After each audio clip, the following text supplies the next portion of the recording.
Yo, I just got robbed by a gay homeless dude in Japan.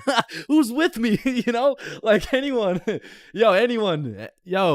Yo, is this not relatable? Bro, ain't no That fucking is way. not What? How the fuck does that even happen? Not again, bro. Now, I'm not gonna lie. Japan is one of the safest countries in the entire world. And apparently there's only 3,065 homeless motherfuckers in the entire country. So in order to get robbed by a homeless dude in Japan, you either need to be unlucky as fuck or just a complete dumbass. But way back when this story took place, I was a certified dickhead, bruh. At the time, I had the critical thinking skills of a newly born chimpanzee mixed with the spatial awareness of a fucking Joe Biden on top of the decision-making skills of Joe Biden's son. So with that being said, this story takes place way back a few weeks ago when me, Bob, and Billy hopped on a flight to Tokyo. And as soon as we arrived in the city, we started absorbing all that food, bro. Sushi, ramen, fucking cow testicles, you name it, we ate it. And after an entire week of decimating every last crumb of food in Tokyo, we thought, well, that was fun. I guess it's time to go home. Yeah, I guess so. And as we're ready to pack it up, we overhear a few people talking. Oh, hey, konnichiwa. we come from the United States of America. How do we go to Osaka? Yeah, man. Osaka has some of the best food in Japan. Just take this train right here and you're there. Wow, you're English. Very good. I'm from Washington, dipshit. Oh, I see. Washington dipshit. Is that Chinese or? Holy shit, did you hear that? Yeah, no, that guy's fucking clueless. No, I'm talking about Osaka. Apparently the food's even better over there. Oh shit, yeah, but don't you think we had enough food already? I mean, shit, we are in Japan. Fuck it, bro, let's go. So we hopped on the train and got off in Osaka. And like the certified fat asses me and the boys are, we were looking around for some food. And the moment we seen all-you-can-eat Wagyu beef for just 30 bones, we all knew what had to happen. We walked in that bitch and wasted no time. We were running through that meat like Tiana Trump in her prime. Cause sometimes we were burning the meat, sometimes we were taking it raw. But at the end of the day, the meat filled us up and made us happy. So we thanked the owner, left the shop, and headed back to our hotel. And man, I was full as hell.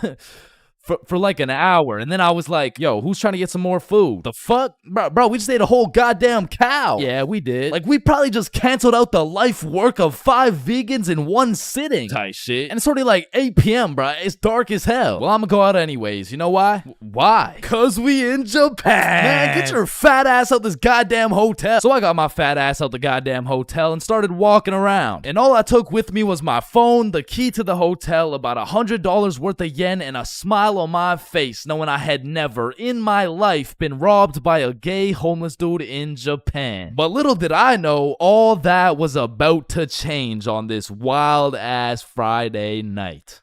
Now, if there's one thing I learned about Japan, it's that everyone there is very kind, extremely polite, and a raging alcoholic. I'm talking they clock out of work at 6 p.m. and they clock into the bar at 6:02, and they don't leave until... they don't leave until it's time to go back to work, bruh. Because the Japanese people work hard, but their liver works harder. But regardless, I'm casually walking through the city when I hear someone yell from across the street. Yo. So naturally, I'm like, yo. And they're like, come here. And I'm like, shit, okay. So I walk across the street and see 3 individuals posted outside this little bar shop thing like, yo, I'm Yuto. This is Amy. This is twin sister Shigo. Hey, it's my first day working here. Come inside, come inside. Shit, I don't know. I'm just trying to get some food somewhere tonight in Osaka. I don't know if it's like... You want Osaka fucking night food? Yeah, I mean, I guess I want Osaka fucking night food. Read the sign. Osaka fucking night food. Oh, okay, yeah, fair enough. Shit, I mean... know what? Come get shots. I pay. Shit, we in Japan. So they take me inside and everyone there is just happy as fuck. They got Rihanna playing on the speakers, dudes bringing out shots, and the chef was turning up so hard, dude started twerking, and damn, that boy was cooking. Bro, what? Shit, I mean, like, he was cooking with the food, like... Man, fuck. But the vibes were just so good and inviting that I felt like I just got welcomed into this Japanese family. And so we all cheers and take the shots. And now I'm drinking. And I'm drinking with only one goal in mind. And that's to keep up with my newly found Japanese family. And so to prepare my stomach, I get me some Osaka fucking night food. And it was scrumptious. But as I'm slurping up this kebab, I see Emmy come back with 3 more shots. And she's like, you want one? Shit. we in Japan. So we take the shots, and I'm talking to Emmy, and one way or another, we start talking about our alcohol tolerance. Yeah, I'm not gonna lie, it takes a lot for me to get drunk. Not as much as me. Whoa, is that a bet? Yeah, it is. Bitch. So we're drinking everything in sight. Vodka, soju, sake, tequila. It's a competition. Now, I made the bet in the first place because I'm twice her size. But one thing I forgot to account for was the fact her entire lineage had been training generations for this very moment. So she's taking these shots to the face like... well, shit, like Tiana Trump in her prime, and I'm going shot for shot with her. And after taking about 8 shots, I was feeling it, bruh. Yo, let's go play darts. I mean, I never really played darts in my life, but shit. We in Japan. So we pull up to a darts bar, just me, Emmy, and Yuto. And I had never played darts a day in my life. But you ever just try some shit and you're just inherently good at it? Yeah, right? Yeah, that shit was not me, bro. I was dog shit. I was out there looking like I was drunk as hell. I was drunk as hell. Because in order to play, each person had to buy a soju. So now I'm about 12 shots deep, throwing darts, trying to hit a circle the size of a pea, while this little Japanese girl's pushing me and shit. Because to her, this was a game. To me, this was survival. Because every time you lose, you gotta take a shot. And if I keep taking shots like this, these shots about to start taking me, bruh. And sure as hell, I lost the first game. I took my shot and Emmy's like, how drunk are you right now? And I can't let her know I'm losing this bet. So I'm in that bitch like, drunk? Nah. Shit, where I'm from, we brush our teeth with a bottle of Jack. Okay, then loser takes 2 shots. Yeah, let's do it. So one thing leads to another. Now I'm 16 shots deep, and Emmy's like, I'm gonna go to the washroom. I'll be right back. And then Yuto's like, Yo, Chains, we must talk. Oh shit, yeah, what's up? Now Yuto had a strong accent and very limited English, so it really went some like, Emmy, bomble. Huh? Emmy, have bomble. Yo, Yuto, no, I don't speak Japanese, dog. No, Emmy, use bomble. Swipe left, swipe right. Bumble. Oh shit, Emmy uses Bumble. Okay. Yes, and she texts Bumble guy. Come here. Oh hell nah, bro. I'ma have to abort mission. Me too. You too? Hi, Emmy to you dirty. Fuck Emmy. Oh shit, facts, let's do it. So we sneak away to the elevator and we're spamming the up button trying to leave, and this shit is just not coming, bruh. So we both peek around the corner to see if she's coming, and she notices us. Oh shit, guys, we're leaving? Yeah, we are leaving. Fuck. So we all get in the elevator and Yuto whispers in my ear like, when the elevator open, we run. And I'm drunk as shit, but I was the fastest kid in my elementary school, so as soon as the doors open, we hauled ass, bro. And I just kept running till Yuto was like, stop, we go to bar. And I'm just having a great time existing at this point, so I walk into this bar all drunk like, where the hoes at? Oh shit. Oh shit. Where the bros at? Yuto took me to a gay bar, bruh. Now, of course, there's nothing wrong with a gay bar, but it was the fact that after drinking 16 shots, I just sprinted full speed away from a cute Japanese girl to run straight into a room filled with a bunch of sweaty gay dudes. And these motherfuckers were looking at me like I'm some fresh meat or some shit. And it really just had me questioning my entire life. I was in that bitch confused, frustrated, drunk as hell, ready to crash out. I was gonna leave that bar looking like... I would like a fruit explosion. No, Sebastian, what the wrong video? What the fuck? Oh, hey, is that Diddy? So you're trying to see a fruit explosion, huh? No. So I left the gay bar, called up Emmy, we link back up, and the first thing she says to me is, fuck you. Fuck me? What? Nah, fuck you. Why'd you run from me? Bruh, you were inviting Bumble dudes and shit. What? No, what are you even talking about? I mean, Yuto said, like, you know what? Don't even worry about it. Okay. Well, let's go to the club. And I'm like, shit, we in Japan. So we're at the club doing club shit, and after an hour or so, she's like, let's take some shots. And I'm like, shit, we in Japan. I am blackout drunk, bruh. I don't even know how many shots deep I am at this point, but all I know is I'm so drunk, I gained the ability to fucking teleport. So I'm in the club, and as soon as I blink, I'm in a bar. Then I'm in a club, back to a bar, to a new club, McDonald's, bar, karaoke club, bar, Love Hotel. Love Hotel? Man, what? Man, what the fuck? You said you wanted to sleep. Damn. Yeah. Yeah, nah, I probably said some shit like that. I don't fucking know. So we walk into our room, and the very first thing I notice, the hub on the TV vibration devices on the bed, protection everywhere. Shorty just lured me to the Japanese freak chamber, bruh. I blink and we teleport to the bed, but we were just talking like, yo, Yuto said you were inviting dudes from Bumble. Oh my god, okay, Yuto's a liar. Listen, I gotta tell you something, but you can't tell anyone. Yeah, nah, I won't tell a soul, you know. I will not post this on YouTube, clip it up, post it on TikTok, Facebook, LinkedIn, Instagram, Reels, or anything like that, you know, like, yeah, that'd be weird. Okay. So Yuto's homeless. Wait, what? Yeah, like, he just goes to the gay bar and then goes back to a dude's house and sleeps there. Damn. Oh, man, I didn't even know. And then he steals their money. Wait, he what? Yeah, he just steals their money. Wait, but it's just the gay dudes, right? Yeah, it's mostly just the gay dudes. I check my pockets. The money's gone. Fuck. You said it's only the gay dudes. Yeah, nah, he just steals from the gay dudes. Fuck, I want to go home, bruh. So I leave the Love Hotel, and at this point, the sun is coming up, and I'm still drunk as hell, walking like a zombie. I pull out my phone to go use Google Maps, and that shit dies, bro. So now it's just me and my last few brain cells trying to make it to my hotel before I pass out. And I'm stepping over Japanese motherfuckers blackout drunk sleeping on the sidewalks thinking I can't end up like them, but honestly, I have no clue where I am, no clue where the hotel is, and no clue what time it is. And after what felt like hours of aimlessly walking around, I blinked and I fell asleep, bruh. And when I woke up, I was in my bed. I genuinely don't know how, who, what, when, or why, but shit, I wasn't complaining. But by the time I got out of bed, it was 6 p.m. and I didn't remember shit. I had to go through my camera roll and piece everything together like The Hangover. But at least that Friday night, I learned a very valuable lesson. Don't try to outdrink the Japanese motherfuckers, bro. You'll lose every time.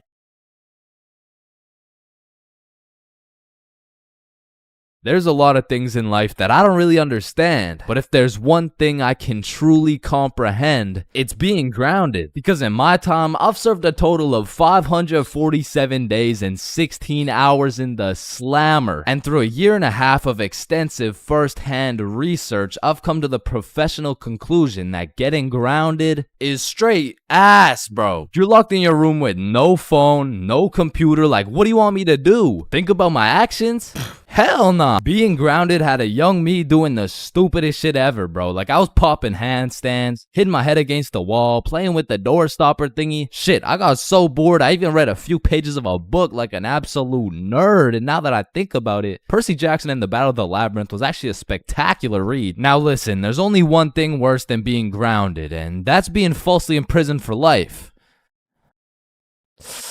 Well, now that I think about it, there's a lot of things worse than being grounded, but one of which is being grounded during summer, bro. There's something about being able to hear all the happy children, the ice cream trucks, your homies having fun, the hoes throwing rocks at your window, asking you to come outside, or you just cry yourself to sleep because there never was any hoes throwing rocks at your window asking you to come outside. It's just you, your Percy Jackson books, some used toilet paper, and the existential thoughts in your head questioning if it's even worth it. And listen, I'm sure everyone can pick up on the fact that I'm a really intelligent dude. Smart all around, really, but trust me when I say, I wasn't always this smart, bro. In fact, in kindergarten, my dumbass fully believed with my whole heart that being grounded meant your parents would just dig a decent-sized hole in your backyard, toss you in, and bury you alive for the time being. And so I'm sure you could imagine my surprise when my OG friend of 5 days said, yeah, I got grounded for 2 whole weeks. Holy fucking shitballs, dude, are you okay? No, man, it's really hard. I didn't get to touch any of my toys or anything. Damn, how long ago was that, man? Oh, I'm still grounded. What?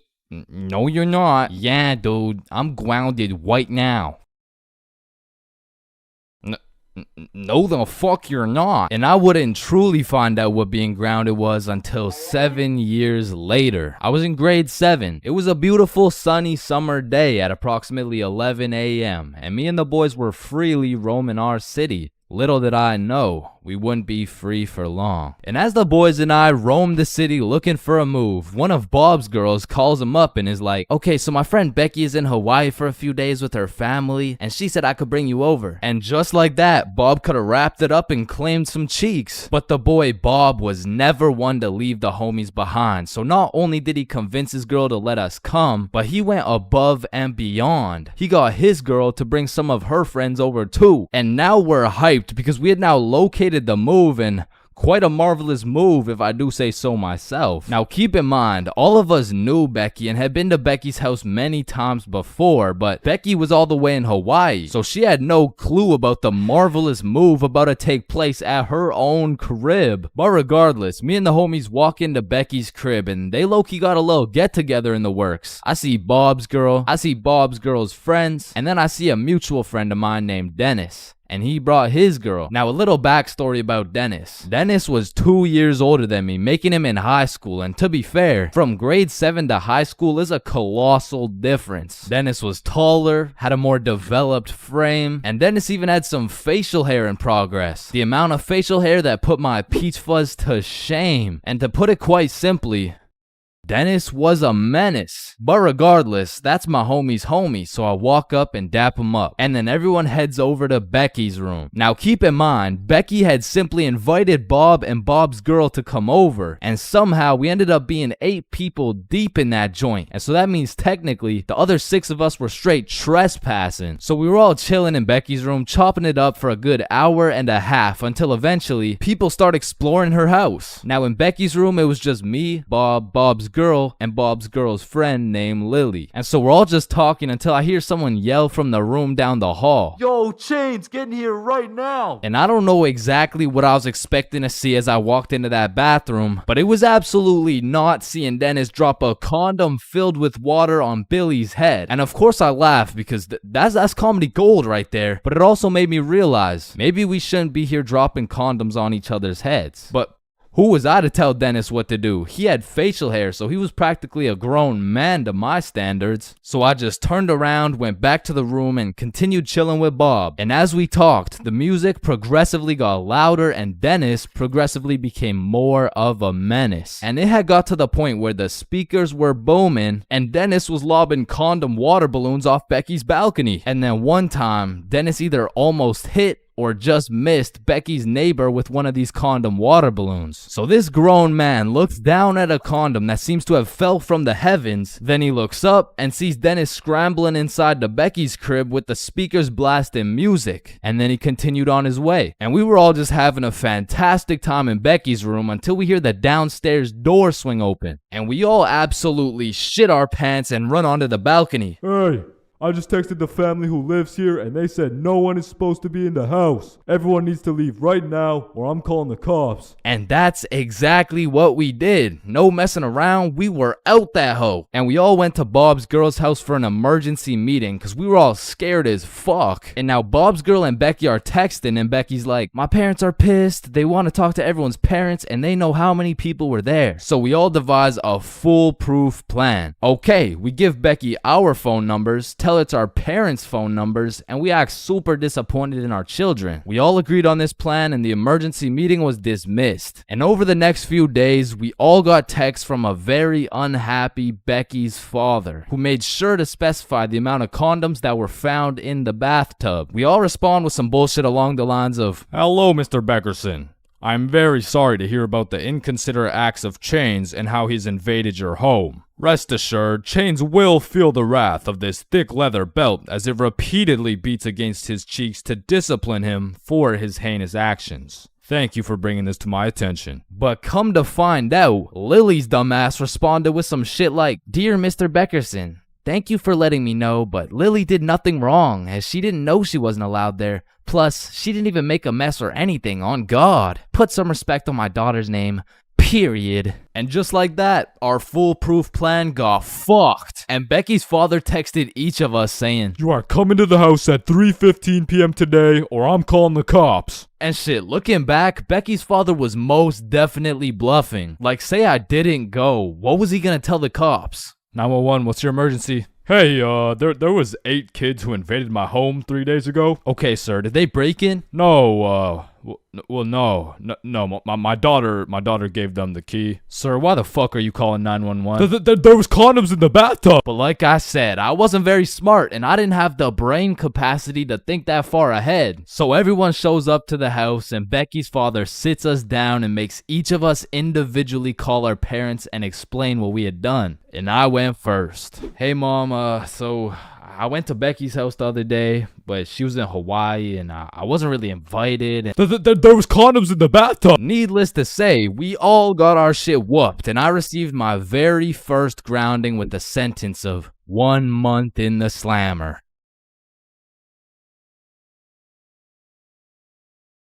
High school, the only place you'll find nerds and jocks chilling in the same room, where there's fight clubs and book clubs in the same building, where you can find the plug selling something and the school thought-giving dome all in the same bathroom, and surely one of the few places you can pursue your educational prowess and take it off that Benjamin in the same institution. High school, man. Love it or hate it, it's quite the experience. And although every single person will have a different experience at high school, there are some things you are guaranteed to encounter. Like the PE sweat, the nerd, that one strict ass teacher, the teacher's pet, the redditor, the predator, the chill teacher, the plug, the stoner, that one motherfucker who walks like this, the class clown, the band kid, the kid who just never shows up, the hot Cheeto girl, that one sexy ass kid who he got all the girls and you know what I'm saying, he was like super cool, the bathroom fiend, the oh my god I almost failed that test, I did so bad, oh shit same, I got a 51%, what about you? Oh my god, I only got a 98.5. The fighter, the anime kid, and the NPCs. Every single one of these individuals make up the magical place we call high school. You come into high school merely a young, innocent, and clueless child, but you leave even more clueless than before, bro. Like when we learned about pie in math class, my dumb ass thought I was in culinary arts for 2 goddamn weeks. And that is pie. Chains, are you listening? Yeah, we're learning about pie. Then recite pie. Flour, egg, some fucking blueberry. Like coming into high school as a freshman, I was thinking, I can use my high school experiences and knowledge to figure out what I'm gonna do in life. Then shit, all of a sudden I'm graduated and my brain is filled to max capacity on bullshit. So now that you're graduated, what are you gonna do with your life? The mitochondria is the powerhouse of the cell. But one of the most majestic parts of high school is the bathrooms, bro. Like it's a proven statistic that only 1 in 30 kids actually go to the bathroom to take a piss. And Lord knows what the other 29 are doing, bro. I mean, it could literally be anything from a secret fight club to a drug ring to a fucking Bible study. Like nothing is out of the picture when it comes to high school bathrooms, bro. But the bathrooms are not the only place where some fuck shit goes down. Cause you know high school students love to see fights, so when there's the slightest hint of beef, there's a motherfucker instigating that shit. Oh shit, my bad, bro. Nah, it's all good, don't worry. Yo, personally, I wouldn't take that shit, bro. What? Nah, it's fine. Like, he practically just called you a bitch. Wait, really? No, it was an accident. Wait, what's that? Oh shit, he just said he's smoking on your grandma's pack right now. Hey, don't be talking about grams like that. Ah, shit. Wow. But tell me why when some entertaining shit happens, I just happen to miss school that day. Like I'll go every day of the month, but I get sick for 1 day? Damn, I'm glad as fuck I'm not at school right now. Yo. Holy shit. Chains, where are you? I'm in my bed right now. Why? Ooh. Jeremy and Tom are running the ones right now. Fuck, the one day I didn't go. Wait, what's that in the background? Oh shit, yeah, they got Lil Uzi performing at school today. What? Uzi's at our school? Yeah, check it out. Yo. Oh, and they brought in Gordon Ramsay cooking up free lunch today as well. What? Oh, and I almost forgot, Elon's pulling up and giving everyone Teslas. So no. I'll see you later, man. But listen, high school is nothing like these movies painted out to be. Like, all these movies portray the same shit, where Victoria and her goon squad make fun of Ruby, and where Chad and the football team shove Arthur in a locker. Like, I've only seen a motherfucker get shoved into a locker once in my life, and to be honest, I couldn't even see much of it. I mean, it was pretty fucking dark in that locker, bro. But for real, in high school, you don't have to worry about some big body taking your lunch money or some football kid slapping the books out of your hand. The worst thing you'll encounter on your average day at school is your local Redditor. I don't know how they do it, but somehow every joke they make is so unfunny that it just ruins my day, bro. Do you smell that? Yeah, Jeremy, that's what happens when you don't shower in 2 months. No, it smells like sussy baka, like Among Us. But not to confuse Redditors with Discord mods. I mean, they're pretty much the same thing, but Discord mods shower even less. To be honest, there is truly only one thing mustier than a Discord mod, and that's the cafeteria food, bro. I mean, this food is completely and utterly ass. Like, somehow these motherfuckers manage to get the food cold and the drinks warm. Like, how the fuck does that shit happen? And my high school would serve some daily specials, and to be honest, that shit was unidentifiable. Like, you'd see this pile of mysterious substance, and I'd ask the person who made it what it is. Like, what's the special today? You're holding it right now, dumbass. No, but like, what is it? Oh, I don't fucking know. And my school refused to pay people to make good food, so they had students making all the food. So you'd be eating a burger and look up at the person making them, and they'd just be casually scratching their ass. And even with all this free labor, tell me how these motherfuckers have the audacity to be charging $6 for 3 chicken strips, bro. That's $2 for one small soggy piece of some shit that's probably not even chicken. I mean, that shit is a robbery. And speaking of robbery, the high school change rooms are shockingly similar to Detroit. And we all know, you can't have shit in Detroit. Like, if you leave anything not locked up, it's gone, bro. Your iPhone, gone. $5, finessed. 2-week-old rotten sandwich. Someone's taking that shit. And to be honest, even if you lock that shit up, it's still at high risk. Like, let me paint the picture a little bit. This is PJ. PJ locks all his beloved belongings in his good old PE locker before heading to play some soccer. After scoring a hat trick, PJ comes back to the change room to reacquire his belongings, only to find out someone took PJ's whole goddamn locker. PJ was devastated. Until he remembers, he can check the school's security cameras. Yeah, take a look. Yeah, take that shit, take that. Yeah, we'll. PJ never got his shit back. Now, I don't know about your guys' high schools, but mine was equipped with security cameras everywhere, covering every square inch of the school. But these cameras had the resolution of a fucking toaster. Like, you could have a motherfucker commit a heinous crime. He could proceed to put his face in the camera, state his government name, address, and date of birth, and you would still have no clue who did it, bro. And of course, the teachers. Teachers have the ability to make or break your high school experience. So real quick, let me go over some of the teachers you will encounter in high school. The angry teacher, the chill teacher, the lazy ass teacher, the funny ass teacher, the teacher who doesn't know how to teach shit, Miss Cakinson, the teacher who wants to be the chill teacher, but shit just doesn't work. That teacher that plays videos all class. The gym teacher with several allegations. The weird science teacher. And the teacher who subscribed to ChainsFR. Wow, what a G. And that's high school in a nutshell.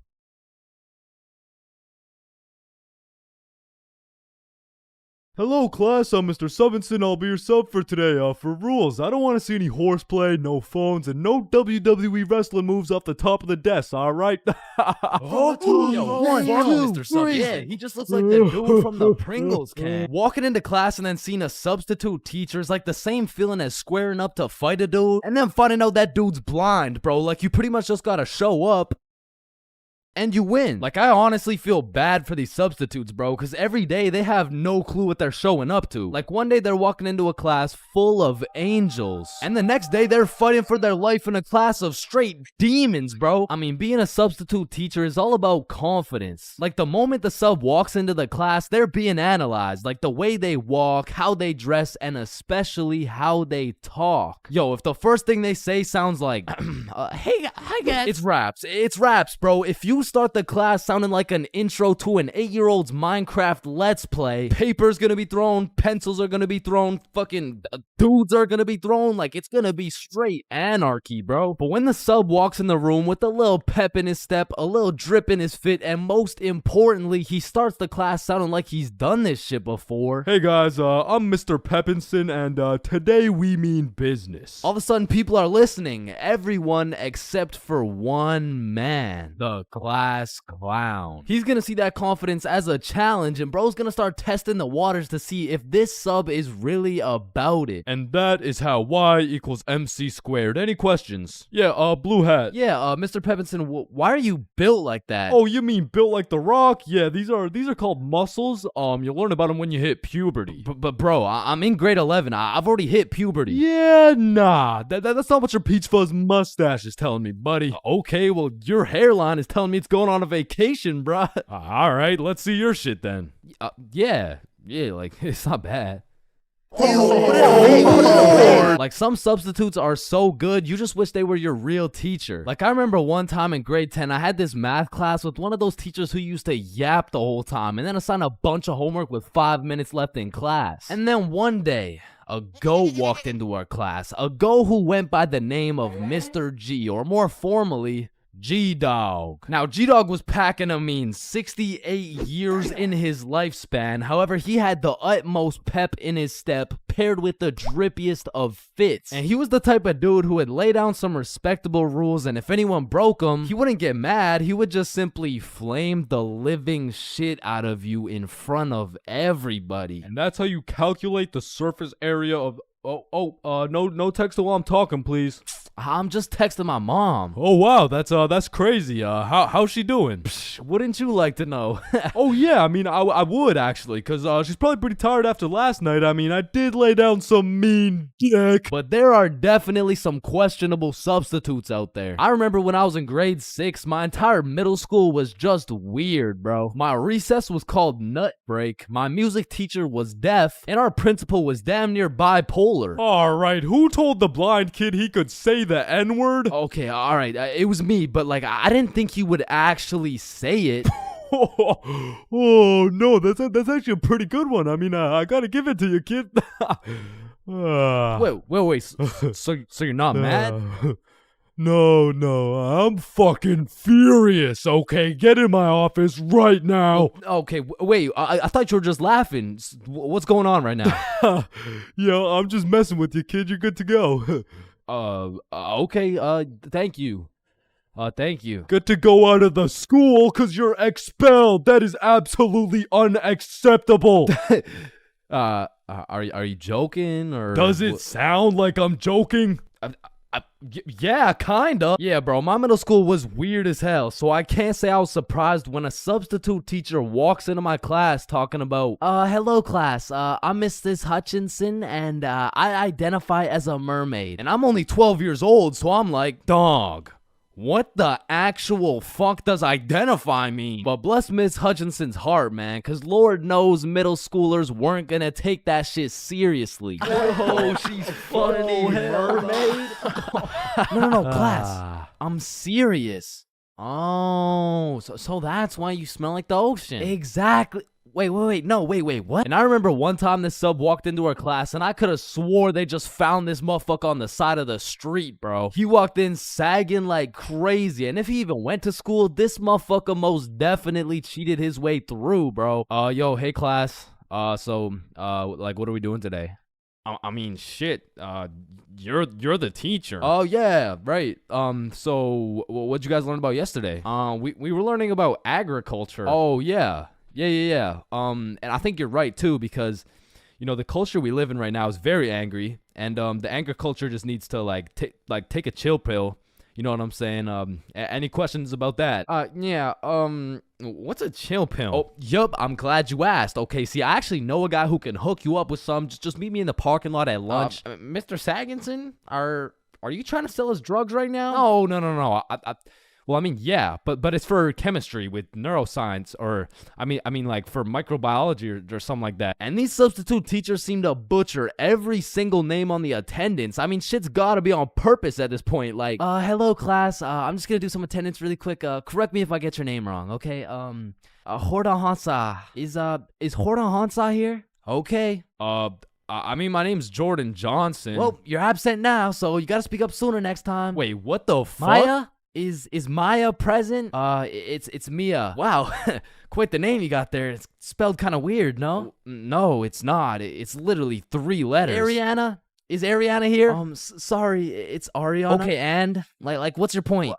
That's just how it's pronounced. Juan? Is there Juan in the room? It's Juan. No, Juan. And some subs be walking into your class with the most bullshit rules ever. Like, hey, Mr. Subinson, can I go to the washroom? Does your teacher usually let you go to the washroom? I mean, yeah, I think you legally have to. I don't believe it.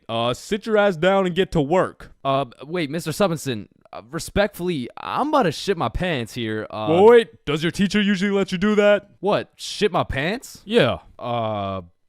Yeah? Alright, I'll allow it. Hey, who the fuck is this guy? And I feel like there's no greater sense of community among a class than when a substitute teacher comes in. The entire class just comes together to gaslight the fuck out of this poor substitute. I remember one time in grade 10, me and my homie had a sub come in who was giving us this multiple choice test. And my homie was the type of dude who'd be getting 0% on everything, and the way his grades were looking, he just couldn't afford to fail another test. So what he did, I just need to preface, I do not condone. But from the moment the teacher walked in, he acted like he needed a little extra help. You know what I'm saying? And to be honest, he put on a spectacular performance. I mean, someone either needs to get this man an Oscar or a diagnosis, bro. And I just acted normal, but I guess by proxy, I got a little extra help. And I don't know what that says about me, but I do know what it means. It means the substitute teacher walked out of that class happy she was able to help 2 students in need. And it also means me and my homie both walked out of that class with 100% on our tests. We are currently facing a life-threatening epidemic that is threatening the lives of many teens around the world. Oh, what's that? Yeah. Oh, okay. It has been brought to my attention that there's a new strain let loose that is infecting more teens than ever. The strain is propylene glycol formaldehyde. Street name, Guava Ice. So stay safe out there, and back to you, Linda. Linda? What? Oh shit! Man, way back when, somewhere in Timbuktu, a Homo sapien found a plant by the name of tobacco, and for whatever reason, somewhere in this dude's caveman brain, he decided, me, smoke, now. And that he did. And as humans slowly evolved, smoking did too. And soon, motherfuckers went from looking all old and wise, smoking these big old pipes, to soon smoking cigars on some mafia boss shit, which turned into cigarettes. Now, back in the day, if you were stressing, Doc would prescribe you a pack of good old cigarettes. Sore throat? Cigarettes. Oh, you got a cough? Here, smoke a cigarette. But after a while, people's teeth started looking all British and shit, so they decided, Oi, I don't think these are healthy, innit? So we decided we needed to make cigarettes better, and you know what makes everything better? The letter E. Your mail's taking too long to come in? Email. Wait, what's that? You want to play sports, but you're ass at every single sport? Esports. Oh, you got daddy issues? E-girl. So of course, when people realize cigarettes are killing them, e-cigarettes. Man, one thing leads to another and shit. You got yourself a Vaporizer Gen Y GTX box mod with 3 USB charging ports, a speaker, and a 6-inch LED touchscreen that can play Flappy Bird. Like, vaping is just getting a little too advanced, bro. Like, I remember one time I was chilling in the washroom with my homie Billy, and of course a motherfucker walks in with a vape. But this was no regular vape, no. This shit looked like a gadget straight out of fucking Star Wars. Yo, you want a hit? A hit? A hit of your iPhone? iPhone? This is that eSmoke FTX 763 3rd series, my boy. Watch this. Yo, did he just hotbox the whole bathroom in one hit? Yes the fuck I did. And this shit's 100, Nick. Holy shit, where did you find 100, Nick? I ended up mixing my 50 Nick guava juice with my 50 Nick blueberry ice, and it just kind of added up to 100. Bro, I don't think that's how it works. Shut up, my mom's calling me. Yo, fuck you, Mom. And that was the moment I realized there really is levels to this shit. Level 1. Level 1 is the type of dude who isn't addicted, but he'll occasionally take a hit of somebody's device. But level 2, bro's borderline addicted, but he's still in the denial phase. Bro, are you addicted to vaping? Addicted? Nah, I don't even vape like that, bruh. Shit. Do 5 jumping jacks right now. Bro, what? That's easy. 1, 2, 3, 4. Oh shit. Level 3, the Fiend. This motherfucker is strapped up with some nicotine at all times, and even when he has a vape in his hand, this dude will ask for yours. And God forbid, if this Fiend loses his vape, this motherfucker will be stressing like he just lost his only child. A Fiend without a vape is the exact equivalent of one of these purple minions. Dude will be itching for that shit, and Lord knows what that man will do for a fix. Level 4, the Fiend who sells vapes. At this point, this dude's whole life revolves around vapes. In fact, I'm pretty sure they don't even breathe oxygen anymore. Like, in order to breathe, they need to inhale some chemicals that I can't even spell. Which honestly, it doesn't even say that much. Like, I can't spell a lot of shit, but what I'm trying to say is their bodies have just fully adapted in order to consume as much nicotine as possible. They breathe that shit, they drink the vape juice, and when they're hungry, shit, they just munch on the vape itself. And the worst part is they can't even run out of vapes. Like shit, they are the plug. This motherfucker's just the CEO of getting high on his own supply. Like, dude is his own #1 customer. Level 5, this motherfucker, bro. Like, why do you need a LED touchscreen on your vape, bro? Like, you already have a phone. Wait. Did you just order that pizza from your vape? Shit. Where'd you get this from? And don't get me started on these flavors, bro. Like, tell me why these motherfuckers can make a vape juice and call that shit early riser. And that shit literally tastes like a Wednesday at 6 a.m. Like, what the fuck type of ingredients mixed together to taste like a Wednesday at 6 a.m.? But early riser isn't even the weirdest flavor on the market, because if you're feeling the family dinner vibes, you can get a rotisserie chicken flavor. Or if your breath is smelling nice and fresh, you could fuck that shit up quick with some garlic flavor juice. And they even got bacon. Yeah, I'm not gonna lie, that shit sounds fire as fuck. And lastly, now I don't even know if I can say this on YouTube right now, but shit, you can even get yourself some Worcestershire. Worcestershire.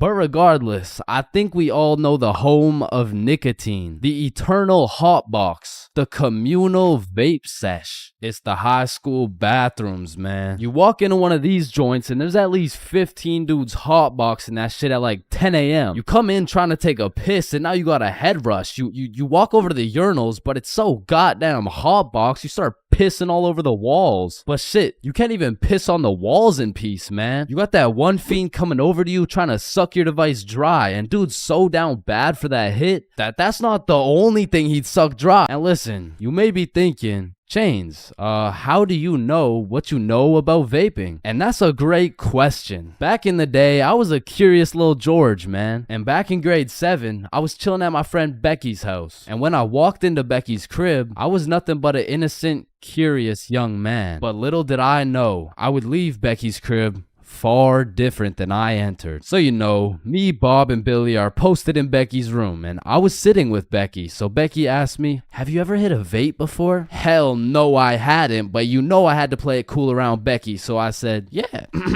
Yeah, I do that shit all the time. And so, of course, she passes me the vape. And honestly, I didn't think this far ahead, but I was in way too deep to come clean now. So I put that shit in my mouth, and I sucked the fuck out of it. Pause. And because this was the first time anything had made contact with my lungs beside oxygen, my lungs started malfunctioning. And I was coughing up a storm, and my cool guy cover was blown, but I had to see it through. Oh my God, are you okay? This shit ain't nothing for a guy like me. Guys, I think Chains is dying. And as I went on with my life, I would hit a device here and there, and eventually I even learned some tricks and shit. But one day, me and my homie had to run to catch a bus. And so we start running, but the homie doesn't even make it 100 meters, and he starts rolling on the floor, coughing up blood. And I was like, yeah, no, no, fuck that. And you know,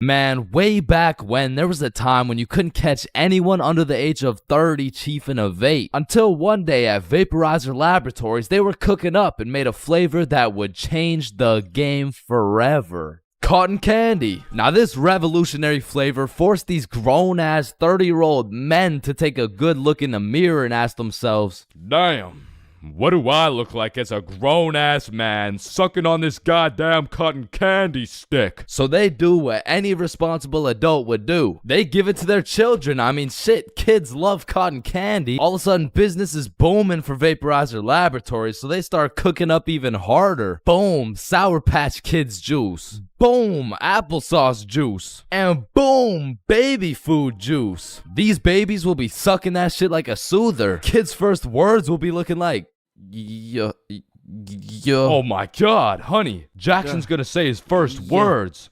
Yeah. Oh, let's hear it. Yo, Pops. Well, let me bum a hit off that 50 Nick Guava Ice, G. Yo, just wait till they drop that breast milk flavor, bro. Shit, these newborn babies won't even know what hit them. They'll be returning customers for life, which will probably be like 12 years max. Now, the reason I say all this is to let you know that vaping not only intruded my high school years, but also my years in middle school. I was first introduced to these bad boys at the ripe age of 13. And with a little bit of that good old peer pressure, I folded, bro. Like, what was I supposed to do, bro? Like not take the hit? No. I probably should not have taken the hit. But from that point on, I started doing a little dabbling, you know. I mean, as a 13-year-old, there's only one answer to someone asking, yo, dude, you want to try a hit of this blueberry guacamole milkshake ice flavor, dude? And that answer is abso-fucking-lutely, dude. And I was never a fiend or anything, but I will say, I popped a few ghosts and blown a few O's back in my day, but it had never gotten to the point of me owning a vape. Until one day. This story takes place way back in grade 7. Me and the boys were posted in science class dissecting cowballs or some shit when Mr. Principal burst through the door like, is Tessa here? Yeah, she's right there. And I look at Tessa and she just tosses her vape over to her homie Kate. And I seen that shit clear as day, but Mr. Principal's old ass must have forgot to wear his contacts or something, cause he runs a quick pat down on Tessa looking for said vape, but sure enough, he doesn't find it. Miss Rhodes told me you were vaping in her class. Is this true? Psst, no, I would never. Okay. And then the bell rang and everybody knew what that meant. It was nut break. Now, I don't know who the fuck decided to name our recess nut break, but I will say most of the students understood that that shit was short for nutrition break. However, some kids took it a little too literally. Weird ass school, man. But this specific nut break, you best believe me and the boys weren't busting nuts or eating nutritional foods because Billy had something else on his mind. Yo, who's got you smiling like that? Who, me? Nah. It's nobody. Yo, wait, you got a crush on Tessa? What? Tessa? Me? Yeah. Yeah, I got a crush on, yeah. Oh, shit, go talk to her, bro. Talk to her. No. Bro, it's simple. She's new to the school. She's probably looking for some friends. So just walk over and introduce yourself. You're right. I'm just gonna do it. Yes, sir. Hey, did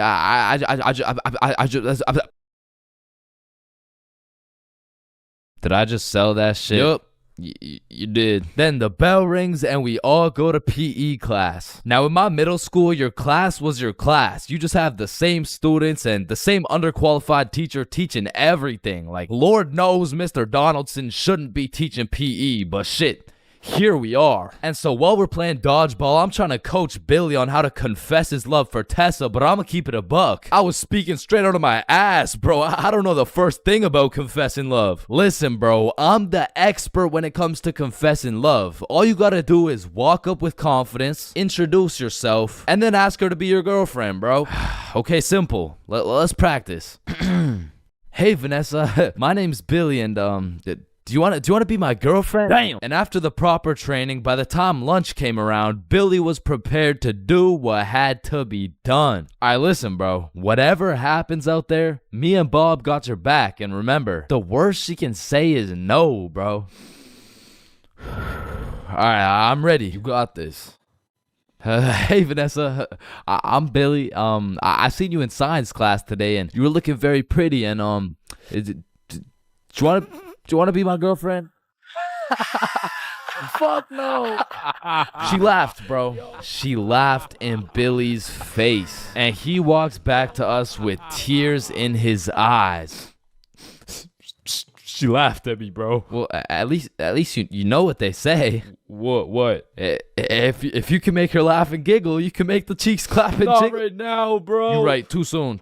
Needless to say, that brother Billy went home that night, listened to Juice WRLD, and cried himself to sleep. Shit, the next day, Billy didn't even say a word, but I could hear Lucid Dreams on full blast in those earbuds. Man, it's a tough sight to see. Next thing I know, Mr. Principal bursts in the class talking about, All right, Tessa, in my office right now. Now, I don't know why she was in trouble, but whatever she was accused of, she's guilty, bro. And she's also guilty on 1/3 degree count of breaking my man's heart. And as I'm busy praying on Tessa's downfall, I get a little tap on my shoulder like, psst, take this. Mr. Principal's looking for it, and he's not gonna check you. Whose is it? It's Tessa's. Don't worry, it's safe with me. And it was safe with me, cause that shit was now mine. The only way she could get it back is if she repaired my boy Billy's heart, and that just wasn't happening. And soon enough, Tessa comes back from Mr. Principal's office, and she didn't say a word. We had nut break, nothing. We went to PE, nothing. And then we went to math class. And as I was chilling in math class, calculating the square root of pi and shit, I get a tap on my shoulder again. Psst, Tessa wants her vape back. Vape? What vape? The one I handed you this morning? You know, it was purple. Oh, that vape. Oh, yeah, no, I threw that shit in the bushes. So she reports back to the person who gave her the vape, and she reports back to the person who gave her the vape, etc., until Tessa finds out, and she looks pissed. So she whispers to her friend, who whispers to her friend, etc. What bush did you throw it in? Oh, the one out back. And to put it in perspective, the bush out back was fucking massive. It was this huge conglomerate of straight prickle bushes, and so pretty much her vape was gone, bro. And I went to sleep that night with a smile on my face, knowing I not only saved Tessa's lungs, but also Billy's heart. The next day I went to class, sat down with the boys as always, but something was different. Tessa and her homies were nowhere to be seen. I shrug it off and continue to make some groundbreaking studies in science class until I hear Billy like, bro, no fucking way. So I turn around to not only see Tessa and her friends waist high in prickle bushes looking for this vape, but I also see Mr. Principal forcing them to do it. Now this was truly a beautiful sight to see revenge play out this perfectly. Like Billy was sitting at the window the entire class watching him do a whole search party for this vape that was posted in my pocket. And just when I thought Billy couldn't get happier, the next day Tessa and her friends had to present a PowerPoint to the entire school on why vaping is bad. Vaping is bad because like when the vape enters your lungs, Well, it's not good for your lungs. Man, karma is real, cause not only did Tessa understand how it felt to be laughed at, but the next day my friend came up to me like, can I use that vape for the day? And I wasn't using that shit, so I said, yeah, sure. And at the end of the day, you'll never guess what she told me, bro. Yo, you still got the vape? No, I threw it in the bush out back.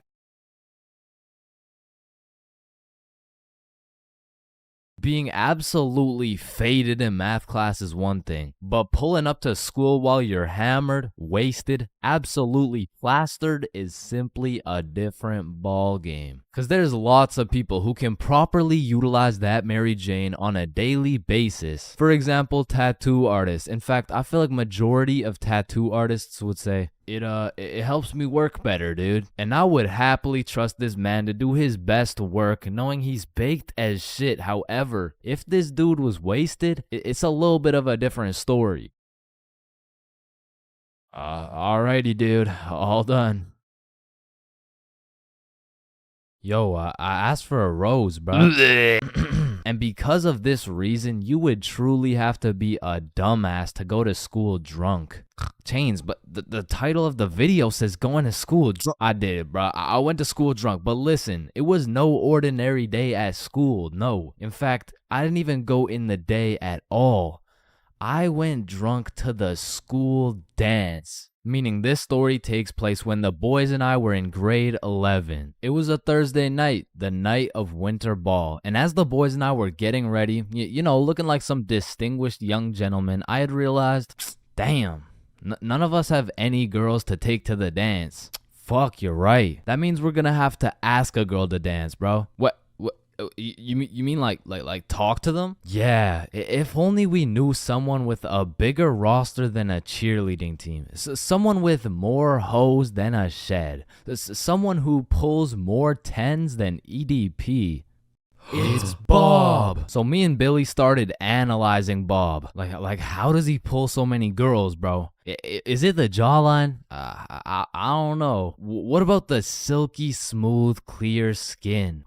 Maybe. Or is it those succulent, luscious, kissable lips? It's the glasses. Yeah, the glasses. Yeah. So we stole Bob's entire flow in the hopes this would put an end to my drought of bitches. So we check ourselves out in the mirror and then we hop into Billy's whip. We throw on some Rihanna to get us hyped, and before we knew it, we had arrived at school. Now to really paint the picture, it was a Thursday at 8 p.m. And on this Thursday at 8 p.m., Billy pops his trunk to pull out 2 bottles of vodka. Now, if you were unaware, it was currently a Thursday at 8 p.m. on a school night, and we were headed into our school. Now, logically, I should have simply denied the alcohol, but I'ma keep it a buck. The whole idea of walking up to a girl and asking her to dance was really giving me the heebie-jeebies. I mean, my palms were sweaty, my knees were weak, and arms were heavy, so I took a big old chug of that liquid courage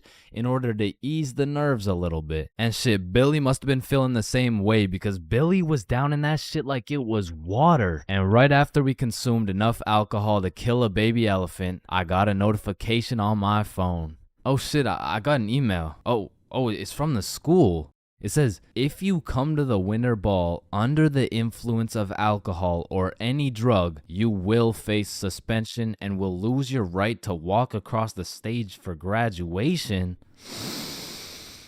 Fuck. Okay, listen, if we can get into the dance before this shit hits, we're chilling. All right, we got this. So we walk into the school looking fresh as hell, but then I notice a fat line of students, and this line led to a security check to get into the dance. Fuck, that's not good. Nah, we're chilling. I still don't even feel anything. What about you? Yeah, same. We're good. And just as we came to the consensus that we were good, the principal starts walking down the line in our direction. Fuck, act cool. We're good. Act cool. Whew. That was close. You 3, over here. Shit, fuck, shit. Do you guys know why I called you over here? Nah. Nope. I smelled alcohol the moment I walked past you three. Now, I don't know if it was one of you or all of you, but you know the consequences of showing up under the influence, right? Yeah, we do. And tell me, is it or is it not suspicious that all three of you guys showed up with glasses on? Nah, we just thought it looked suspicious. Take them off, Dan. Yes, sir. And although I downed a sizable amount of vodka, it still hadn't kicked in yet. Now, I didn't want to do this to you guys, but look at my finger. This motherfucker starts waving around his magic finger in Billy's face with a flashlight to somehow see if he's drunk. Now, I don't know what the plan was, but I was fucking scared. Okay, he's not bad.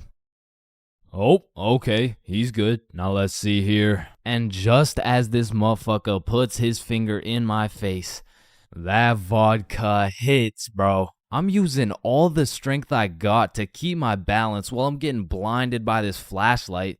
Let me try that again. I got a little feeling you guys drank, but it hasn't fully kicked in yet. I'll check up on you in a little bit. Yeah, that's good. Yeah. So we get to security and they make sure to pat us down. A little bit too good, but before we knew it, we were at the dance. And just like that, I saw my opportunity and I put that liquid courage to use. And you know, I'm very articulate when it comes to words, so I ask, "Hi, how are you?" "Oh, hey, I'm good." So I wanted to ask you, like, you know, we're at the dance and I saw you, so I walked over here. Here we are, you know what I mean? So like, do you want to dance? Yeah, sure. It had worked. My plan had finally worked. And just as I was about to feel the female touch I'd been deprived of for all these years, I see Mr. Principal walking in my direction with his finger ready and his flashlight in hand. So I just haul ass, and I don't stop hauling ass until I'm off school grounds. So the moral of the story is, don't go to school drunk, bro.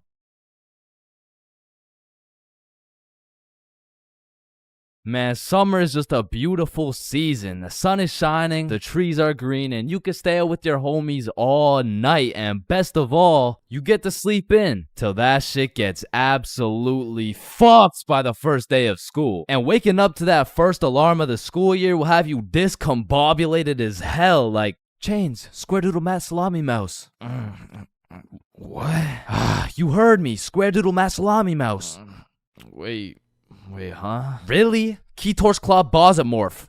Man, what the fuck are you talking about? What the fuck? And even though getting out of bed early hurts your soul, it's absolutely necessary you spend at least 5 minutes staring at your wall, contemplating your entire life. And if you're a real G, you laid out your toughest fit the night before, so you're low-key hyped to rock that shit to school. So you throw on your new shoes and flick up for the first day of school. And then you walk over to the establishment where you will not only pursue your educational prowess, but you may also dabble in what some call stunting on these hoes. And man, I will say, linking up with your boys on the first day of school just hits different. Like, I be reuniting with the homies like I didn't just see them 12 hours ago. And we're all happy and shit until the school bell reminds me I just got my ass locked up for another 10 months. And I don't know about y'all, but I don't think I've ever made it to my first class of the year on time. Like, it'll be 9:15 and my dumbass will still be trying to figure out how to make it to room 347 by 8:55. And walking into your first class of the year late has to be one of the most uncomfortable situations you can experience, bro. Because the teacher will be like, "Oh, and who are you?" "Oh, I'm Chains." "Well, Chains, why are you late?" Because the bell rang before I got here."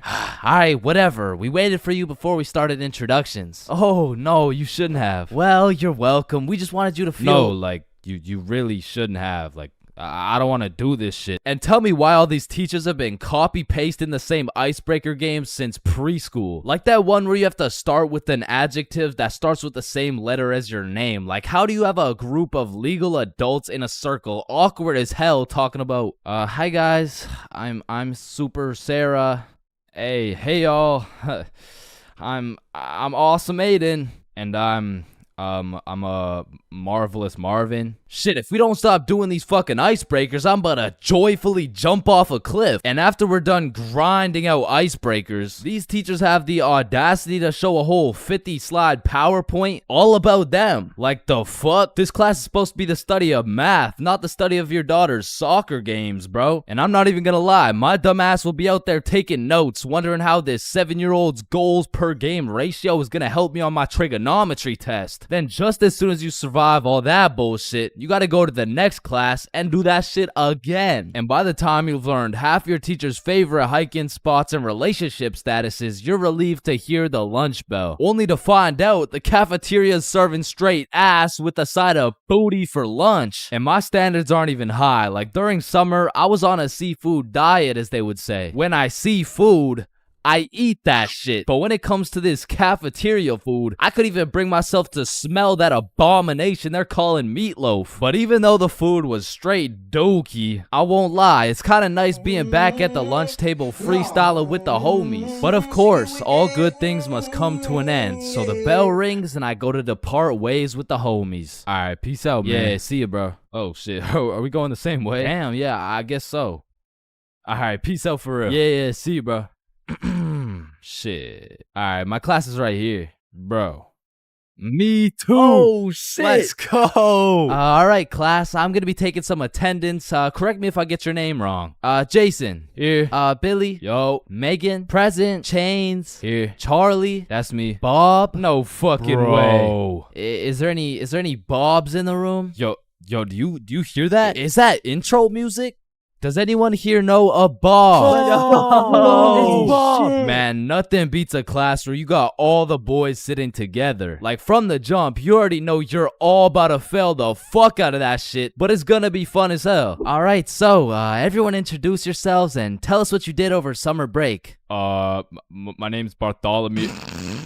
My name's Bartholomew, and I'm not gonna lie to you guys, I had a pretty rough summer. I mean, I crashed my car, my girlfriend broke up with me, someone robbed my house, my grandma got jumped the other day. No, bro, not the grandma. You three in the back, disrespectful. And what's crazy about the first day of the school year is how these teachers will act all nice, talking about, it's so lovely to see all your beautiful faces, and it's also nice to see you, Aiden. Wait, what the fuck? We're gonna have an amazing fun year, and guess what? There's no homework today. Knowing damn well they're about to make up for it with twice as much homework tomorrow. Like, they'll for real be handing out kindergarten ass coloring sheets the first day, and then tomorrow you're getting your ass whooped by some calculus worksheets. And I didn't even talk about the motherfuckers you'll be seeing in the halls on the first day. Like, I don't know what these dudes be going through in those 2 months, but motherfuckers be going from Arthur Kennedy to AK real fast, bro. Oh shit, is that you, Arthur? Oh, gee, don't be dropping the government name like that. Government name? But that's just your first name. Hey fam, it's AK. Aight, man, what you been up to, bro? Hey fam, I'm trapping, trying to make it out of the mud, you know? The mud? You live in a gated community. Oh shit, that's the ops right there, fam. Get down. The ops? That's just fucking Edward. Or the way these new freshmen be walking like they're scared a senior's gonna slap the books out of their hands and take their Fortnite V-Bucks gift card. Like, bro, you freshmen are worried about the wrong V-card. Like, I don't know why, but the day these kids go from sophomore to seniors, they instantly decide to pull an EDP. Like, bro, you're 18 and she's fresh out of middle school. That's a whole crime. But that's not the only crime motherfuckers be committing on the first day of school. Some dudes be pulling up to school with the most atrocious fits known to man. Like, there's no fucking way you laid out this ramen noodle chicken soup ass fit the night before, slept on it, then woke up and thought, oh yeah, the hoes are gonna love this one. Like, I'm not gonna lie, you could never catch me wearing the types of fit these motherfuckers be wearing, bro. Like, that shit should have never made it out the closet. Like, I don't condone bullying, But all I'ma say is, your actions have consequences, bro. Speaking of consequences, every year it seems like the rules teachers tell you on the first day keep getting more strict. Like, you'll be walking into the first class of the year all jolly and shit. All of a sudden you're getting your shit smacked by the longest list of class rules you've ever seen. Hey class, I'm super excited to have you. We're gonna have so much fun this year, but first, I'm gonna go over some of the class rules. Okay, so there will be no negativity, no phones, no food, no talking when I'm talking. Actually, no talking ever, no laughing, no smiling, breathe as quiet as possible, no washroom breaks, and last but not least, no having fun. So yeah, guys, like I said, I think we're gonna have a lot of fun this year, and just like that, man, summer's over and you're back to school. It's possibly one of the worst times of the year. Like, do you really think it's a coincidence that when school starts up, the sun just starts hiding and the leaves start dying? You see what I'm implying? But I will say, one day you might just look back on these times as the good old days and you might just start crying.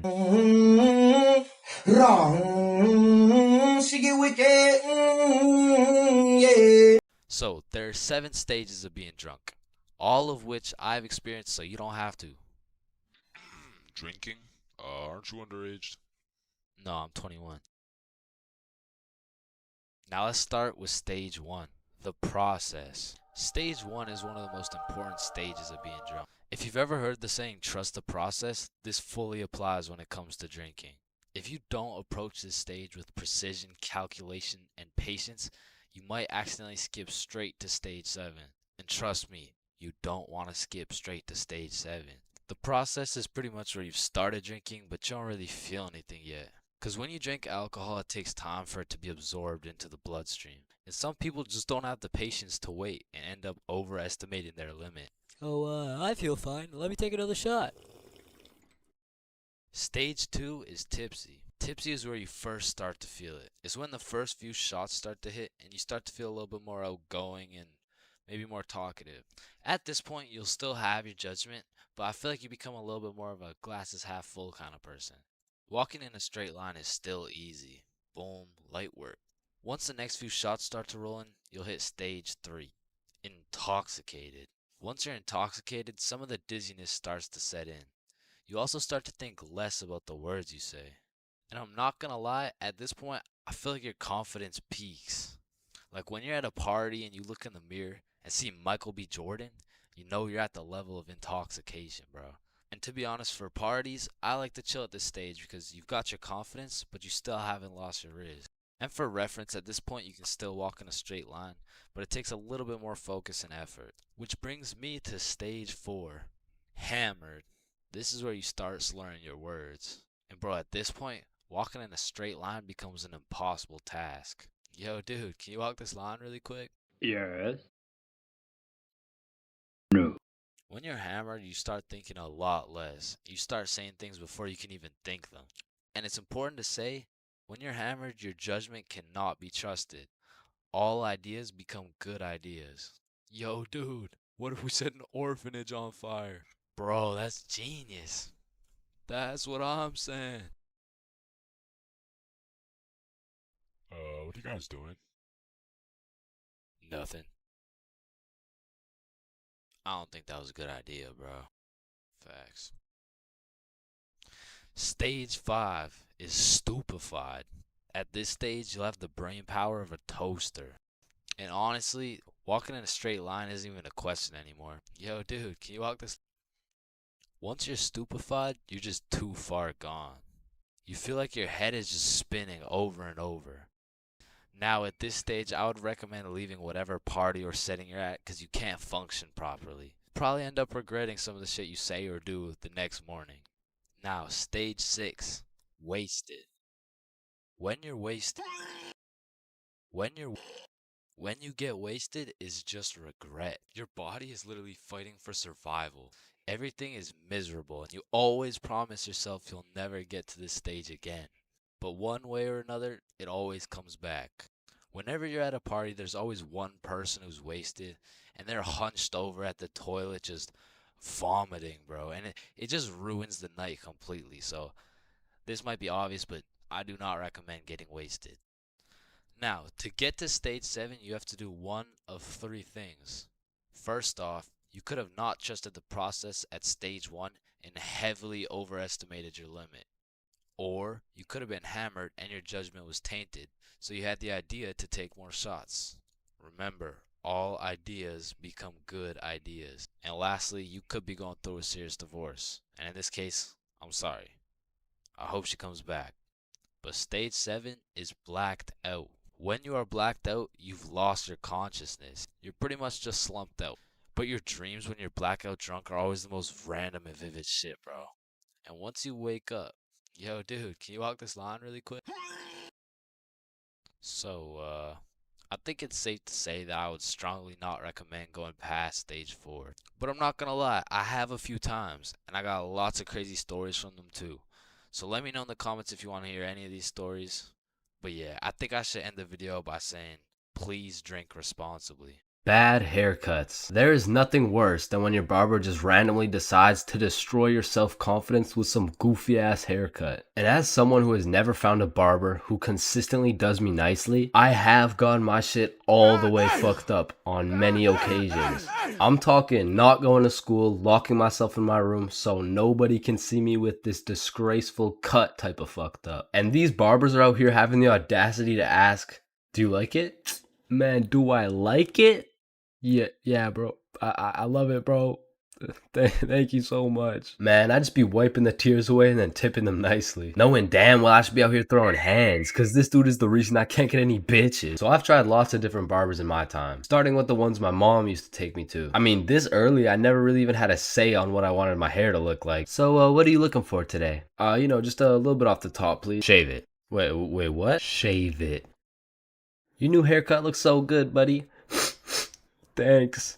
Hey man, you know your haircut is ass when your mom says she likes it. As a kid, I always dreaded getting haircuts because I knew my barber was already like 0 for 10. And I would show up to school every time knowing it was inevitable that I was about to get my shit flamed. And truthfully, there is no worse roasting than when you get a bad haircut. Like, people you barely even know will be out here cooking you. Who the fuck is this? All of a sudden, people got more jokes than Chris Rock.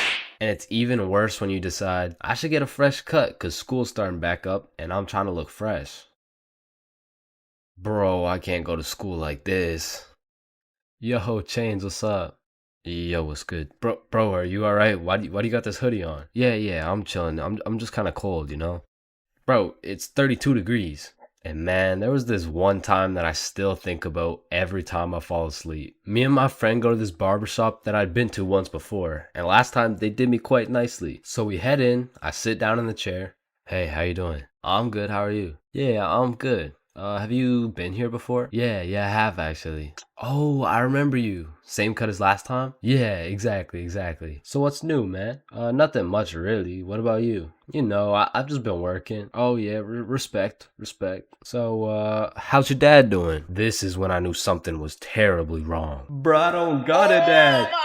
You know, he's good. This motherfucker was giving me some random kid's haircut. This dude must have thought I was Manny or some shit, cause he gave me that middle part cut. And he pushed my hairline back a little bit. And everyone in my city knew this barber. So everyone at my school followed his Instagram too. Can I get a picture from my Instagram? Nah, bro, I don't really like being posted. Don't worry, it's quick. Nah, I don't really want to. This dude caught me lacking so bad and broadcasted it to everyone in my city. Fuck, bro, I should throw hands with him right now. I gotta get it back in blood. So, do you like the cut? Yeah, I do. And when I checked my Instagram, I was out here getting flamed so hard. Borderline cyberbullying. And I'm not joking when I say this. This motherfucker fucked me up so bad. I learned how to cut my own hair and never went back to a barber ever again.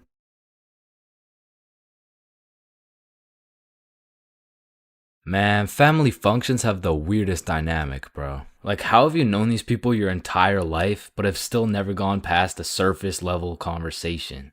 I mean, let me know if it's just my family, but every function is the same. The whole gang links up, and everyone just asks the most generic small talk questions to each other. Hey, how's that new place you bought? Oh, yeah, you know, it's good. And how's the kids doing?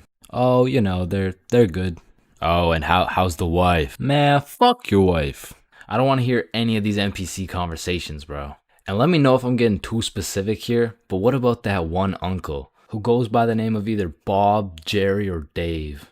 And this dude will just always be saying the most out-of-pocket things imaginable. Oh, how's your daughter Jane doing? Oh, Jane's always been hot, eh? Bob, she's 15. This uncle be at the family function thinking it's Coachella or something. Bob, another beer's a little bit excessive, don't you think?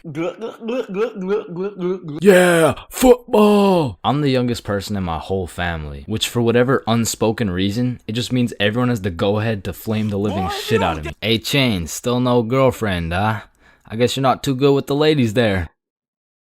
But I make one joke back and I'm the bad guy. You don't seem too good with the ladies yourself, seeing as your wife just divorced you and she took the kids with her. Am I right?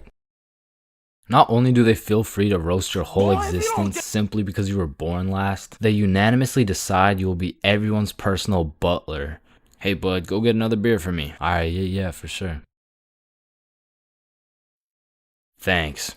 Now you better get started on mowing that lawn.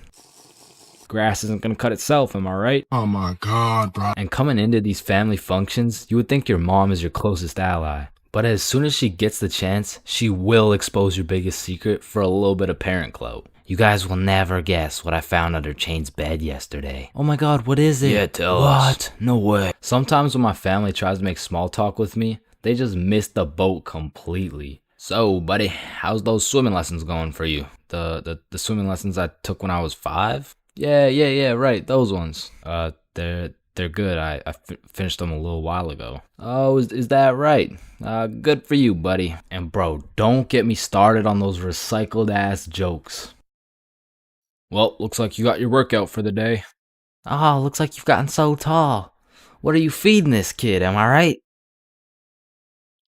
Oh, Bob, I think you got some food in your beard. Oh, don't worry, I'm saving it for later. Ah, good one, Bill. Oh, Bob, he's so funny. Thank you. I guess everyone at the function must have Alzheimer's or something, because these jokes will have them cracking up like they haven't heard the same joke the past 15 functions. But cousins, man. Cousins are the saving grace of family functions. Without cousins, you would have no choice but to participate in the tomfoolery of small talk. I'd be walking in the function just praying to see that one cousin. And bro, I have a family function survival tip for you. You always have to stay within arm's reach of either your siblings or your cousins. Because whenever some bullshit goes down, you just give each other the look and flee the scene. And because when you get caught lacking on your own at the function, you get jumped. Metaphorically speaking, of course. Yo, Chains, I'll pay you $5 if you pull that fire alarm right there. Oh, Yo, run. Chains, do you know why I've called you into my office today? No. You see, that little stunt you pulled has led you to a 1-week suspension. God damn it. What does suspension mean? It means for the next week you are prohibited from coming to school. Fuck. What does prohibited mean? Chains, you can't come to school for the next week. Hold up, so you're telling me because I pulled the fire alarm, I don't have to go to school for a week? Yes, it's a suspension. You are... Man, I got a love-hate relationship when it comes to getting suspended from school. Like on one hand, shit, you just don't have to go to school. But on the other hand... Suspended? Oh, I'm about to suspend that ass. Ah, fuck. Ow. Shit. Alright, I don't recommend getting suspended. That shit is not worth it. But how do I know? This story dates way back to grade 7. It was a cold winter day at Stickman Middle School. In fact, it was freezing cold, and this gave Billy a great idea. Yo, the pond behind the school is frozen. Let's go fuck around on it. Oh, I'm down. Okay, bet. So after school, we got a group of 5 homies, and we headed over to the frozen pond. Now, to paint the picture, behind Stickman Middle School was Stickman Elementary School, and behind Stickman Elementary School was this frozen pond, meaning we had to walk through Stickman Elementary School to get to this pond. But nonetheless, we walk up to the pond and instantly I see this big red sign that says, "Hazard, do not step on ice." Guys, the sign says do not step on ice. Man, fuck the sign. Watch this. Oh shit, look, it's sturdy as fuck. Yo, fuck. And even though Billy's dumbass fell in, the ice was actually pretty sturdy. So you know, we're gliding around, eating shit, hitting the meanest ballerina spins you've ever seen, and eating shit. And we were having some good old harmless fun. In fact, our grade 7 selves were having the time of our lives on this frozen water. That is until... Oh, what do you guys think you're doing? We were just walking on the ice. Did you guys not see the sign? What sign? I could have swore I put a sign right here. Nope, no sign at all. There was no sign. I have no clue what you're talking about. Okay, but you guys have to get off the ice. Well, why? Nobody's getting hurt. Yeah, we're safe. Okay, it's your choice. You're gonna regret this. So we continued with our ice skating antics for approximately 10 more minutes. Until the same lady came back up to the pond, but this time she was equipped with a Sony Alpha A7 mirrorless digital camera with the extendo lens. In other words, she was quite literally about to catch us in 4K. But at least she doesn't know what school we go to. Hey, what school do you guys go to? Not Stickman Middle School. Absolutely not. No, definitely not. Fuck, she knows. We had to think quick. How are we gonna smoothly get out of this situation without getting in trouble? So we called a boys emergency meeting. We huddled up and discussed our best plans to get out of this situation. And after combining all of our genius grade 7 brains, we made the ultimate plan. If we started mooning the camera, it would then be illegal for her to take pictures of our middle school cheeks. I don't know how this became our best option, but regardless, we put the plan in motion. I mean, me personally, I got a little shy and kept my pants up, but some of the boys were out there going crazy, looking more caked up than Summer Rae. And after a little while, the lady must have decided it wasn't a great look to have a camera pointed at some 12-year-old cheeks, and she left, which means the plan had worked flawlessly. Now, the next day at school, I had completely forgot about it, to be honest. But strangely enough, while I was sitting in math class, I hear the little class phone start ringing. Hello? Oh, yes, he's here. Oh, okay. Yeah, I'll send him your way. Thank you. Chains, Mr. Principal wants to talk to you. And at this point, I should have picked up on why I was being called to the office, but I had complete faith in our foolproof plan of mooning this stranger that the thought of being in trouble didn't even cross my mind. That was until I walked into the office to see every single one of the boys sitting in Mr. Principal's office. But mama didn't raise a snitch, so we started capping our asses off. So, what did you guys do after school yesterday? Nothing. I played Fortnite. I was doing a homework. Don't play stupid with me. I got a call from Mrs. Principal over at Stickman Elementary. So tell me, what were you doing on the pond yesterday? I wasn't there. It wasn't us. I don't know what you're talking about. I don't even know what a pond is. I see. Well, I've got evidence. And as he shows us this undeniable evidence, you can see this dude Billy's cheeks in the corner of one of the pictures. So I slowly look over at Billy, and he looks over at me.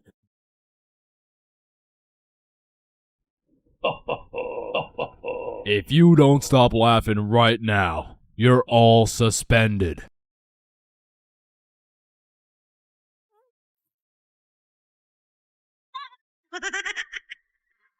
That's it. You're all suspended. And as I explained the situation to my mom, let's just say Mama Chains was not happy.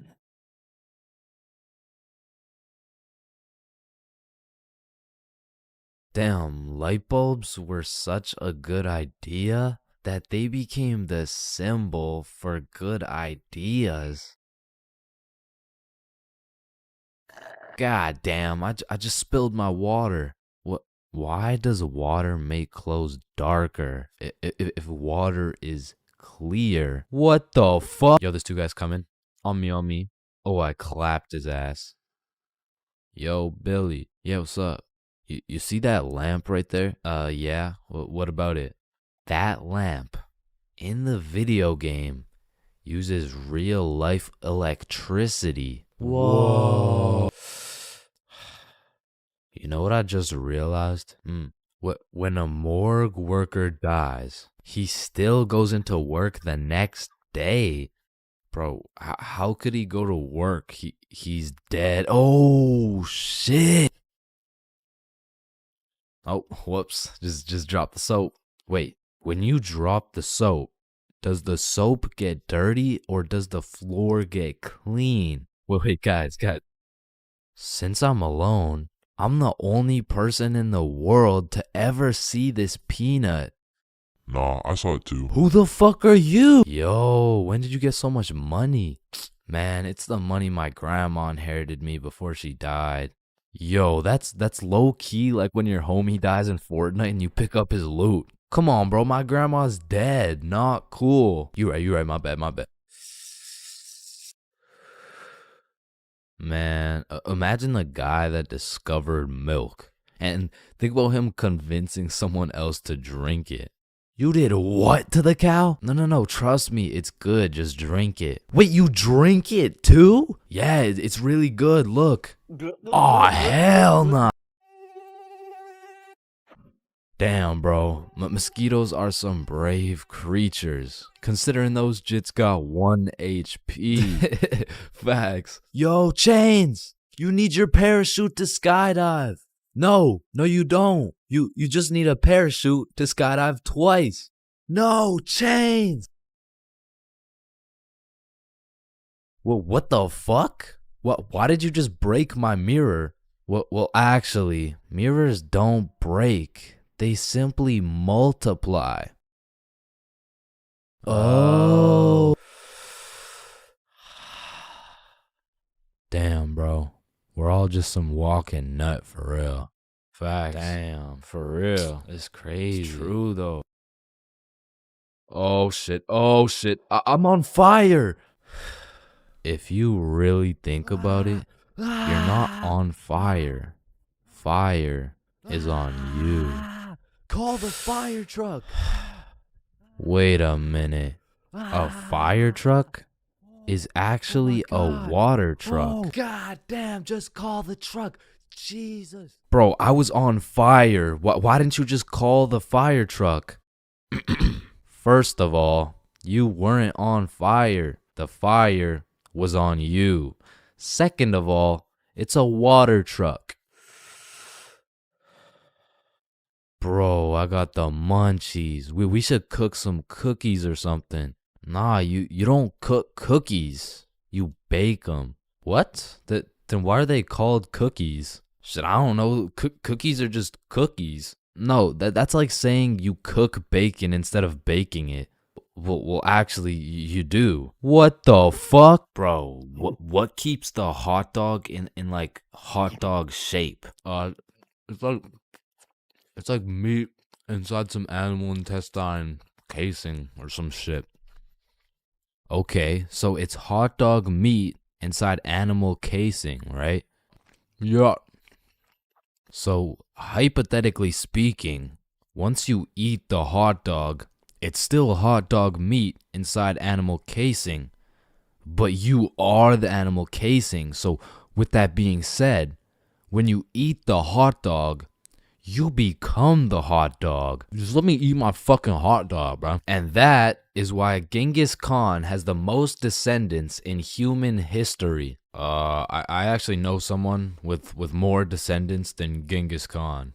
Well, that's impossible. Who could possibly have more descendants than Genghis Khan? Genghis Khan's dad. Damn, you know Google Maps, right? Yeah, of course. Bro, someone at Google really just said, yup.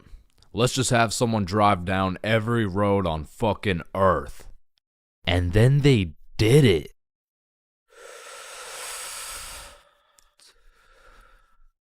You know how concrete and glass are both made out of sand? Yeah, what about it?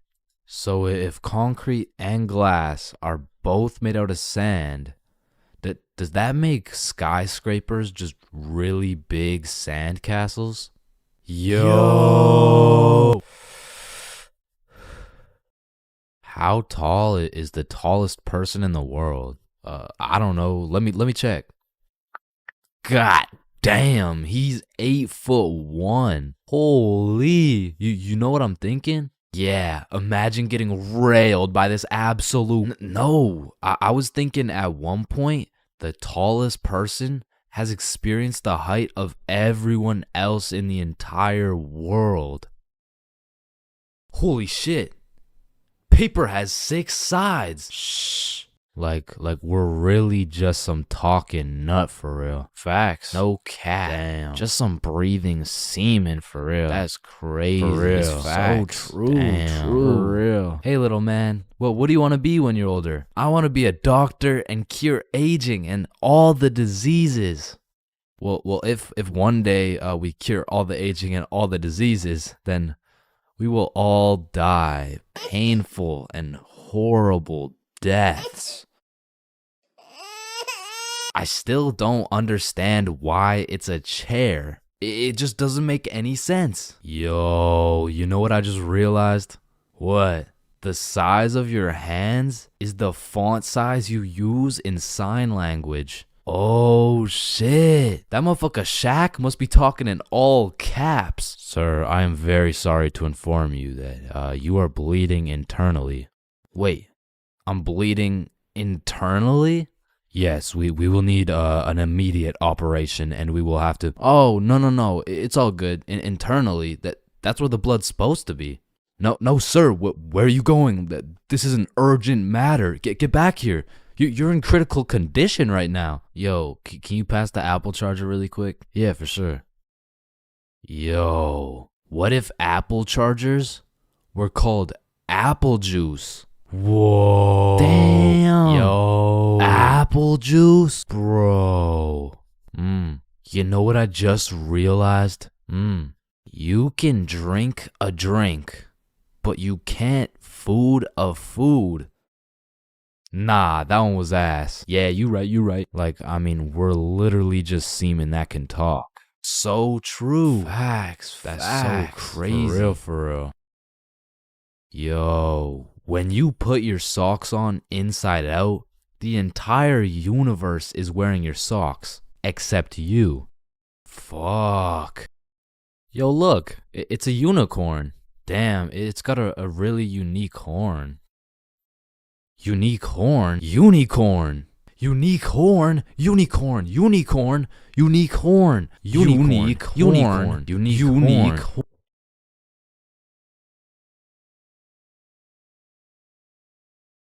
Oh, leaves are called leaves because they leave the tree. Holy shit, I got an idea. Can you pass me the wrench? Rope. Glue. Piece of pizza, please. Tape. A little more tape. Damn. Big ass magnet. Alright, all done. Whoa! This bad boy uses 0 gas. It's completely eco-friendly. Hop in.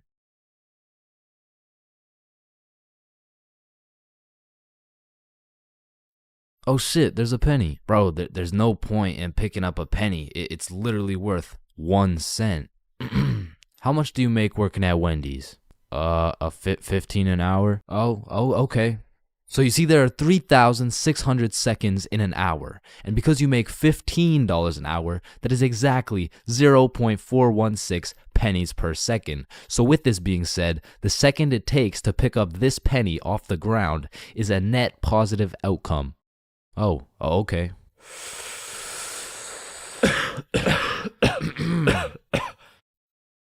Wait a minute. Are stickmen always naked? Holy shit, we are stickmen. What the fuck? Yo.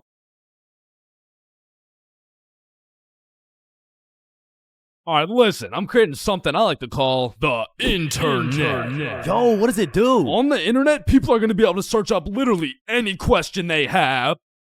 They're going to be able to watch videos for educational purposes.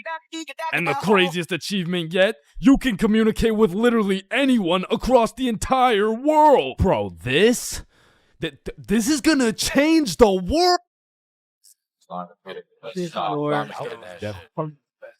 Bruh, I'm not gonna lie, the internet is 100% one of the greatest inventions of all time. Like, that shit's up there with the light bulb, the airplane, the Testacuzzi. Like, they're all groundbreaking inventions, but the internet just has to be number one, bro. Like, imagine telling a caveman you had a magical box where you could make anything pop up in 2 seconds. Yo, Caveman Dave, I got a magical box where you can make anything pop up in 2 seconds. Oh, shit, cool. Do you know her or something? No, Dave, get the fuck. Now, Caveman Dave absolutely dicking down the computer monitor seems stupid, barbaric, uncivilized, you know? Like, who's gonna tell bro they're just pixels on a screen, am I right? Facts! Yo, Caveman Dave is a dumbass! Facts! Yeah, no, let me see your search history. You know, we don't gotta do all that. You know, oh, okay. Monstrous KFC mukbang. I like KFC. Fat motherfuckers eating a lot of food. I was hungry. Yo, big butt booty Latina oiled up, shaking that diggity dump truck, dog. What are you searching? Okay, listen, like my finger slipped. Yeah, bro. 2025 is the weirdest time to have access to the internet, and that's just cause everybody has that shit. Like, I got it, you got it, my grandma's got it, Kanye's got it. Man, you and your grandma. Kanye still got it. And I fucking hate so everything, and I'm done. Okay, yeah, well, not anymore, but I don't know if it's just me, but recently the internet has been getting more and more out of pocket, bro. Like, I'll be having a fantastic day, just chilling, until I pull up Instagram and see some shit talking about, imagine your car declines at the abortion clinic and the doctor start nutting in you. Yeah, this motherfucker's never getting a job, bro. Like, his digital footprint's up there with fucking Kanye, bro. Hell nah.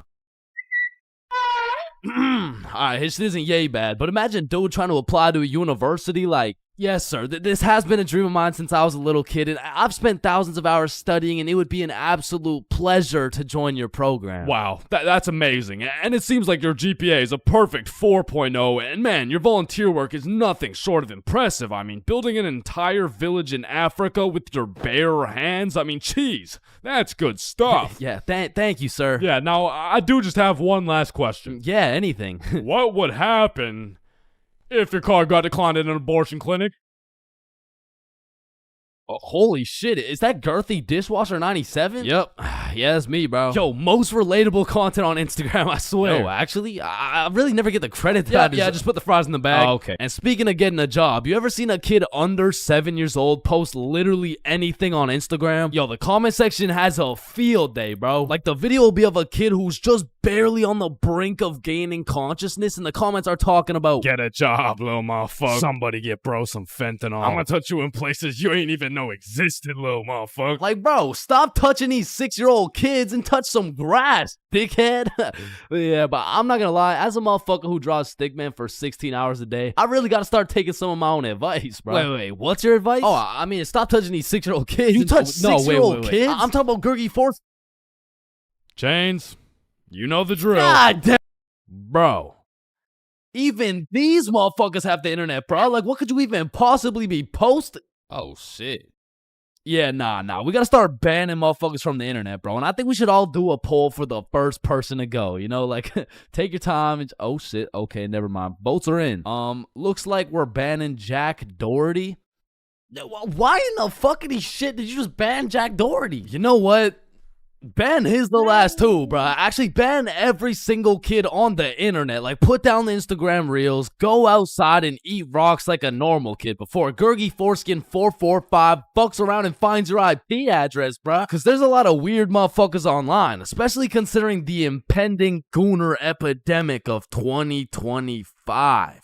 Now, if you're unaware of this widespread epidemic, well, fucking good for you, but there's been a recent spike in the amount of gooners seen online. Like the type of motherfucker who'll be scrolling and see a video of a Cheeto that's kind of built somewhat like a Kardashian, and next thing you know, bro's got a DIY screen protector, bro. And I swear these gooners have no clue it's a problem either. Like, they probably show up to the doctor's office for a quick little checkup, and the doctor has to break the news to them like, yeah, Mr. Gooningson, Yeah, I'm sorry, but you gotta stop masturbating. No, wait, what? No, wait, why? Because I'm trying to examine you, dumbass. Oh shit, like it's honestly mind-blowing how having access to the internet with all its power and infinite knowledge just makes us more stupid, bro. Like at any given moment, we have the resources to learn quantum physics or learn how we can watch Skibbity Toilet. What? No. Why the fuck would we watch Skibbity Toilet? Shit, man, this stuff's good. Just take a watch. No, I'm not watching that shit. Just real quick. Yo, why are you recording me, bro? We're filming a YouTube video, dumbass. Oh shit, yeah, you're right. So I was saying there's a lot of people nowadays addicted to the internet and shit, like that guy over there. Where?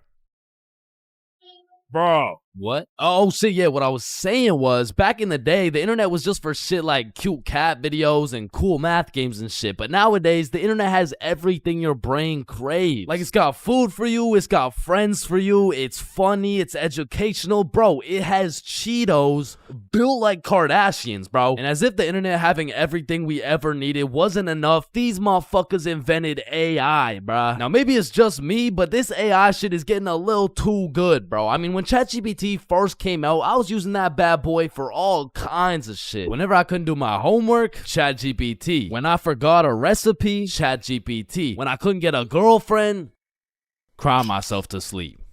And then ask ChatGPT. Like back in the day, I was using that shit to fix all my problems. But nowadays, nowadays I just be using it to spend quality time with, bro. Holy shit, this guy's a gooner if I've ever seen one. And no, I'm not a fucking gooner, bro. I'm just spending some time getting to know my homie Mr. GPT. Cause when the day comes and that motherfucker and his AI homies decide to take over and kill the entire stickman race, you're gonna be getting your shit annihilated, bro. And I'ma just be like, yo, GP. You don't gotta do this, bro. Remember when we used to talk about our feelings together and I used to send you line art of sexy Squidward and shit like, hot, you fucking gooner. And honestly, I feel like the people are less scared of the robots taking over the entire world and they're more scared of them taking their jobs. But I'm gonna keep it a buck. I cannot relate, bro. Like, AI could never do the shit I do. AI could never do the shit I do. Wait, what the fuck? Wait, what the fuck? Who does this bum think he is, bro? Who does this bum think he is, bro? Like I mean, yo, alright, that shit doesn't even sound like me, bro. Yo, that shit doesn't even sound like me, bro. So you want to copy everything, huh? Yeah? Yeah, you sure you want to do this? Yeah, you sure you want to do this? Yeah. Alright, let's go. I like little kids. Yo. Like, you loading or something? Like, what's going on? You gonna repeat it, or, you know? Undercover police has Bodge back. When you link a girl and you both bring a friend, man, what could possibly be better than a 2-man mission? 3-man mission. And when you go on a 3-man mission, you need to be able to trust those homies with your life, bro. Cause I don't know why, but 100% of the time you go on a 3-man mission, somebody's gotta take one for the team, bro. Like, it's just inevitable. And if your homie isn't willing to eat the shit sandwich in order to see the gang succeed, the entirety of the gang is eating the shit sandwich, bro. And on top of that, you need your homies to have your back when you crack a shitty ass joke. Cause if you're in a group of 6 people and not a soul laughs, nah, you're done, bro. Like, you're cooked. You're sauteed, bro. Like, pack it up. It's over with. Like, yo, guys, what do you get when you mix human DNA with goat DNA? Oh my god, what do you get? Wait, no, let me guess. No, I don't know. What do you get? Kicked out the petting zoo. Fuck, I sold. Actually, that's a really good joke. Facts. Wait, it was? And lucky for me, I got the 2 most perfect dudes for the job. Bob and Billy, so you know we were no strangers to the game. Like, we had 99 chemistry, bro. We were like Jordan, Pippen, and Rodman, setting up these plays, passing, alley-ooping, and dunking that shit. In these streets, they called us the real Big Three. And one day, the real Big Three hopped on a plane to Mexico. And this story takes place way back. Like a month ago. And this story doesn't just contain one 3-man, not 2 3-mans, but 3 different 3-man missions. And with these 3 different chances, will me, Bob, and Billy be able to find love in Mexico? Or will we get set up and kidnapped by the cartel? Find out coming up on this episode of Billy, Bob, and Chains. Wait a minute. So, boom, we get to Mexico and we're staying at an Airbnb. So we start with all the essentials. We unpack, get some food, check out the rooms, download Tinder, play some music, get settled in, shit like that. And some of you may be thinking, damn, Chains, Tinder? Shit, I didn't know you were down bad like that. And let me just clear this up, all right? I'm not, okay? I'm down horrendous. And you really don't know me at all if you thought I was gonna leave Mexico without running a 3-man with the homies. So I'm just doing what I gotta do. Don't hate the player, hate the game. So we got there on a Monday, and for the first few days, we're exploring, we're trying some food, going to the beaches. It's great, a bunch of nice and relaxing shit. But at night, it was grind time, bro. I was swiping more than a girl with daddy's money, and I was shooting more shots than Drizzy Drake at his local middle school. So by the time Thursday rolled around, I secured the first 3-man mission of the trip. And when I told the boys, they were hyped as fuck. I mean, Bob was so excited, dude almost made a facial expression. So before we went out, we had to get teed up. And lucky for us, we spent half our food budget on a few bottles of vodka. So we're absolutely down in that shit until our Uber pulls up. We hop in the Uber and get dropped off by some bars where we plan to meet the girls. Now keep in mind, at this point, all I've seen of this girl is pictures. And there's a brutal catfishing epidemic going on. So let's just say it's completely in the realm of possibility that I set up a link with 3 big buff Mexican dudes. And Lord knows I'm crossing my fingers. Hopefully there's no big buff Mexican. I don't want the big buff Mexican dude. So my heart dropped to my balls when I got a tap on my shoulder and turned around to see a not so buff Mexican dude with another not so buff Mexican dude with the 3 girls. Oh, hey. Oh, no, don't worry. These are just my friends, by the way. Hey. Oh, shit. That makes sense. Okay, yeah, what's up? And not only was I relieved that she wasn't a jack dude, but she was fine, nice, and she spoke English. Same with Bob's girl and Billy. Yeah, nah, he had to take one for the team for sure. Hey, bro, I'm sorry, but this is just the way the cookie crumbled. Shit, bro. Can we get another cookie? It's too late, bro. It's already crumbled. And Billy took that shit like a champ, bro. So all 8 of us go to a bar and we're just talking, getting to know each other and shit. And I noticed Billy just keeps the tequila shots coming. I mean, we were only 10 minutes into the conversation, but this dude is 10 shots deep at this point. And all of a sudden, this dude starts laying down that Google Translate riz, and he's dropping hard eye emojis and shit, and I'm like, damn, respect. I mean, he's taking this extremely well. And after about 30 minutes of talking to this girl, I look over at Billy and I start to see some wild ass emojis being thrown around. Like, oh shit, Bob. Yo, I think Billy forgot he's the one taking one for the team. So me and Bob cut him off of the tequila, and then my girl is like, hey, do you guys want to come over to our place? Yeah, hell yeah! Is he alright? Yeah, he's fine. So we hop in their whip and go to their crib. And at this point, it's getting kind of late. So we're just chilling, listening to music and things of that nature. When me and Bob realize Billy and his girl are nowhere to be seen. So I turn to Bob and I'm like, yo, should we stop him? Damn, bro, you're right. We can't let him do that shit. And listen, bro, I've never been the type of dude to cock block, but if it's the homie who's about to interlock with the chalk chick at this o'clock, I'll walk up, knock, unlock, and block that cock if I have to. And so I did just that. I walked up, knocked, of course, unlocked the door, and respectfully, I blocked that cock. Yo, what are you doing? I'm taking one for the team, remember? Nah. I think the team's doing just fine, But bro. you know me. I was gonna do it for the team, I don't think the team needs this one, gang. No. Remember, I'm supposed to be like taking it for the this is for the.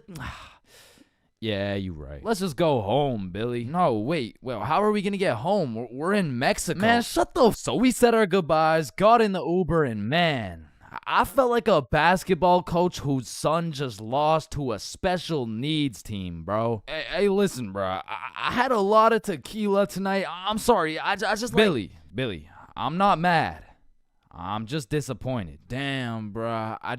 And the next morning we woke up, and I'm not gonna lie, we felt it a little bit, especially Billy. Billy was in physical and mental agony, but we have a secret method to get rid of any hangover instantly. It's called vodka. So we're practically eating this bottle for breakfast, and once everyone was healed up, we hit the beach and had a fantastic day. It was stupendous, really, and once the sun started to set, we got some food, and man, it was gas, bro. I had the best nachos of my life. And as I'm consuming this orgasmic meal, I get a little notification on my phone from a new girl. Yo, you got any friends? Oh, shit. And I'm like, hell, yup. Then she's like, I'm going out with some friends tonight. You guys should come. And I'm like, hell, yup. And just like that, we secured our second 3-man mission. So we absolutely house that fucking meal, go back to the crib, get ready, tee up, you know the drill. We hop in the Uber and get dropped off in the same area where the clubs and bars are to meet these girls. And when we get there, Bob and Billy are both praying they don't gotta take one for the team this time. And I'm there just chilling like, yo, this is why I set up the 3-mans, cause then I never have to take one for the Chains, is that you?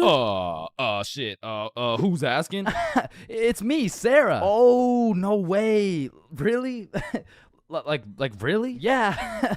Yeah. Oh, yeah, no, you must be looking for the other Chains. No, don't worry, this happens all the time. Oh, no. Chains for real. Yeah, look at it. This is you. Oh, fuck, would you look at that? I guess it is me.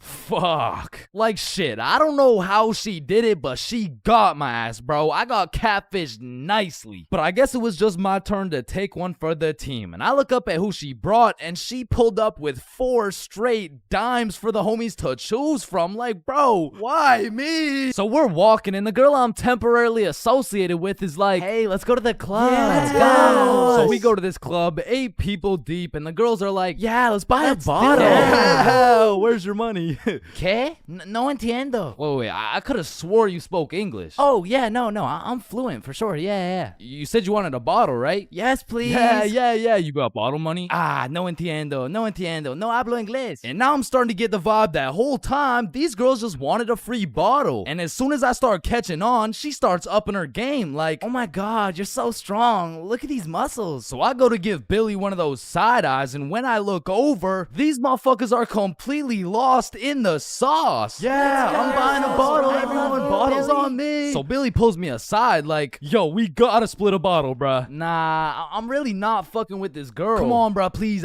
I need it, bro. Just take one for the team. Come on, take one for the team. All right, bro, I'll split it with you. Thank you, bro. I got you. So are you guys getting a bottle? Yeah. We're getting a bottle. Oh my god, you're so strong and you're a baller. Yeah. Baller? The fuck? I don't know, bro. She's weird as hell. Yo, can I get a bottle for this table? Yeah, for sure. What do you want? Listen, bro. Just give me the cheapest shit you got. Oh, I feel you, bro. Times are tough, you know. That'll be 1,100. God damn, that's a lot of pesos, bro. Pesos? Yeah, like 1,100. That's a lot. That's a lot of pesos. Nah, amigo, that's USD. Damn. Plus $500 to walk it to you with the Chicago fee of $350, and for the tip, it'll just cost you your left testicle. No, that's my favorite nut, bruh. Yo, Billy, we don't got it like that. Yeah, hell no. Let's just not get it, bruh. At least these girls are already fucking with us without it, though, right? Yeah, facts. Yo, we're not gonna get the bottle. Oh, why not get it? You can just buy it. It's not that big a deal. Nah, it's cause we we don't got enough money. They fucking dipped, bro. Quick as hell too. They all just evacuated, bruh. No, bruh, that was my wifey. And I'm just over here thinking, damn, I'm just glad I didn't have to see that shit through, bruh. But Billy, yeah, he was really going through it. Until he got distracted by some other random girls in the club. So at this point, all 3 of us are on the dance floor, absolutely fucking that shit up, when I start getting spammed on my phone. So I go to check who it is, and it's the gold digger girl, like, hey, we all went to the club right beside it, but we can all split this bottle. It'll be $86 per person plus tip. That'll be $95 each. And she's literally telling me the whole price breakdown of this bottle. She pretty much just sent my ass an invoice. And I'm like, hell nah, I don't care if that shit would have been free. There is no way I'm ever gonna see this girl ever again. And then I get a tap on my shoulder, and it's 3 big buff Mexican dude. Nah, I'm just playing. It was the gold digger girl, but this time I probably would have preferred the buff dudes. Cause this girl grabs me by the arm, pulls me outside with all her homies and starts breaking down the price again. Okay, the bottle is $700, but you just gotta pay $95 each, okay? Yeah, we're in, let's do it. No, what? Billy, chill. So I call an emergency meeting with the homies and we huddle up and I'm like, listen, you guys can go with them if you want, but there's no way I'm going and paying for this girl's bottle. Fuck that, bro. You're right. We could find something better for sure. So we jump ship. Absolutely abort mission. Yo, what's that over there? I'm not stupid. I'm not falling for that shit. Nah, is that Jeff Bezos handing out free bottles to catfishes? Wait, what? Where? So we evacuate and start roaming the streets when I get a tap on my shoulder. I take a deep breath, turn around, and it's the girls from the OG3, man. Like, oh my god, Chains, what are the chances? Yo, what's up? And me and Bob are hyped, but Billy's over here having traumatic anime flashbacks and shit. You guys should come with us. We know the best spot here. Oh shit, bet. Fuck. So they take us to this club bar thing, and it's fucking bumping, but as soon as we get inside, Billy disappears, bro. And I don't even blame him. He's staying as far away from this girl as possible, not because he's scared of what she's gonna do, but because deep down, he's scared of what he might do. But regardless, me and Bob continue to respectfully obliterate the dance floor for about an hour straight, and then the girls are like, hey, it's getting kind of late, so we're gonna head out now. I bet. Wait. Yeah! And once me and Bob had officially decimated the dance floor beyond repair, we realized there's an upstairs that leads to a balcony. So of course me and Bob go to explore that shit. And as we walk out onto the balcony, we see Billy with this one girl who looks our age, who happens to have a friend who also looks our age. And once again, Billy is absolutely laying down that Google Translate riz, but this time he's really cooking. So me and Bob start talking to her friend named Mia. I get her Instagram, and then Billy's like, alright, let's go. The Uber's here. Uber? Uber to where? Oh, yeah, no, my bad. I forgot to tell you, but Camilla and Mia are coming back to the B&B. What the fuck? Don't you think we gotta discuss shit like that? Nah. Bro, what? Alright, Uber's here. Let's go. So Billy and the girls go to the Uber, but me and Bob stay back to discuss what the actual fuck is going on right now. Yo, this is a bad idea, right? But we can't let him do this shit alone. Shit, Bob. Do we even have a choice? So we leave the bar and start walking to the Uber when this girl stops me and she's like, hi, what's your name? Oh, I'm Chains. What's your name? Oh, my name's Sophia. And Sophia's trying to make some small talk and shit like that, but Billy's already waiting in the Uber. So I'm like, well, it was nice to meet you, but I gotta go. Oh, well, let me get your Instagram real quick. So I give her my phone, she follows herself, and then gives me my phone back. And when I lay my eyes on the screen, I realize we have a mutual. And I'm just surprised because we're in Mexico, bruh. So I go to check who it is, and it's Mia. And at this moment, everything started piecing itself together to make our third three-man mission. So I'm like, yo, you know Mia? Oh, Mia? That's like my best friend. Why? Word? You mean this Mia? No, oh my god, way. Mia. So Sophia hops in the whip and we're all just talking, and then Mia says, yeah, so like, we don't have work tomorrow. Oh shit, do you guys work together? Yeah, we do. Damn, what do you guys do? Oh, you know, we dance. What, where do you guys dance? Like in the club? Oh shit, yeah. That's what's up. Yo, how old are you guys, by the way? 21. 24. 25. Damn! Sorry. Do you guys happen to have any, you guys happen to have kids by chance? Of course, I have two. I have a baby boy. One of them is a 3-year-old boy. I also have 2 daughters. Oh, fuck. Yo, Bob, you think it's too late to, abort mission? And I don't know how, but none of that information seemed to faze Billy in the slightest. Cause now he's out here making out with this girl like, fuck them kids, bro. And the whole car ride, I'm just thinking, what the fuck is going on, bruh? But soon enough, we arrive. We all hop out of the whip, go to our B&B, put in the code for the lockbox, get the key, unlock the door, and go inside. Now for context, the crib had 2 couches and a master bedroom. And that bedroom is where I used to sleep, and I say used to because as soon as we got to the B&B, Billy and Camila went straight to my room and start playing patty cake loud as hell too, and so all of us are just sitting on the couch like Hola. ¿Cómo estás? Fuck. And this motherfucker Billy was just making up for every single time he had to take one for the team. And after the longest 20 minutes of my life, Billy walks out of the room smiling from ear to ear like, what? Well, why's everyone looking at me? Shit, you guys could hear that? Then Billy cops the girls an Uber, they dip, and I'm looking at Billy like, bro, what the actual fuck just happened? Hey man, listen, it's just the way the cookie crumbles. Nah, bro, you are crazy. And at this point, it was probably 4 a.m. or something, so I go to my room to look at where I'm supposed to sleep, and there's a bunch of looped up rappers on my bed, and I'm not talking Diddy. So needless to say, after a long night, I slept on the couch, and we all woke up rotten, bro. So rotten, even the vodka method wouldn't work. So we decided if anything could make us feel better, it would be a plate of the world's best nachos. So we get ready, leave the crib, and then Billy's like, yo, who's got the key? Shit, I don't got it. Bob, you got it?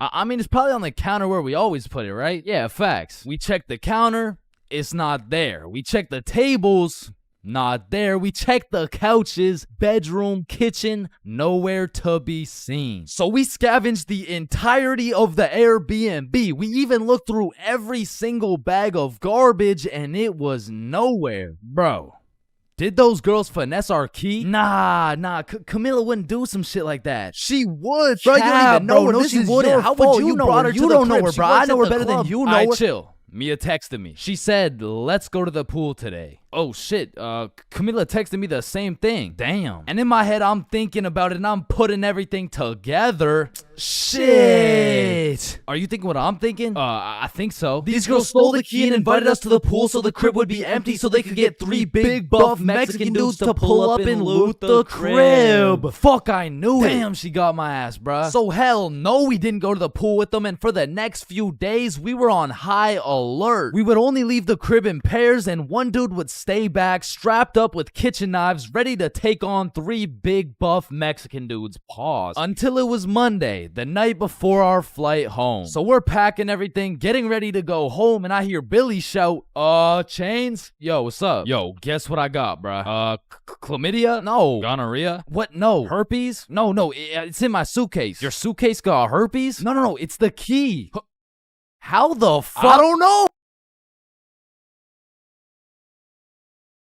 Yeah. Alright, I already touched on the unspeakable things that go down in the high school bathrooms, bro. But there's only one place on earth that is more foul than those bathrooms. And it's the goddamn locker rooms. That room smells like complete and utter dog shit mixed with Axe spray. Like maybe I just went to school with a whole lot of Discord mods, but the rancid smell of the boys' locker room would contaminate anything in a 50-foot radius. And shit, Lord knows what goes down in that questionable place. Like you'll walk in there and see anything, bro. Motherfuckers will be having fights, chicken fights, group fights, sword fights. Like any laws and rules simply don't apply to the boys' locker room. Motherfuckers will be throwing hands, selling drugs, committing arson, committing several counts of fucking tax evasion. Shit, you name it. It's pretty much a GTA lobby in that bitch. Like I remember one day I walked into PE and my teacher was like, hey,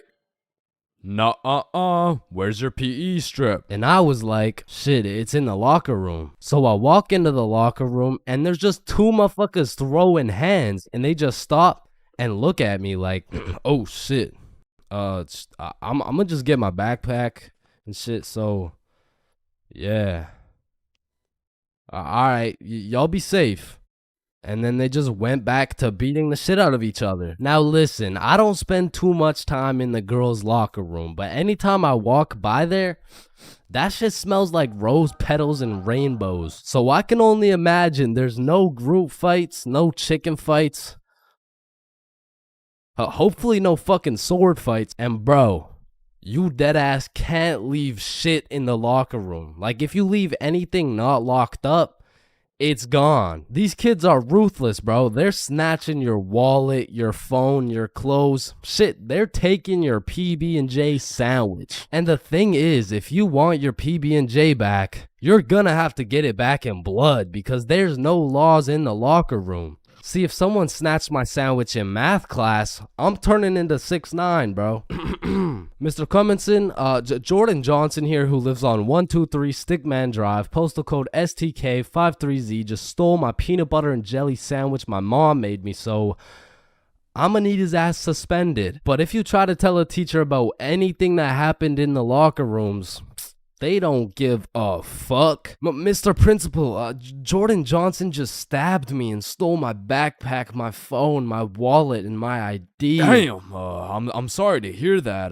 Where did this happen? It was in the locker room after PE. Oh, you said the locker room?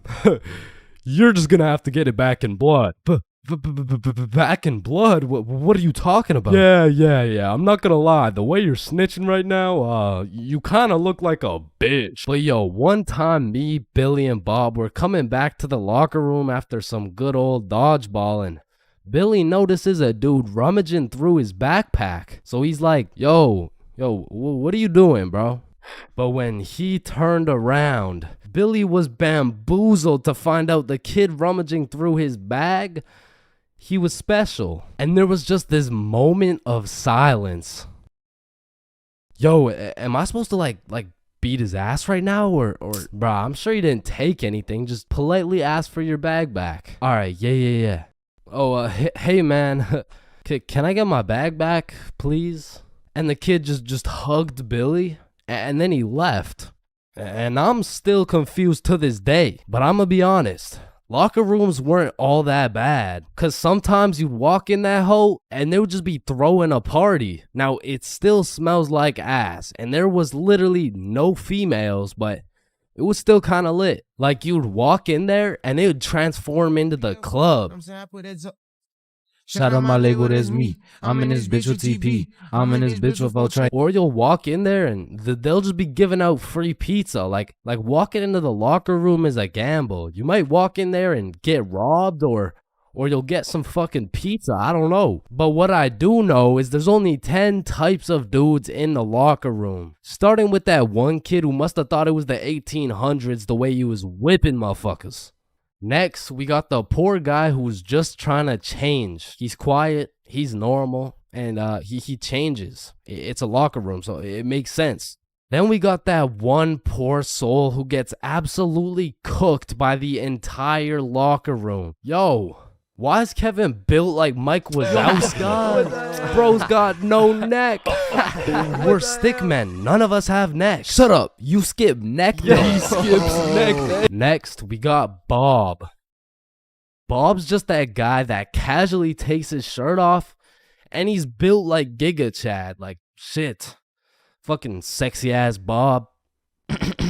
And I don't know why, but there was always that one guy who thought it was a good idea to just whip his nuts out. Unprovoked, uncalled for, completely out of pocket. Like, what do you look like with your nuts out in a room with 30 half-naked sweaty dudes? Like, personally in that situation, I'm keeping my balls in my boxers. Thank you very much. And bro, tell me why there was always one kid who was just dousing himself in Axe spray. And it's always the mustiest motherfucker doing it too. Like, who's gonna tell him that Axe spray doesn't replace taking showers, bruh? And I don't know about your locker room, but for mine, there was always a dude eating. Like, out of all the places on earth, why are you eating in the locker room? Like, for some reason, there's something about eating around a bunch of dudes in their boxers that just doesn't sit right with me. I mean, simply by bringing that sandwich into the locker room makes it contaminated. That sandwich will be tasting like wet dog and Axe spray. And next,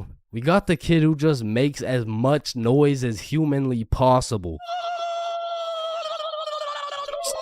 Shut the fuck up. And then there's that one dude who decides he's having a shower. And all power to that guy, but personally, there is no fucking way I'm showering in school. Like, I can't trust this little door to stop these menaces from breaking into my shower. Cause remember, there's no laws in the locker room. Like, it's no jail, but I'm sure if you drop the soap in there, you're gonna get violated. And of course you got the fiend. There's always a dude fiending for a vape in every locker room. And it's low-key worse in the locker room than the bathrooms. Like, these locker room fiends would do a little bit too much for some nicotine. I've seen them pay $5 for a single hit, and fuck, I don't want to know what they'll do for a hit when they run out of money. And still, I'm not gonna lie, the high school bathrooms get wild. They'll be hotboxed, there'll be fight clubs, but the thing about the bathrooms is a teacher can walk in at any time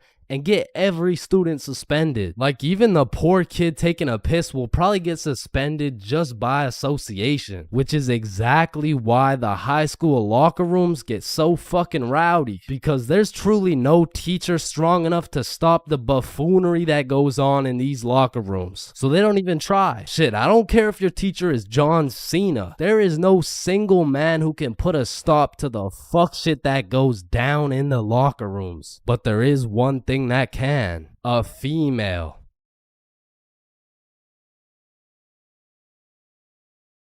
Billy is one of my closest homies, and we've been friends ever since we were little kids, and for as long as I can remember, Billy's been a dumbass, bro. I'm talking he's slightly retarded, you know what I mean? And everyone knows Billy for just two things: always making the absolute worst decision possible, and always having the best stories, bro. Like, statistically, this motherfucker should have died 61 different times already, bro. Nah, I got plot armor, bro. Bro, no you don't. I do. Man, shut the fuck. What the fuck? Now, this story takes place on February 14th, 2025, Valentine's Day. And I'm gonna be so honest, this story is one of the craziest stories I've ever heard in my life, bro. So, wait, can you swear to them that is real? It is. Say you swear. I swear, bro. On everything you love, the Valentine's story happened, bro. On everything I love, the Valentine's story really happened. It was a fine Valentine's Day night. Bob, Billy, and I were all some single dudes, except Billy had a little situation, you know. He was talking to a girl named Elise, and they would hang out from time to time, but it was a new thing, so they weren't really dating, and they were definitely not Valentines. Now, I don't know much about Elise, but just 2 weeks prior, Billy was telling me about how he met some cute girl. They would text, they would hang out, but for whatever reason, their conversations would always be some like, "Hey, how you doing?" "Oh, I'm good. I am a little bit stressed because I'm moving and everything." "Oh yeah, moving sucks. How about you come over, I relieve all your stress," type shit. Billy, I really like you. "I like you too, Elise. But I think you might be a whore." "Wait, what?" Like, you're most likely a bop. Okay, wait, I mean, you're like, definitely a fuckboy. Okay, chill now. I've never fucked a boy in my life. So keeping that in mind, we were all single, and this Valentine's happened to land on a Friday, and because of this, we going to the club. yeah. Yeah. So the plan was simple. We go to the drink store to get something to pregame, go back to my house, and then hit the club, fall in love, and live happily ever after. Now, the problem was Billy was stuck working a 9.5-hour shift until 10 p.m. Now, he was the pizza delivery guy for a chain we'll call Big Caesars. So he's doing his thing, delivering those Valentine's pizzas. Well, me and Bob decided that we would go get the drinks now and meet Billy back at the crib once he's off work. So we hop in the car, we get to the drink store, and at this point it's 9:30 p.m. And so Bob calls Billy to ask what he wants. No answer. I call him. No answer. We both text him. Nothing. Now, this was strange because Billy usually responds while he's working, but we shrug it off. We go inside the store and get Billy his go-to bottle. Hennessy. So we go back to my house and get to my room at about 10 p.m. and still no word from Billy. So we're waiting for a good 20 minutes and then I get a text message from Billy. The craziest shit ever just happened. So I'm like, what happened? Bro, it's so crazy, I need to tell you in person. So Billy whips it over to my house, kicks down the door, and instantly starts breaking down the craziest plot I've ever heard, bruh. Yo, listen, this story takes place 1 hour ago. It was 9:30 p.m. and Billy was finishing up a long 9.5-hour shift with his very last delivery of the night, but the problem was his phone was on 1% and he didn't even have a charger. So Billy locks in and memorizes all the directions to get there right before his phone dies. So from one side of the city, Billy goes 100% straight off the dome to the other side of the city for his last delivery on this fine Valentine's Day night. Billy hops out the car, walks up to the house, knocks,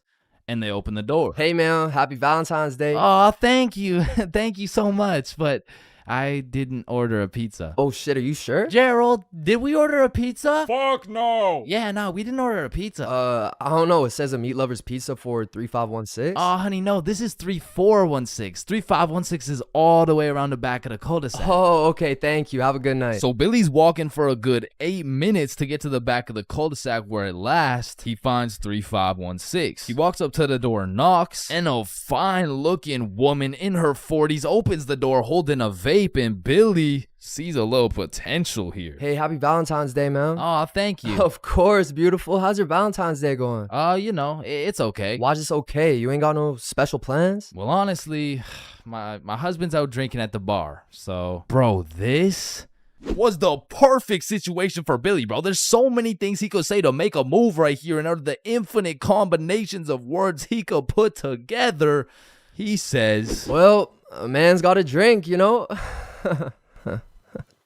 Yeah, okay, yeah, well, anyways, here you go. Keep the change. Have a good one. Billy fucking sold, bruh. He missed a wide open layup, and as he turns around to head back to his car in shame, Billy gets an idea. A genius idea, if I do say so myself. So Billy turns back around, walks back up to the door, and knocks again.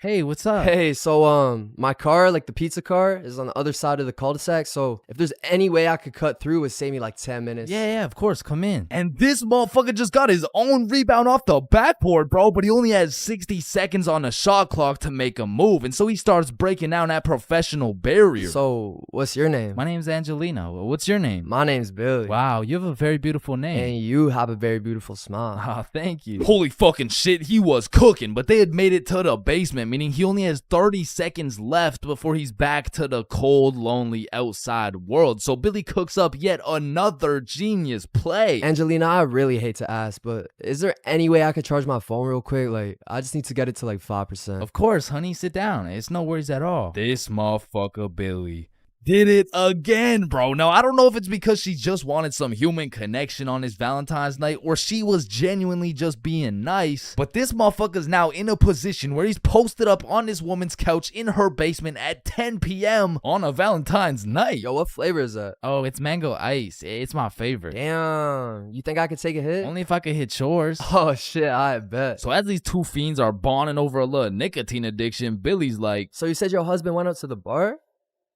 Yeah, he did. To be honest, it kind of hurts because like it just sucks to be alone on Valentine's Day, you know? Yeah, 100%. I feel you. I don't got a Valentine either. Type shit. Now at this very moment, Billy's about to shoot a shot farther than a three-pointer, farther than a half-court, full-court football field. This was a blindfolded shot from Mars by a 6-year-old kid with Down syndrome, bruh. I mean, shit. We could be Valentine's tonight. Oh, that's so sweet. But my daughter's upstairs. Ah, shit, yeah. I get it, but like this couch low-key spacious though. I mean, it's not that spacious. Please? Billy, you're funny. Now at this moment, Billy's 0 for 3 with these shots. I mean, the defense line was tough. She's got a whole husband and a daughter who's just posted upstairs, probably waiting for that fucking pizza. But to be fair, Billy was still on the court, but his phone was already at a good 3% charge, so he needs a game-winning shot right now, and so he reaches deep into his bag. I'm talking middle school years. He pulls out a shot I never thought I would see in the big 2025. This flavor's fire. Yo, let me show you a new trick. Yeah? What is it? Alright, so it's called a transfer. Basically, me and you just transfer the smoke. Okay, teach me. You gotta come closer though, alright? This motherfucker Billy switched the shot, bro, against all odds. Just 15 minutes ago, he was some bum delivering her Big Caesar's pizza. All of a sudden, now she's hot and ready, bruh. And so Billy's making out with some random dude's wife for a good 5 minutes. Then she's like, is your phone charged? Yeah, I appreciate it. You know, let me charge everything. Of course, honey, it's my pleasure. Alright, I'm gonna text you. Okay, drive safe. And Billy leaves this married mother's house after making out with her as the fucking pizza delivery guy. Bro, what the fuck? Billy, are you dead ass? I swear to God. Bro, that story is fucking insane. I mean, shit. I'm not done, bro. Cause if there's one thing that Big Caesar's taught Billy, it was how to deliver, bruh. So he takes the receipt, boom, takes her number down and texts her. So he drives back to Big Caesar's, goes in, clocks out, hops in a car, drives home, goes inside, showers up, gets out the shower to check his phone. No response. Damn. So Billy tries calling her, straight to voicemail. He changes the no caller ID and calls again, and it rings, meaning she blocked his ass, bro. And I have no clue why she would do such a thing. I mean, like, yeah, she has a husband and like a kid and probably another boyfriend on the side, but damn, say something. And that's the moment when he gets a Snapchat notification. Elise has added you as a friend. Now, Elise is the girl he's been talking to on Snapchat, so why would she even have him unadded in the first place? So Billy's like, you unadded me? And she just hits him back with a WID. Shit, I just got off work. What you doing? Oh, I'm just chilling at home. And then there's a brief pause. Do you know whose house you were just in? Do I know whose house I was just in? I've been to her house before. She doesn't even live close to... Wait. And Billy starts piecing everything together. How Elise was moving houses, all the boxes laid out in that woman's house, how Elise's family loved eating Big Caesars, and the woman's daughter being upstairs the whole time. Oh, fuck. Billy hooked up with his girl's mom. Now, we have no clue what her mom told her, because it makes the most sense that she said something along the lines of, hey, why did the pizza dude take so long? Elise, I think he was flirting with me. Because let's be honest, what is the other option, bruh? Hey, why did the pizza dude take so long? Yeah, no, I mean, I just cheated on your father with the Big Caesar's pizza delivery guy who actually just happens to be your age. So Billy's texting Elise, trying to play it cool, like, oh, I had no clue that was your house. What are the chances? And she just says, yeah, I get my good looks from my mom. And then she blocked him again, bro. Because after telling her 100 times that he's not a hoe, he's not a bop, he's not a fuck boy, I accidentally hooked up with her mom, bro. Billy, you know I gotta make a video about this, right? Yeah, I know.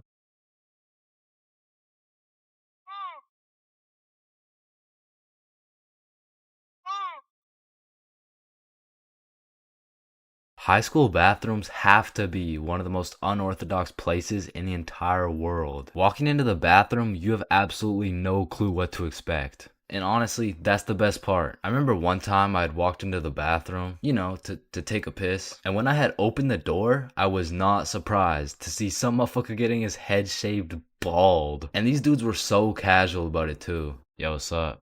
What up? And you know, it's cool and all to be able to be entertained while you're trying to release your bodily fluids. But I mean, sometimes you just want some peace and quiet. Because you truly never know when something like this can happen to you. And that is precisely why I'm scared to ever shit in the school bathroom. And listen, my school bathroom has always been bad, but these TikTok trends that keep popping up made the bathroom situation so much worse. Yo, look at this TikTok. That's kind of funny. 1 week later. Damn, someone took the soap dispensers. Who snatched the blow dryers, bruh? Where the fuck did the urinals go? 1 hour later. Hold up. Who hit a lick on the bathroom? These TikToks had the school announcements like, guys, I'm begging you, stop with the devious licks. If you see anyone hitting a devious lick in the bathroom, report it to the office immediately. And I'm not gonna lie, this trend was low-key pointless. Like, once you go home, the fuck are you gonna do with the broken blow dryer, bruh? But there was one TikTok bathroom trend that was fire. So, what is the square root of pi? Chains. Oh yeah, can I go to the bathroom? Be quick. Am I tripping or did I just hear... Yeah, bro. Bathroom functions are a 10 out of 10 TikTok trend. Hey, man, if you're still in high school, I recommend trying it. Anyways, I've obviously never been in the girls' washroom before, but I be seeing way too many TikToks filmed in there. Like, is it just a normal thing for girls to go to the washroom while other girls are just in there hitting the renegade? Like, I wouldn't know, but that whole situation seems a little bit awkward to me. Boom. Boom. Wait, renegade, renegade, renegade. And when it comes to most public schools, the washroom is like the black market of the school. So there's always some dude trying to sell you something. Yo, you need anything right now? I got that Gandalf OG, that Alaskan Thunder, some purple monkey balls, got those Girl Scout cookies. Hey man, just give me a second. I'm kind of busy right now. I got that sour diesel, that Granddaddy Purple Deluxe. Trust me, this stuff will blow your socks off. And every once in a while, someone will bring boxing gloves. All of a sudden, the school bathroom turns into the octagon. People are getting knocked out, dropped, and getting hit with the guillotine chokehold. But as soon as a teacher walks in,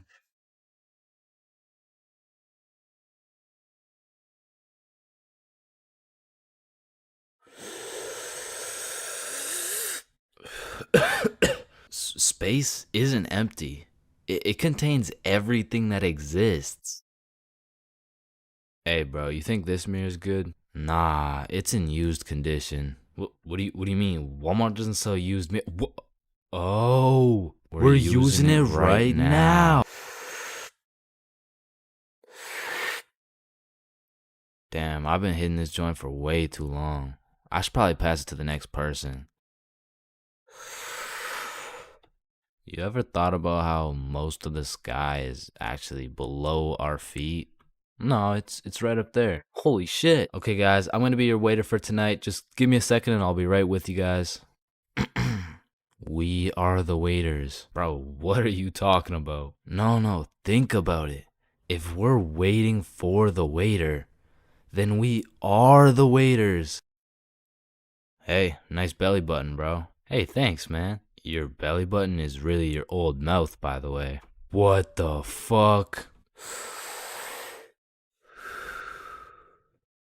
Yo, is your thumb even a finger? Fuck, man, I don't even know. It's kind of just a thumb. So if your thumb isn't a finger, then there is no middle finger. Hold up.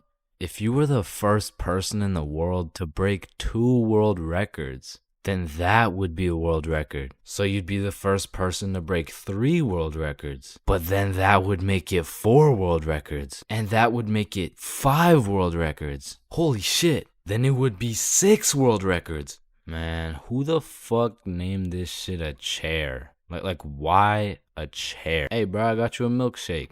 Oh, thank you, man. Does a straw have 1 hole or 2?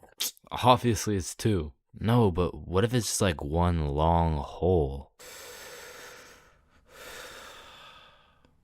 What's the point of life? If you get a bigger bed, you have more bedroom, but you have less bedroom. You know, like bedroom, like. Can I get a ice cream cone? No, fuck you. The ice cream machine's broken. Man, that's not fair. Well, life isn't fair, buddy, so what do you want? But if life isn't fair to everyone, then isn't life just kind of fair? Like, I just don't get it. Like, chair. Why is it a chair? You know, it could have been like anything. So your nose grows every time you cap. Yeah, what about it? So what if you just said your nose is going to grow? Well, that would be a lie, so then it would grow. Try it. My nose is going to grow. Yeah, I told you. But now that it grew, it's not a lie. Whoa. Bro, I'm way too baked right now. Here, eat an orange. It helps. Nah, hold up. Are oranges named oranges because they're orange? Or is orange called orange because oranges are orange? Just eat the fucking orange. Boys, we got the pizza. Let's go. Sir. Why the fuck is the pizza box square? Like, if the pizza is circle, and a slice is a triangle. Yo, who the fuck invited this kid? Yo, can you pass the lighter really quick? Yeah, I got you. Wait, when you light your lighter gets lighter until your lighter is so light that your lighter won't light. Damn, that motherfucker's spitting right now. It just seems weird. Like, why the fuck is it a chair? Yo, you can live the rest of your life without breathing. What? No, you need to breathe. Hey, watch and learn, my friend. Oh, shit. Would you look at that? Okay, class, today we're gonna be studying atoms. Yes, Chains. If we're made out of atoms, and we're studying atoms, does that mean atoms are studying themselves? Chains, are you high? No. No. Damn. You know how everyone says, "Oh, I took a shit." No, you never take a shit. You leave it. Yo, guys, I just took the meanest shit I've ever seen. Hell what the no. fuck? Bro, isn't it crazy that you can imagine what it would feel like to lick any object you look at? Bro, why are you looking at my balls like that? Oh, hell no. You know what I just realized? Yeah, what? Walking around with one crowbar is much more suspicious than walking around with 3 crowbars. Bro, is that your car? Oh, shit. Yo, this burger is busting in my mouth right now, bro. I know, this shit is scrumptious. The ham, it's just exquisite. But wait, ham? There's no ham in the burger. It's a hamburger, dumbass. Of course there's ham in the burger. No, the patty, it's made out of beef. Bruh, that's like saying a hot dog isn't made out of a dog, for Pete's sake. Damn, you're high as shit. Okay, when I say sun, do you think of day or night? Obviously the day, that's when the sun's out. Okay, makes sense. But what if I were to tell you that you see more suns in the sky at night than you do in the day? Whoa. You are hereby sentenced to 35 years in jail for repeatedly kicking a pregnant woman. Objection, Your Honor. When you really think about it, everyone in this room has repeatedly kicked a pregnant woman before. Even you, Your Honor. Fuck. Holy shit. Horses are naysayers. Sir, I am very sorry to inform you the STD results came back and you are positive for chlamydia, gonorrhea, trichomoniasis, syphilis, chlamydia, herpes, HPV, HIV, and chlamydia again. Somehow you got 3 cases of chlamydia. Damn, you know what that made me realize? That you should wear a condom? Nah, life is a sexually transmitted disease that will 100% lead to death. Damn right. Sir, you got 3 days to live. You ever think about how old cars are looked at like, look at this dude's old ass car. He's broke as shit. Damn, at least my car isn't as old as this dude's. Holy shit, this guy's car is a shitbox. Damn. Look at that vintage car. Wow, that guy's car is insanely old. He's got to be a millionaire. What the fuck? Is that Fred Flintstone?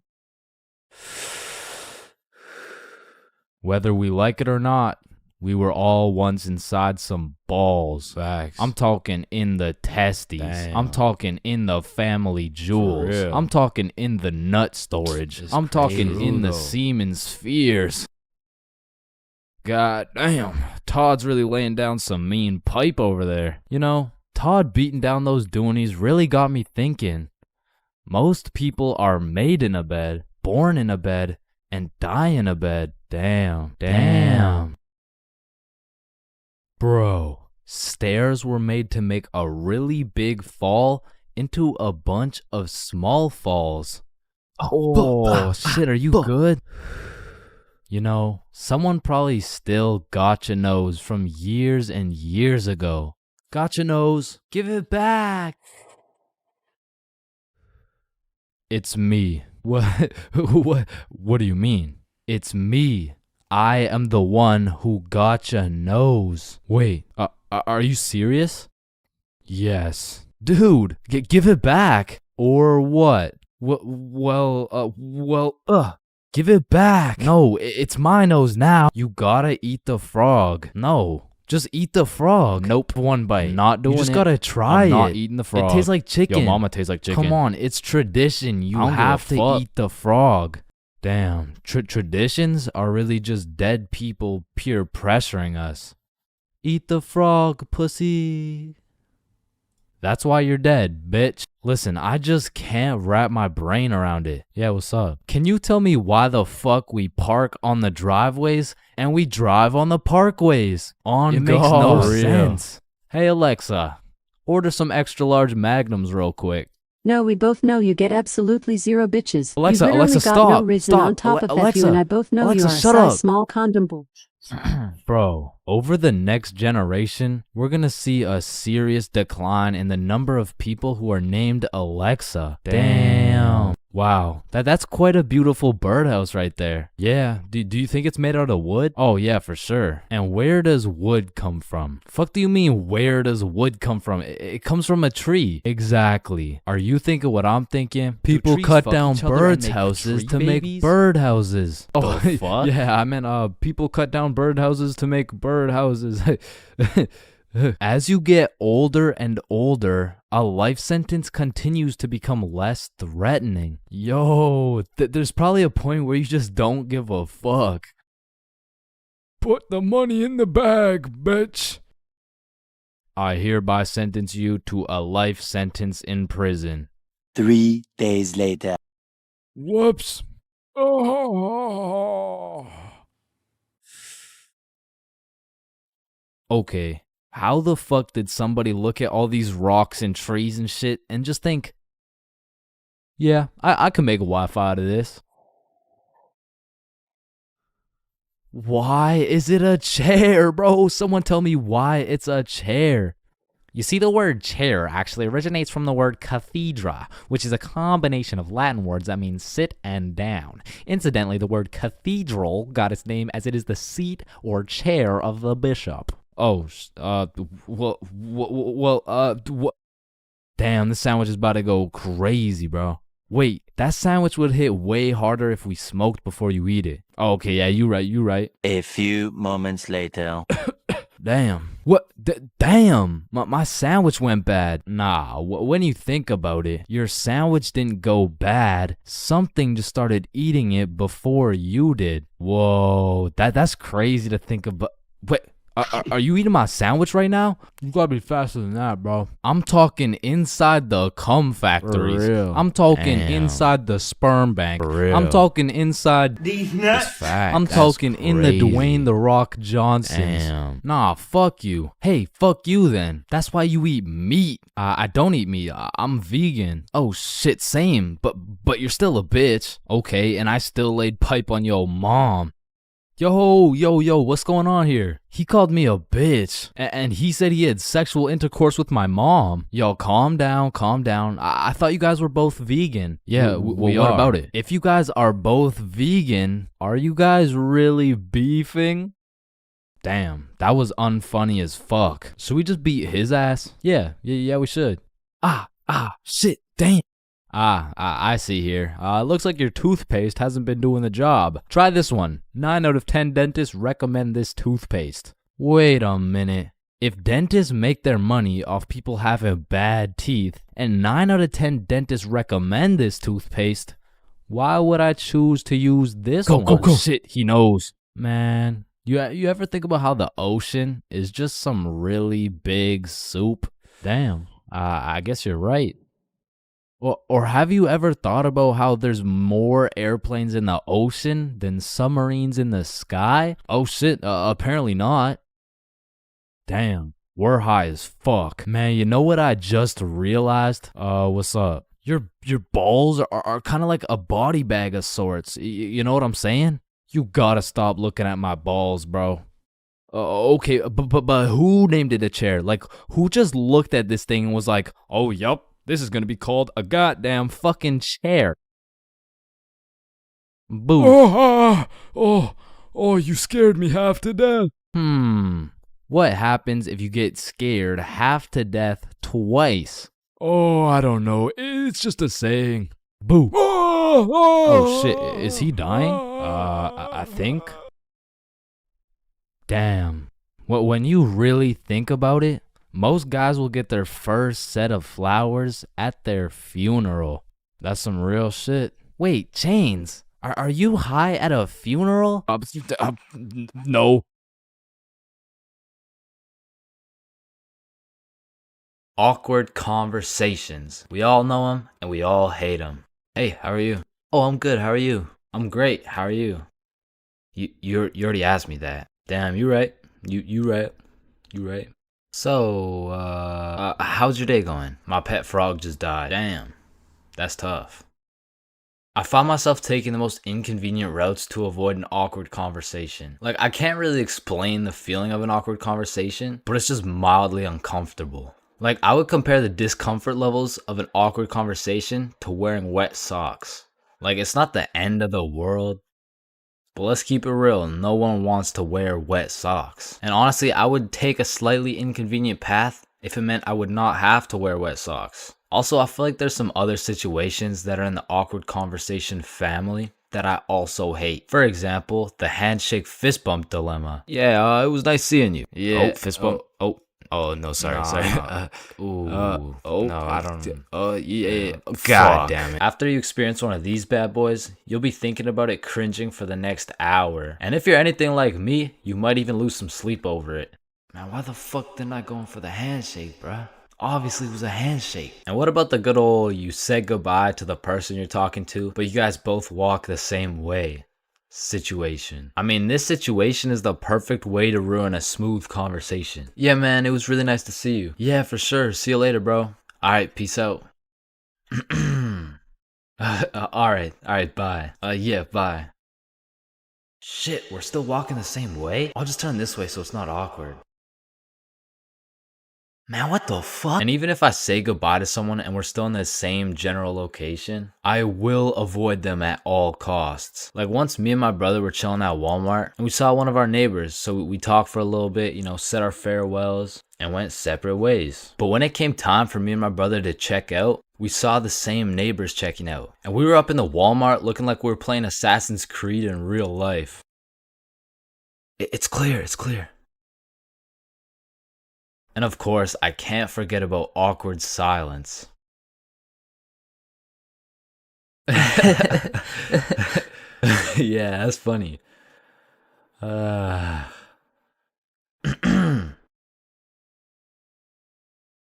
Me personally, I have some procedures in place to avoid awkward silence no matter what. For example, my philosophy is to just say things. Yeah, that's funny. So do you play Minecraft? What kind of question is that? In the end, they may think I'm a dumbass, but at least there's no awkward silence, you know what I'm saying?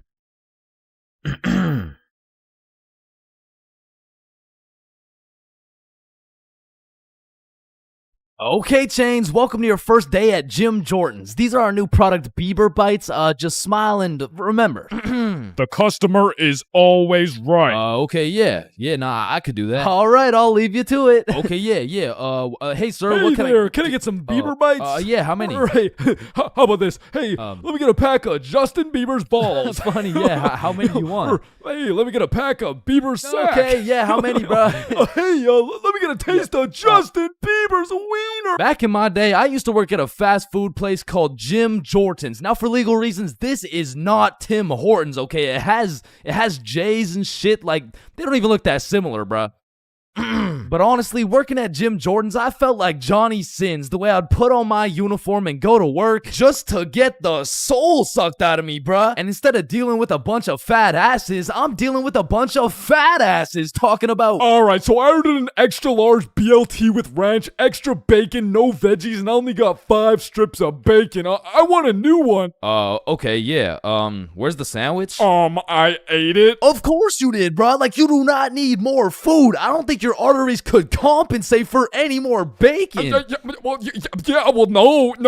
My doctor said I'm in shape. I mean, yeah, bro, you're in the shape of a circle. I mean, I don't even know how you made it through the door. Oh, shit, damn. Now, believe it or not, I was a Jim Jordan's Hall of Fame employee. Shit, I was the best in that whole goddamn establishment, bro. And no, it's not because I was the sexiest, hardest working, strongest, most intelligent dude they'd ever seen. It's because everyone else was ass, bruh. On the drive-thru, we had the Indian homie Dil Preet, and the only English he knew was the Jim Jordan's menu, bruh. Welcome to Jim Jordan's. What can I get for you? Hey, just give me a moment. I give you donut. No, I need time to think. You need chai, tea, drink? No, can you wait or not? Okay. One tater tot. No! Wait! You want it? No! Okay, stop it. You know what? Okay. Chocolate donut. Then over making the food, we had this sweet 83-year-old lady, Linda, who was 20 years too old to be doing this shit. Okay, Chains, here's the cheese bagel. Thank you, Linda. But, yeah, this is the 9th cheese bagel you've given me in 20 minutes. Oh my good gracious, I'm sorry. Oh, what's this? Oh, cheese bagel coming right up. And overworking the counter, we had Sebastian. Now, don't get me wrong, Sebastian was a really nice guy, but he had a little hint of the tism, you know, no, he had a lot of the tism. Like, it was more like the tism had a hint of Sebastian, which is cool, of course, but it did mean that he would absolutely yap at every single customer who came in the store. Shit, I'll never forget this one time a girl came in the store and just ordered a muffin, like, welcome to Jimmy's, what can I get for you? Hey, can I just get a fruit explosion muffin? Can you guess what Sebastian said next, bruh? Maybe your total is $175? Cash or card? For here or to go? None of the above, bruh. The sentence that came out of this motherfucker's mouth was, a food explosion muffin? Yes, please. That sounds an awful lot like a hate crime to me. Yeah, can I get my muffin, please? Do you get it? Yeah, you get it? Yeah, I get it. Okay, listen. It's like, you really don't need to explain. Explosion, okay? Sir, it's like if you took a bunch of gay people. So that's Sebastian. And over on drinks, we had this dumbass 15-year-old who's always spilling and shit. That was me. Yeah, that was me. I was ass too, but I was still the best by default though. So the point is, our Jim Jordan's crew was looking like a group of clumsy villains from a Disney movie. But just because we were all really ass at our jobs doesn't mean we were useless. Because if there's one thing we knew how to do, it was making people's days even worse than they already were. You pull up to our drive-thru all happy, just wanting a small coffee? Shit, you're leaving with a small hot tea and some suppressed anger you'll probably bring home and let out on your wife and children. You pull up to our drive-thru just wanting a breakfast sandwich? You're leaving with nothing because we ran out of eggs and cheese and bread and the breakfast and the sandwich. You pull up to our drive-thru pissed off, complaining about how there's not enough mayo in your wrap? Bro, you're leaving with a wrap filled with super special secret Sebastian sauce. So I'm sure you could probably tell, but we had to do a lot of customer service and talk our way out of a lot of mistakes. And by we, I mean me, bruh. I was the designated customer service dude, because before it was me, it was Dil Preet, and that shit would usually go something like, hey, I just took a bite out of my chicken wrap, and it literally tastes like someone busted a nut in that shit. A nut? Yes, someone busted a nut in my goddamn food. You want a donut? No! And then before Dil Preet, it was Linda. Hey, I just took a bite out of my chicken wrap, and it literally tastes like someone busted a nut in that shit. Oh my heavens, that's horrible. I'm sorry, I'll get you a refund right away. Thank you. Hello? Hello. Welcome to Jim Jordan's. What can I get for you? God damn it. And before Linda, it was Sebastian. Hey, I just took a bite out of my chicken wrap, and it literally tastes like someone busted a nut in that shit. Oh yeah, that was me. Now, of course, our elite Jim Jordan's crew had a manager, Magnus. Now, Magnus was strict as hell, but she would only show up like once a month. But whenever she did show up, she was running this Jim Jordan's like it was the military or some shit. Because usually I'd be 54 minutes into my 30-minute break playing Clash Royale. But when Magnus was there, bruh, shit, I'd clock into my break, make eye contact with her, shit my pants, and then clock right back out. She was so intimidating that whenever she would show up, I would never spill a drink. Sebastian used real mayo. Dil Preet Preet spoke fluent English, and Linda would be so stressed out she'd forget to forget. She was running this place so much like the military, she had my ass waking up at 4:30 every day. And when Magnus was teaching me to do customer service, she really loved to say, "The customer is always right." So of course I listened, but it was low-key a crazy statement, cause honestly, the customer is never right, bro. It doesn't even matter what we're talking about. It could be like, "Hey, how you doing?" "Hey, I'm doing good, can't complain. I mean, it's a nice sunny day outside and all." Damn, this chicken wrap is good as hell. I am 100% sure nobody busted a nut in this. And I don't know about you, but I personally have never complained about my fast food order ever. I usually just get my order, check the bag, realize instead of a Big Mac, they gave me a McChicken with a bite taken out of it, cut my losses, and I keep it pushing. But some of these motherfuckers in the Jim Jordan's drive-thru come in like you just murdered their entire family and then took a shit in their coffee. Oh, shit. Hey, you! There's not enough sugar in my fucking coffee! Oh, okay, yeah. Sorry about that. Do you want me to add more sugar in? No, this is unbelievable! Now, I swear these angry customers love to throw around the word unbelievable. But I'm not gonna lie, we forgot to put sugar in your coffee. It's pretty fucking believable, bruh. I mean, look at the staff. We're getting paid minimum wage. The guy who took your order doesn't speak English. The guy who made your order's a 15-year-old running off 2 hours of sleep. And the rest of our staff is playing fucking patty cake. You're lucky we even had enough brain cells to get you the coffee. And I'm gonna be honest, it was a blessing that I was broke as shit and really needed that job, because if I didn't, I would have crashed out for sure. Hey, some dumbass forgot to put cheese in my fucking grilled cheese. Oh, hell no. Yo, Linda, you hear this ungrateful piece of shit? Oh, hell no. You keep running your mouth, I'm about to grill your cheese, bitch. What the fuck is your old ass gonna do? not talk shit about Linda. Like that, and I busted in your sandwich last week. Wait, what?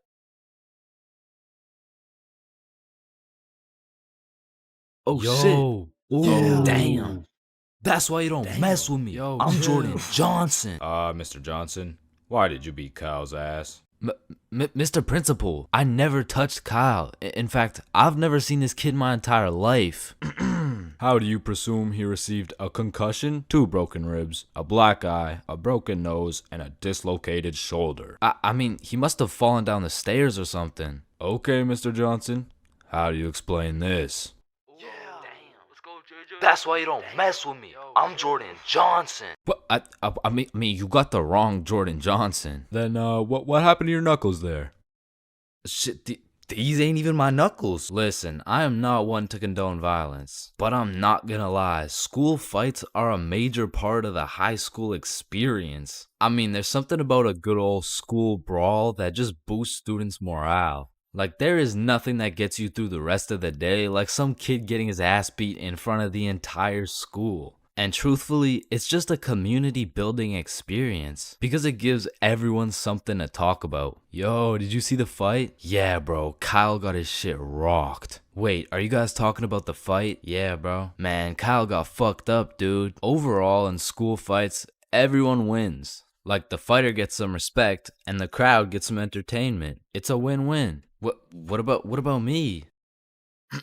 But tell me why when a fight breaks out, the entire school will be recording, but not one person can get a good video. It's like when a fight breaks out, every motherfucker recording starts having severe hand spasms. I mean, as the person recording the fight, you literally have one job: to record the fight. Damn, I just missed it. What happened? Oh, well, lucky for you, I recorded the entire thing from start to finish on my brand new Samsung. Check it out.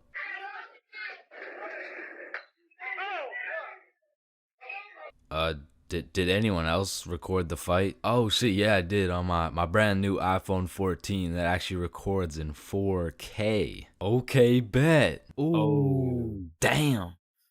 Let's go, JJ. That's why you don't mess with me. But bro, there's just a video of your face for 8 minutes straight. And watching some of these fights are funny as hell, because some motherfuckers will come in swinging like KSI. Some motherfuckers are out here thinking they're Daniel LaRusso. And some motherfuckers should just not be fighting. Which is honestly the best part, because where else could you catch a 6'5", 250-pound big body scrapping some 5'2" nerd. Like the UFC would never let that shit slide. Plus, you get to watch it all for free. But me personally, I've never gotten into a school fight. But don't get me wrong, if someone wanted to catch these hands, I could hit them with the little knuckle sandwich, if you know what I mean. But truth be told, I could never lose a fight. Not because I know how to fight, but because for Bob, shit was on sight. And trust me, you don't fuck with Bob. Bob's got a better record than Floyd Mayweather. And I even heard one time he got into a little altercation with Mike Tyson. All I'ma say is, he dealt with him. But with that being said, we all know that one kid in school who was born to simply beat people's ass. Like, this dude's life purpose was to run people's fade. And of course, I had someone like this at my school. He was the type of dude who had nothing to lose, so he would instigate a fight wherever he could. We'll just call him Jordan. And honestly, he was holding a solid record. I mean, he was probably 12-0. But one day, Jordan picked on the wrong kid. Hey nerd, take off those stupid glasses. And Bob was a man of little words, so Jordan's buffoonery did not faze him. Hey nerd, I said take off those stupid glasses. Hey, stop ignoring me.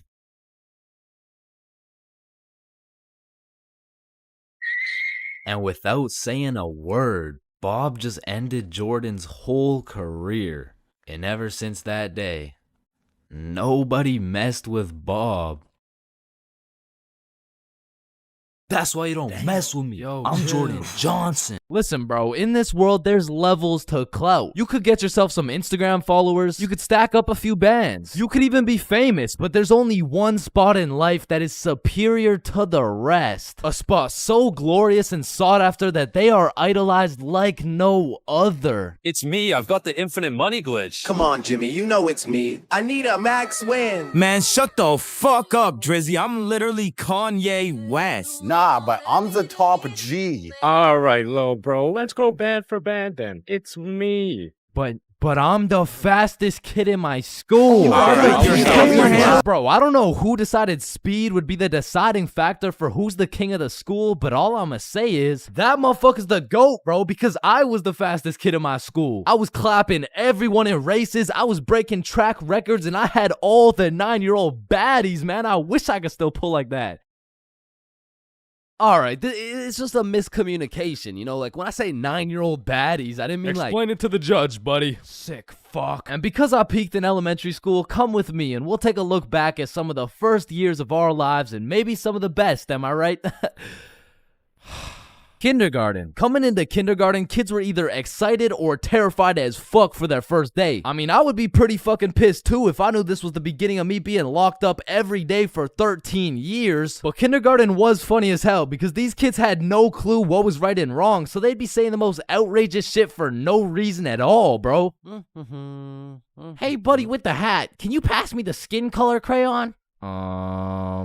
I mean, at this age, kids were just walking NPCs, and I can't even blame them. I mean, they haven't developed consciousness yet, bro. Like, at this age, recess consisted of catching bugs, playing on the monkey bars, and fucking eating sand. And I've talked about the high school bathrooms and all the wild shit that happens in there, but to be honest, the elementary school bathrooms blow that shit out the water, bro. Because these kids aren't hitting vape tricks, no, they're hitting toilet trick shots, trying to set some world record for the farthest piss taken from the toilet. And let's just say even Stephen Curry couldn't splash that 3-pointer. So essentially, motherfuckers was just pissing on the ground. Like, you need to walk into that bathroom 110% alert, or else the next thing you know, you're getting that R. Kelly treatment, bro. And I remember my kindergarten had those green, yellow, and red cards to show how good you were that day, but there was always that one kid with the permanent red. I'm talking the teacher didn't even bother to change his shit the next day, because everyone knows as soon as he walks into class, he's doing some fuck shit. For me, it was this kid we'll call Dennis, because he was a menace, bro. He was always loud, always throwing shit, but besides being a menace, he was also a truth speaker, a fact spitter, for better or for worse, because this little guy had no filter. Okay, Leah, you're up first for our show and tell. Okay, I brought my favorite painting of mine, this right here, this one's me, And this is my dog, Peanut Butter. That shit is ass. Dennis, what did we say about saying the truth out loud? I mean, not the truth. I'm talking about, like, he was the only dude I knew who could talk over the quiet coyote. I mean, to this day, if I see one of those things, I just can't I just can't talk over it. I mean, maybe he's gonna eat me. I don't fucking know. But there was one thing that could shut Dennis up, and one thing only. Boy-girl seating arrangements. Dennis always had so much to say until you put him beside Isabel and Leah, and all of a sudden it's like, hey, what are you drawing? Nothing. Aw, is that your dog? Maybe. Shit, he's just like me for real. Like, to this day, you know? Oh shit. And then we go outside for lunch, and don't get me wrong, eating sand for fun was great and all, but as kids got older, everyone started to play games, some of which consisted of tag, manhunt, soccer, basketball, grounders, red ass, kickball, jump rope, tetherball, and what is possibly the most goated game of all time, Foursquare. This game was legendary, bro, but this shit used to get heated as fuck. I mean, kids were making truces, making whole clans, and that right there was real beef. Like, if you caught the ops lacking at nap time, it was on sight, bro. Psst, what? Oh, no, wait. You're a poopy head. But man, crushes were everything in elementary school. Like, if you told anyone you had the smallest crush on a girl, word's getting out fast, and the entire class is gonna be organizing a wedding for tomorrow. But some kids just didn't use their words, like this one girl in my elementary school who most definitely had a crush on me. I mean, once again, I was the fastest kid in my elementary school, so... As I was saying, this girl had a crush on me, but she didn't like using her words, so essentially, she just she just beat my ass. I mean, what better way to tell someone you like them? And she must have really liked me, bro, because you could see it when I came home. Like, oh my god, Chains, what happened? Oh, well, I think this girl at school likes me. Oh, yeah, that's great. But why do you have so many bruises? Well, Mom, I think she really likes me. No, I think you need to go to the hospital. Yeah, probably, yeah. And there was also that one kid who went around teaching people swear words just cause he could. And of course, when I learn some shiny new words, I'm gonna use them. I mean, I still fucking do. But I remember just talking with my friends, dropping the F-bomb, feeling cool as hell. And then one time I see this girl hauling ass over to the teacher and whispering in her ear. And I already knew what was going down because this girl was the biggest snitch known to man. Like, unprovoked. It was like a hobby or some shit to her. And her name was Erin. Like, her real name was Erin, spelled E-R-I-N. Yeah, how's it feel to get snitched on, buddy? But getting in trouble in elementary school was tough because they would act like you were committing war crimes for the smallest things. Like, when I got snitched on for swearing, I was in grade 4. I was a big boy, you know what I'm saying? But my teacher was pissed, bro. Chains, you can never say that word. It's horrendous. What does horrendous mean? It's not good, okay? Aw, shit, my bad. Chains! Oh, sorry, it's just stuck in my fucking brain. Chains, cut it out right now or you get detention. Okay, I'm sorry, motherfucker. What? And I'm not gonna lie, the most cursed part of elementary school was the talent shows, bro. Cause the teachers expect you to be all quiet and serious and shit, but it was literally a real life try not to laugh. Like, how am I supposed to be serious when Jimmy's up there shitting out Minecraft parodies like it's comedy gold? I mean, at my school, it was less of a talent show and more of a come on stage in front of the entire school and do whatever the fuck you want for 10 minutes type of show. And man, that shit was brutal. It was like watching paint dry. But if the paint was 7 years old and standing on a stage in front of the entire school, nervous as hell, shitting his pants. Cause elementary school had some weird kids, bro. Like those kids who used to put glue on their hands to let it dry so they could peel it off. Or the kid who would just straight up eat the glue. Or the weird kid who would secretly take a bite out of every single foam football. Like, how are you that hungry? The kid who only wore shorts through rain and snow. The kid who was mad at everyone for no reason. The kid who wouldn't stop yapping. The kid who always had to flex how strong their dad is. My dad is so much stronger than yours, he can beat up your dad with his pinky finger. He can bench press 625 pounds. Wait, what even is that? You don't know what a bench press is? No, what the fuck is a dad? The kid who thought he was Albert Einstein. The snitch named Aaron lives at 354 Stickman Way. The fake snitch. Bro, you won't believe what I just did. What'd you do? I just put my juice box in the recycling, get this, with the straw inside. I'm telling the teacher. Bro, chill. Teacher. Jackson. Yeah, can I go to the bathroom? The teacher's pet. named Aaron, ERIN, postal code 3310. And of course, the fastest kid in the school. You know what I'm saying? That was me. I was him. I was the fastest kid in my... Everyone experiences being drunk differently, and it can change from time to time as well. But I'd say most people fall into a few general categories, one of which is the aggressive drinker. These people have to have pent up and saved anger for years. They just decide to let it all loose when they take a sip of alcohol. I feel like they might even just be using drinking as an excuse to sock someone in the face. And the main problem with aggressive drinkers is there's always at least one of them at every function. Sometimes they can be tamed, but if you just let them do their thing, then the function just turns into the Battle of Vimy Ridge, bro. You don't want your friends to be aggressive drinkers, because when they do something stupid, you just have no choice but to back them up, because that's your homie. Coming up next, we have the depressed drinker. I know lots of people who are usually happy and energetic, but when they start drinking, all of a sudden they think I'm their therapist or something. Like, of course I want to help my boy if he's in his feels, but I'm hammered too, bro. I can't help you get your ex back. Now listen, I'm no scientist, but alcohol is a depressant, which means it makes you depressed. Bro, I don't, pretty much what I'm trying to say is if alcohol makes you sad sometimes, don't worry, it's normal. Next up, we have the flirty drinker. Now these types of people are a common appearance at parties. They just kind of stumble over to someone and just start spitting game. One thing I do respect about flirty drinkers is that they're perseverant, bro. When they get rejected by someone, they just take it like a champ and keep pushing to the next one. Usually flirty drinkers go rotate around the party and try for their first few contenders, but eventually at the end of the night, flirty drinkers will end up attracting other flirty drinkers, then boom, everyone's happy. And come on, everyone knows the I love you guy. Man, I love you, man. Nah, like, I don't think you understand. Like, I really love you, man. And whatever you need, I got you, bro. And I just really love you, man. Bro, who the fuck are you? And of course, we got the designated driver.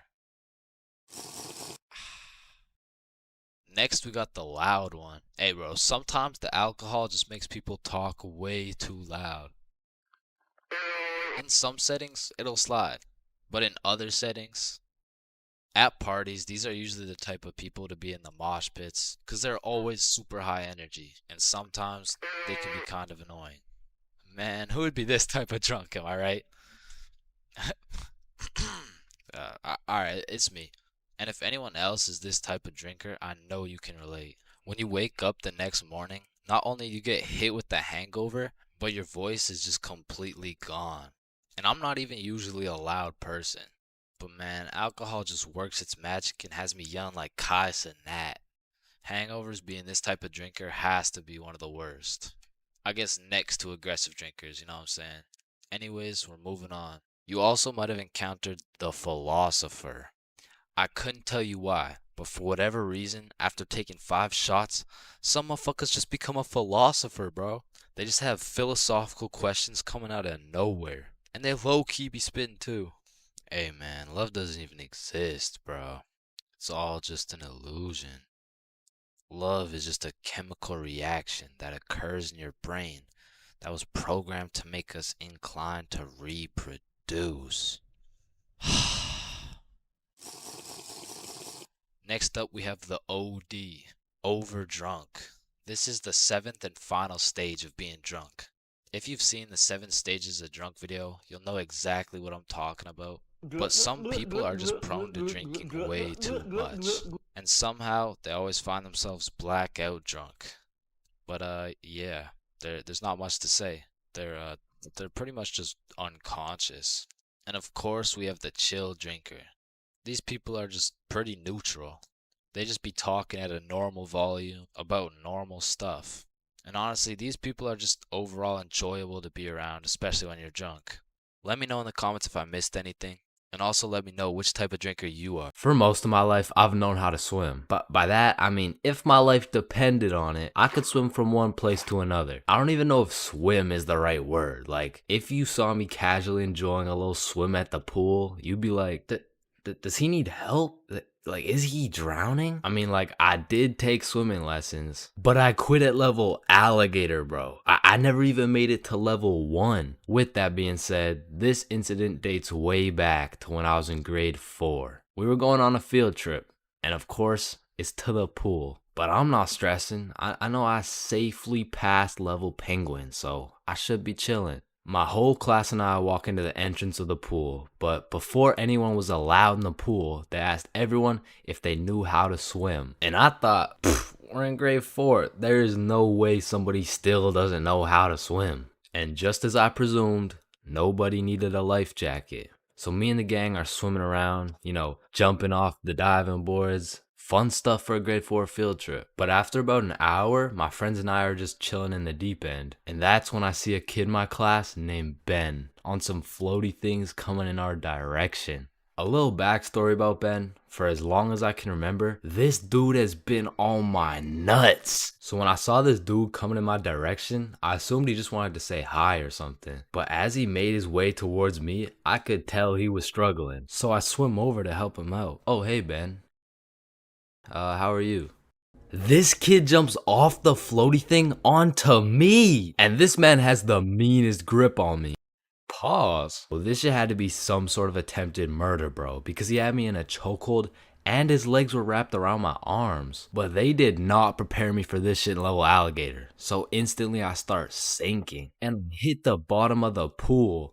Keep in mind, Ben is chilling on top of me with his head out of the water this whole time. So I jump off the bottom of the pool just enough to get my head out of the water for a few seconds. Ben, get off me. And when I look up, I see this dude Ben with the straightest face in the world. Like this motherfucker has no clue I'm out here fighting for my life. And he says in the most monotone voice, "I can't swim."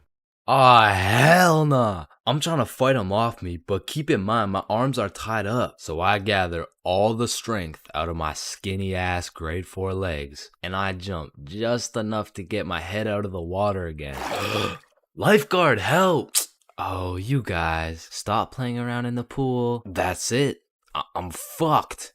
I'm dead. And out of sheer anger, I decide, fuck it. If I'm dying, you're dying with me. I duck as far as I can under the water so both me and Ben can't breathe. But I'm running out of air. I start to get lightheaded. Man, that's crazy.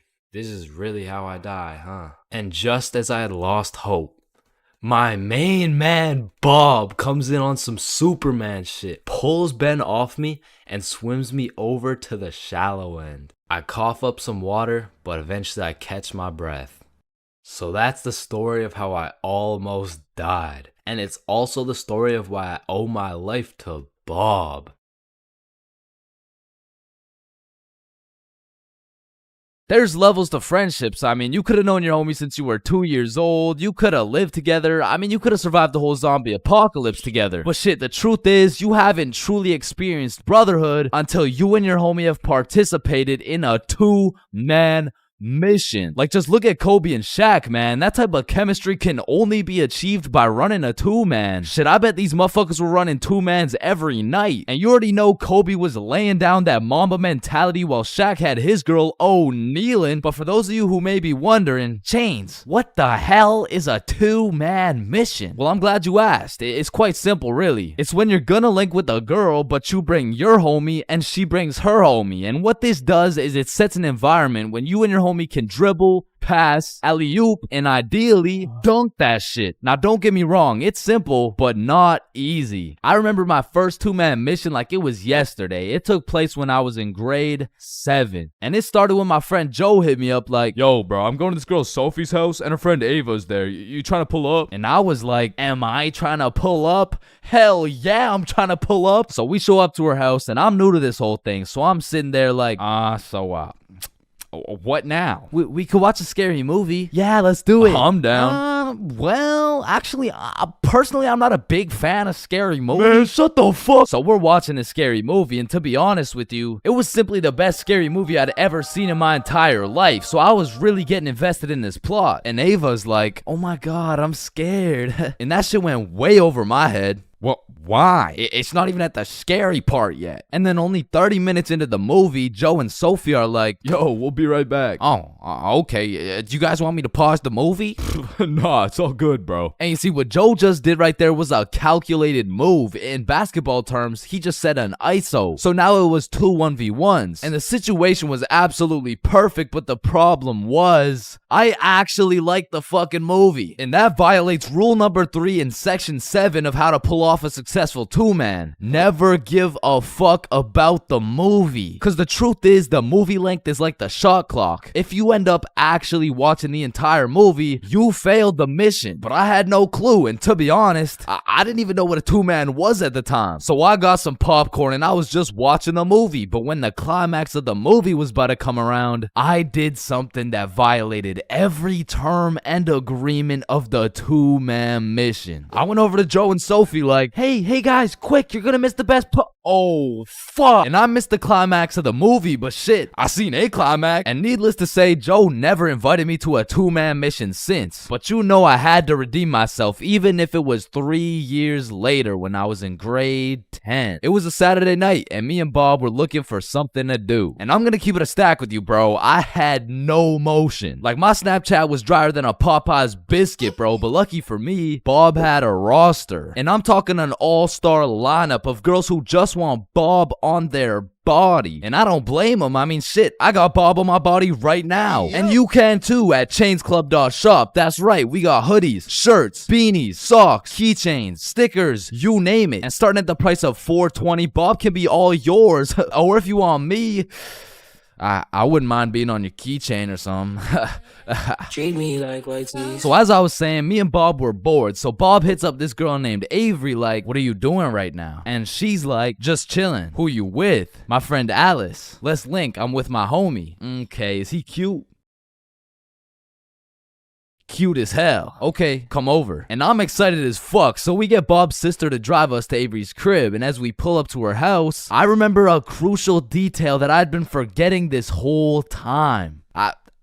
I was scared of the hoes, bruh. And as we walked up to her door, I was starting to get flashbacks of me and Joe's 2-man, where Joe tossed up an alley-oop for both of us, and I blocked his shot, metaphorically and literally. And as I'm psyching myself up, Bob calls Avery to tell her we're here, and she's like, so, my parents are asleep, so you're gonna have to come in through my window. Shit. So we walk around the side of the house to Avery's room, and lucky for us, there's this big-ass window, and I'm like, yo, can you open it so we can get in? And she's like, it is open. Bro, only this tiny ass rectangle in the top left was open at a 60-degree angle. But that was our only way in, so I helped Bob up and through the window. But now I gotta get up there, and I'm bigger than Bob, so I put my head through and I'm trying to slowly creep into the room. And then I lean just a little too far, and I'm headed face first onto Alice's hardwood floor. And listen, Bob has come in clutch many times. He saved me from drowning, coyotes, getting in trouble. But out of all these things, I'm most grateful for Bob catching me as I fell through this fucking window. Because drowning and dying would have been pretty bad, like boo-hoo, rip chains, you know what I'm saying? But imagine falling through a window and eating shit face first in front of the hose. Like, I would have preferred the drowning, bro. But after that close call, I was a little flabbergasted, you know what I'm saying? But Alice has the audacity to ask me this loaded ass question like, oh hey, what's your name? Me? Yeah, you. It's the name's for real. ChainsFR. Nice to meet you, Mr. For Real. I'm Alice. And so we all just started talking and shit, but I keep noticing Alice was getting a bunch of text messages. And I remember thinking it was probably her mom or something, so I shrugged that shit off and I'm like, yo, we should watch a movie. Yeah, we should. God, yeah. And I wasn't about to make the same mistake I made last time, so I found the most dog shit horror movie on the face of Netflix and threw that shit on. And man, that shit was ass. In fact, it was so ass that we just started cuddling and shit. Like, what else was there to do? But now that we were close, I could feel the vibrations of Alice's phone getting a call, so she's like, 1 second, I'll be right back. And I wasn't trying to eavesdrop, but I could low-key hear what she was saying through the door. I'm just at Avery's house. We're watching a movie. Oh my god, okay, that's fine. Okay. But when she comes back, she puts a pillow between us. Like the same type of shit two dudes do to make sure they don't fuck in their sleep. And I'm trying to piece everything together, and as I'm coming to the conclusion that this girl has a boyfriend, I hear footsteps coming towards the door. And when the door opens, I'm fucking bamboozled bamboozled to see a 60-year-old man who looks furious. And I'm just hoping this isn't Alice's boyfriend, because if it is, we got bigger problems on our hands. But as I seen the way this man looked at Bob, I realized he's Avery's dad. And Bob wasted no time jumping out that fucking window. But for me, let's just say that shit wasn't very elegant, because I got stuck for what felt like 5 minutes making eye contact with this grown-ass man. Well, what are you trying to seduce my dad or something? Like get the fuck out. And I'm not gonna lie, we ran, bro. And once we made it home, me and Bob were relieved. But when I go to check my phone, I got a little notification on Snapchat. And I'm expecting it to be Alice or maybe even Team Snapchat or something, I don't know. But I sure as hell wasn't expecting it to be a motherfucker named Ryan Donaldson. And Ryan must have woke up on the wrong side of the bed this morning, because he's like, what the fuck did you do, dude? So I hit him back with a, who dis? And he's like, Ryan Donaldson. Yeah, no, I can see your username, bruh, but I have no clue who you are. I'm Alice's boyfriend, bitch. And Ryan got his shit hit with an instant block, bro. And so the moral of the story is, if you're gonna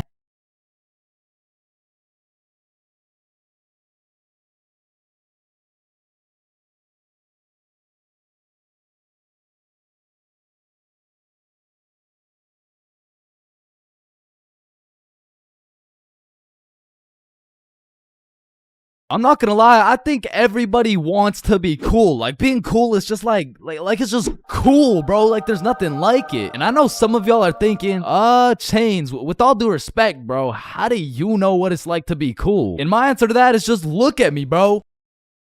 I fucking don't, okay? But I do know someone who is cool. He's a certified cool guy, and his name is Bob. Now, what makes Bob so cool? Is it the sunglasses? Is it the sexy ass face? No. Tell him the answer, Bob.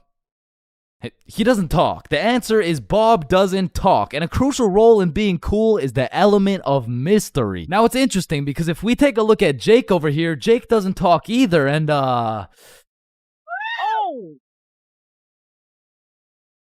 I don't think, I mean, like, me personally, you know, I don't really think Jake's that cool. So that means to be cool, you can't just stop talking. I mean, I remember one time I thought if I threw in some earbuds and stopped talking to motherfuckers, everyone would see me as some cool, mysterious guy in the shadows. And I'm not even gonna lie, I was walking through the halls feeling like Batman. I could even see the people talking about how cool I was. Come to find out, it was more like, does this kid even talk? Nah, I don't think so. Yo, what's up with this kid? I'm pretty sure he's autistic or something. Because the truth is, there's a very distinct difference between Bob's silence and Jake's silence. I mean, Jake didn't talk because he would probably get his ass beat for literally anything that comes out of his mouth. But Bob, on the other hand, doesn't talk because he doesn't have to talk. Like, watch this.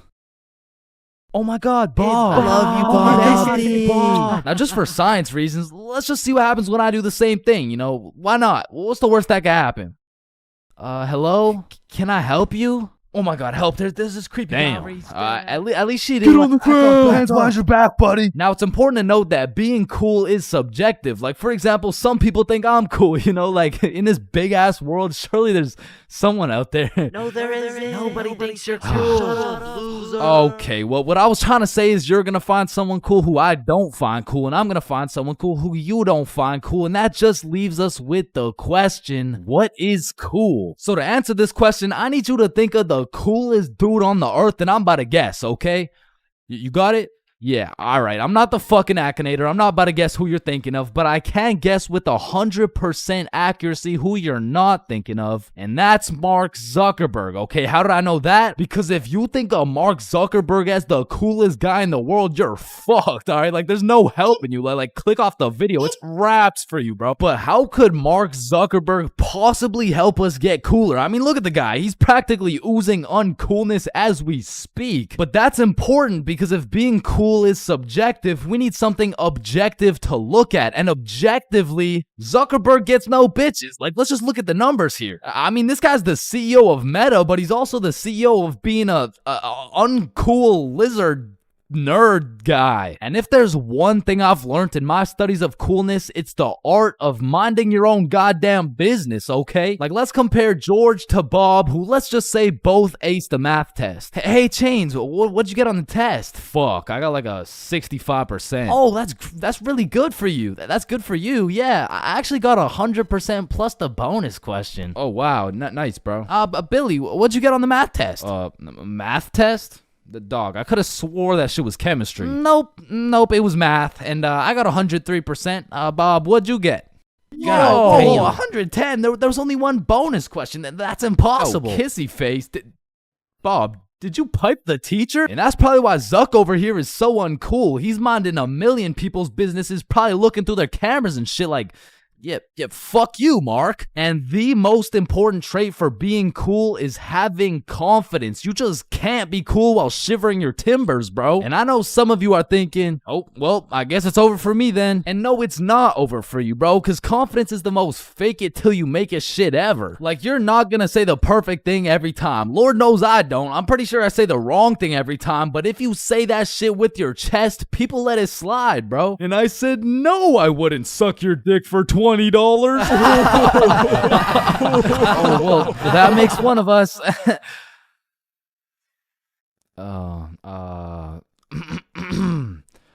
Well, that makes one of us. I love this guy. Now, that's the type of confidence that's gonna take you from a level 1 crook to a level 100 mafia boss. And with that power comes responsibility. Some dudes will become a level 100 mafia boss and start picking on other people because it makes them feel powerful. But a cool guy doesn't yearn for power.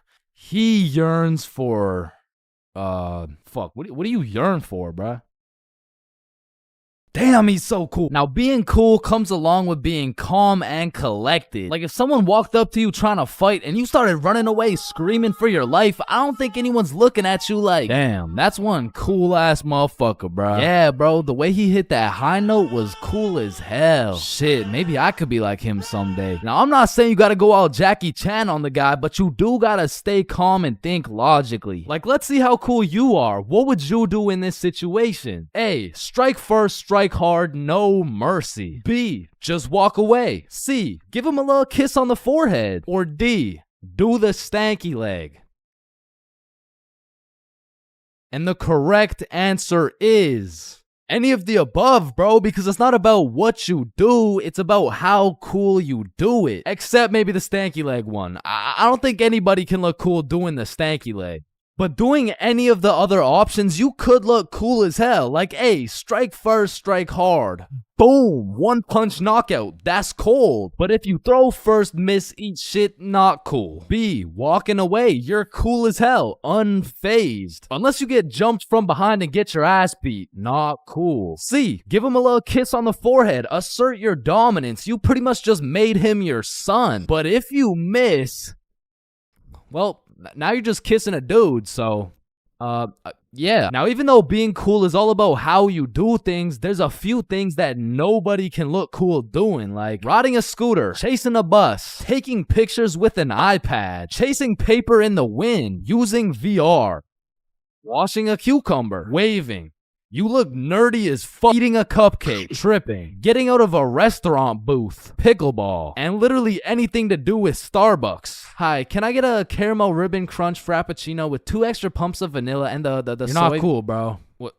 What? Now let's take it back to the element of mystery for a second, because this is the step that will either have people seeing you as a cool ass dude, or they'll just assume you're shy or possibly on the spectrum, bro. Listen, you gotta talk, bro, or else people have nothing to go off of and they'll start filling in the blanks themselves. Whoa, wait, so I gotta talk to be cool? Yo, Chains, what do I say? Whatever the fuck you want, bro. No, wait, really? Yeah, bro, the truth is the key to being cool is being yourself. And I know that shit sounds corny, and it is, but do you think the coolest dudes on earth give a single fuck about what you think? Hell nah. They're way too busy being cool, bruh. You gotta be like a peach, man. Some people hate peaches, some people love peaches. But at the end of the day, the peach is gonna be a peach. So here, take these sunglasses, and if you haven't heard it today, you're a cool ass dude, bro.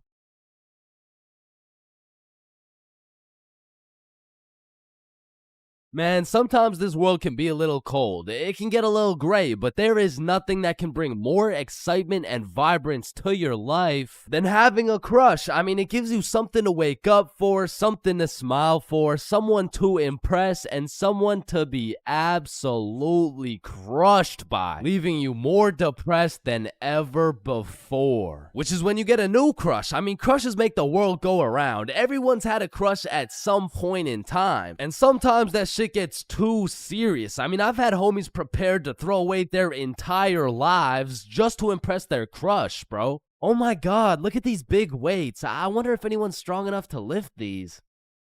Oh my god, look at this big jump. I wonder if anyone's athletic enough to make. Oh my god, look how creepy this cave is. I wonder if anyone's brave enough. Oh my god, look how tall this building is. I wonder if anyone could stick the landing. I said, I wonder if anyone could stick the land. Oh, ew, did he just die? Oh my god, I'm getting the ick. Nope, just getting a few extra reps in. Man, I remember my first crush like it was yesterday, bro. She was 5 years old. But I was 5 years old too, right? Like, so it wasn't actually yesterday, you know, it's a saying, but we were both 5 years old, and I remember sliding in smooth as hell. Yo, shorty, you like Legos? Yeah. How about you and me go Lego my ego? What does that even mean? Shit, I don't even know. I seen it in a commercial once. And after that day, me and Rose hung out all the time. We'd be playing Legos, we'd link up at recess, and I couldn't help but let her know how I truly felt. Hey Rose, I like you. Oh, I like you too. And that shit had me thinking, damn, this life shit is easy as hell. I'm barely 5 years old and I already got a wife to raise my kids. Little did my dumb ass know life wasn't all sunshine and rainbows, cause when I came to class the next day, I saw Rose playing Lego with another dude. And that was the day I realized crushes cause nothing but pain. Especially before high school, cause let's just think about the 3 possible outcomes. 1, you have a crush on this girl and you decide to tell her, cause what's the worst that could happen, man? You guys are right. Stacy? Yeah, I have a crush on you.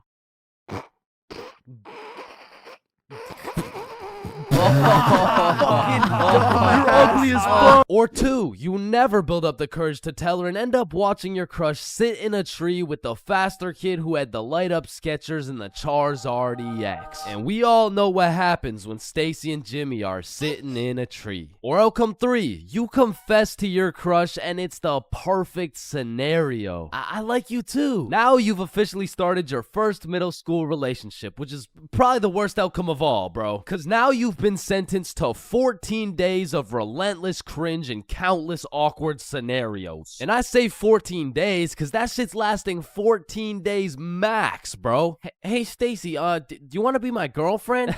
Yeah, okay. Oh, yeah, awesome. Yeah, awesome. Woohoo. So do you want to like hold hands or something? Yeah, sure. So, Stacy, I've been thinking. I don't think this whole thing's gonna work out. Oh, okay. It's not me, it's you. Oh. Wait, what? Yo, fuck my ass, bro. Or what's even more tough than having a crush in middle school is having a crush on a fictional character, bruh. Cause it's like, you'll just be chilling, watching some Teen Titans eating cereal or whatever. All of a sudden your crush is kissing other dudes right in front of you and you can't even do shit about it. I remember back in my day, I was down horrendous for Lola Bunny, bruh. And I really don't know how I feel about admitting my attraction towards a 2D cartoon bunny, but you gotta remember, this was in the past. Like, this was at least 2 months ago. And maybe I'm tweaking on this one, but the red fish from Shark Tale, bruh, she was different, bro. And her name, I think it was Lola as well. Shit, maybe I just like cartoon girls named Lola or something. That's exactly what I want to hear. No. And I don't know about you, but for some reason, whenever I would talk to my crush, it was like I got an instant nerf, bro. I'm talking minus 10 charisma, plus 15 stutter, minus 5 strength, and plus 350% chance of getting put in a random ass headlock. Like, I could be in the worst scenario of all time with a girl who has 5 kids and is married to a member of the cartel. And just cause she's not my type, I'll get an instant stat boost that'll have me pulling like Mr. Duke Dennis himself. But put me in a room with my crush and all of a sudden I got the same charisma as fucking McLovin. Hi. Hey, it's 10:33. What? AM, like in the morning. Like I'm saying, it's 10:33 in the morning. Fuck. And on top of your crush turning you into McLovin, it also leaves you open to the inevitable pain of being embarrassed in front of your crush. And man, let me tell you, there is nothing quite like it. It was a beautiful sunny day, and I was in grade 2 wearing my favorite bright blue basketball shorts in math class, gazing out the window at those shiny old monkey bars, excited for recess. And when the bell rang, I hauled my little ass over to those bars, and I was swinging like there was no tomorrow. And before I knew it, the whole class was on these monkey bars, which quickly turned into chicken fights, and I wasn't complaining. I mean, hanging from a bar and kicking the living shit out of some toddlers? Sign me up, you know what I'm saying? So I'm in line watching these grade 2 gladiator battles go down until it was my turn, and when I step up to those bars, I look into the crowd and see my crush of 2 weeks, Lexi. And now that Lexi was watching, there was no chance I was about to lose this fight in front of her. But as I look over to see who my opponent is, I realize it's Axel. And Axel was known for being the undisputed chicken fight champion. Legend had it he once took on 3 dudes at once, pause. So I knew going into this, I had to lock the fuck in, bro. So we climb over to each other and he's kicking my shit in off rip until I hit his ass with my specialty move, the Python squeeze. And in 10 seconds flat, let's just say I folded that motherfucker's clothes. With him still in him, and everyone was hyping me up because I just did the exact equivalent of dunking on Michael Jordan in his prime with Beyonce watching. So of course Axel's pissed. Hey Chains, you, me, rematch now. And I look over at Lexi, and she looks over at me, and now I can't back down. So we get back in position, climb over to each other, and I go for the Python squeeze again, and this motherfucker Axel just winds up and kicks me in the balls. And I'm not gonna lie, that hefty kick to the dick accessories was the worst pain I had ever felt in my 7-year-old life. But I couldn't just drop and lose to Axel in front of Lexi, so with all the pain and anger I feel radiating from my nuts, I hit Axel with the meanest 20-piece combo in chicken fight history, and he drops. And then he pantsed my shit, bro. And embarrassed, I drop and try to run away, but the shorts around my ankles trip me and I face plant. Face down, tighty whities up, balls in shambles in front of everyone, including Lexi. And some people like to say, oh, it could always be worse, but this time, I don't know. I don't know, man. I don't know. So the moral of the story is, man, fuck Axel, bro.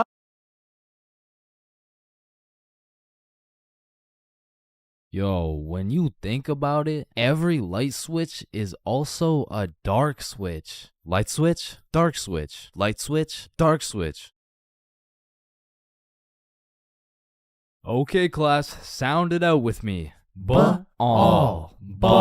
When you really think about it, we learn to read, and then we read to learn. Teacher, yeah, I think Chains is high. What the fuck? This is kindergarten. Shit. Ow. Damn. Any staircase can be a staircase to heaven if you're not careful enough. Baby, I've spent the best 4 years of my life with you, and I can't imagine my life without you. You're a 1 in a million, so will you marry me? So 1 in a million, huh? That means there's 8,017 people just like you. How does that make you feel?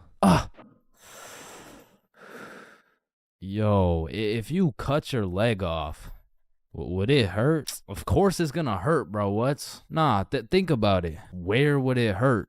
Your leg. Oh, cause you cut your leg off. Yo, what happens if you push down the gas and the brakes at the same time? Shit, let's find out. Oh shit, it takes a screenshot. Damn, my eyes are dry as shit. Just close them for a minute.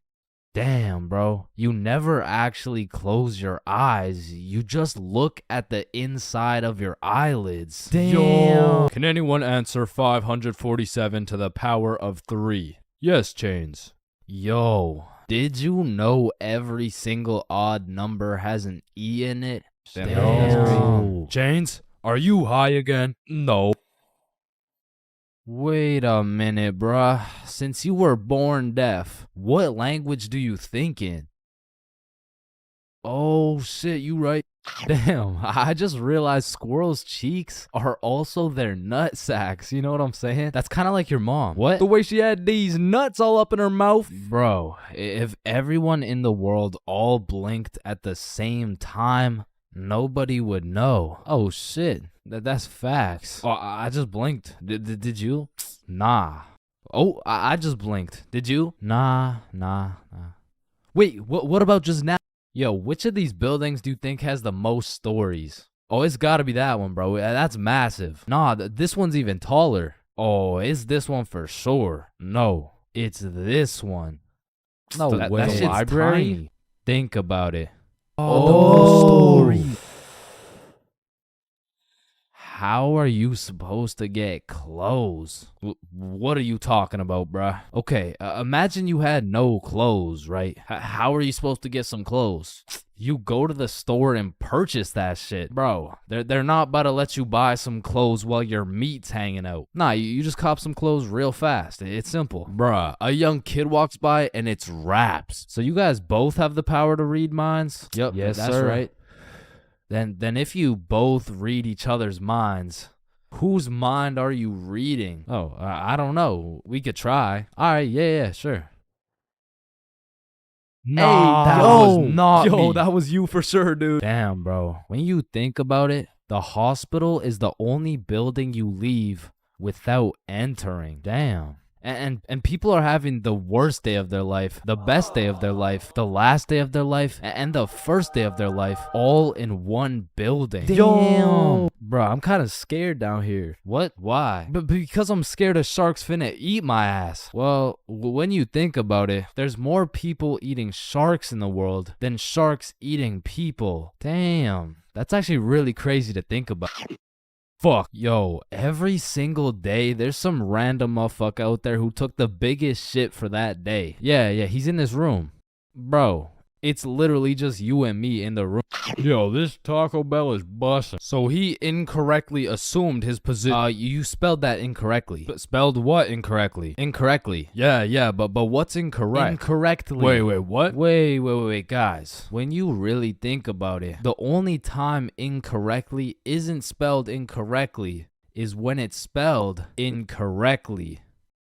Shut the hell up. Yeah, shut the fuck up. You know, the number of people older than you never increases. It only gets smaller and smaller. Damn.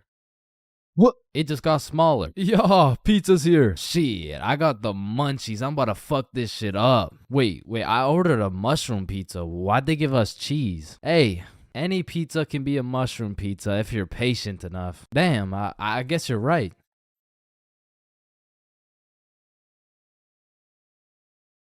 At last.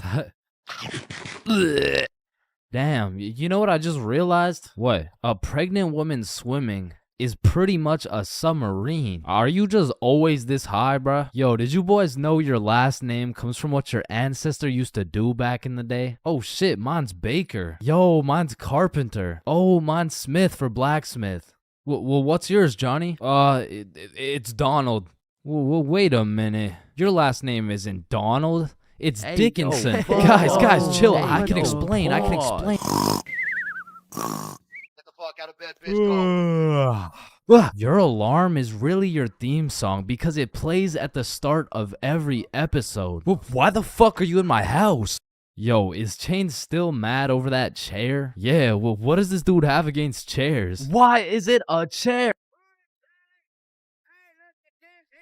Yo, why is there sidewalks in the movie Cars if there's no humans? This dude won't shut up. Like, just watch the fucking movie, bruh. Damn, think about this. When a child is an asshole, the child gets a whooping. But when the parents are an asshole, the child gets another whooping. Shit, tell me about it, bruh.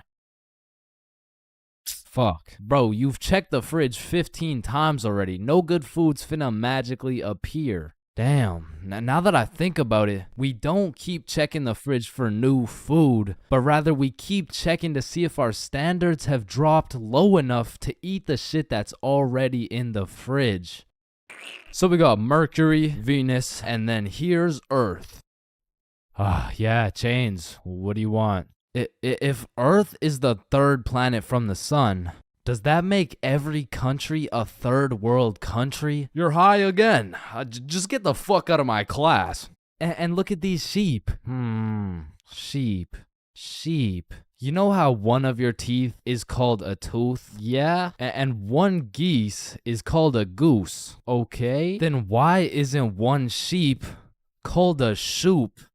Alright, Chains, I can't keep doing this. We have to break up. Shoop. You know what I've been thinking? Yeah, what's up? Teenagers be whipping that shit like they're always running out of time. But old motherfuckers be driving like they got all the time in the world. Like, look at this geezer. Poor guy's practically decaying behind the wheel. But he's taking his time like he's got any time to spare. If I stab this cereal box, does that make me a serial killer? That one was straight ass. You gotta work on that shit. I'm gonna work on that one. Yo. If you weigh 99 pounds and you eat a 1 pound burrito, does that make you 1% burrito? Yo, that's crazy, because I literally just did that last night. You guys wouldn't believe this, but your blood work came back and it says you're 1% burrito. Yo, picture this. Imagine if Ed Sheeran was working at a bread place, right? Would that make him the gingerbread man? Your high as shit. Alright, bro, I'm a dip. Nah, don't leave me alone in this forest, bro. Hey, when you really think about it, you're not scared to be alone in this forest. You're scared you're not alone in the forest. You feel me? Yo, that's actually so true. Bro, you know what? Low key, if you're dead broke, robbing a bank isn't even a bad idea. Bro, there's no way some hobo's about to pull off a bank heist. Nah, but just think about it. Whether you successfully rob the bank or not, either way, you get over 10 years of bills you don't gotta worry about. Alright, fuck it. You got the strap? Yup. Yo, throw on your seatbelt really quick. Nah. What? Why not? Well, you see, it increases my risk of dying from cancer. What are you talking about, bro? That shit makes no sense. Just let that sink in. Oh, yeah, I got you. Yo, what's up? But still, that shit makes no sense. No, but actually think about it. Oh. Hey, bro, you want to hit? Nah, I don't smoke. I'm scared that I'll get all paranoid and shit. Hey, man, if you're paranoid that you're gonna get paranoid, you're having the side effect without even smoking. It's Yo.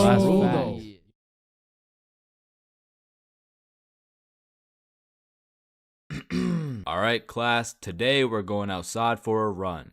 But it's literally 0 degrees. Oh, Chains, don't be a bitch. It's not even that cold. See? I told you guys it's not even that cold.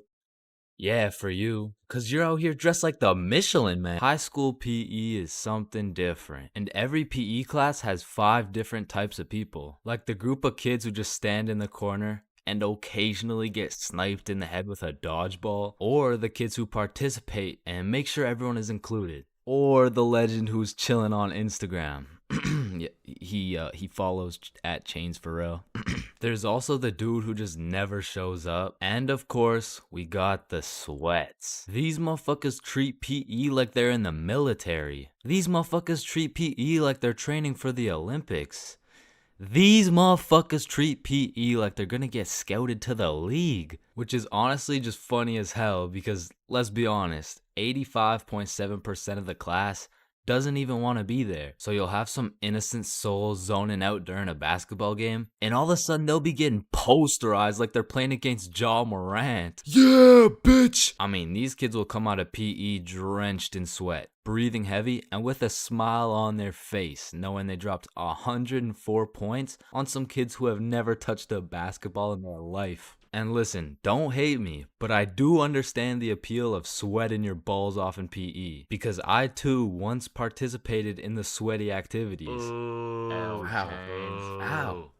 I know, but there's just something so exhilarating about hearing the snapping of an unsuspecting freshman's ankles. But as I matured, I realized there was only one thing better than shitting on random students, and that was shitting on sweats. I became the anti-sweat. I would act like an innocent soul waiting to get posterized, but when the sweat would come in trying to end my career with a windmill dunk, I stuffed that boy like a Thanksgiving turkey. Pause. And don't get me started on the fitness gram pacer.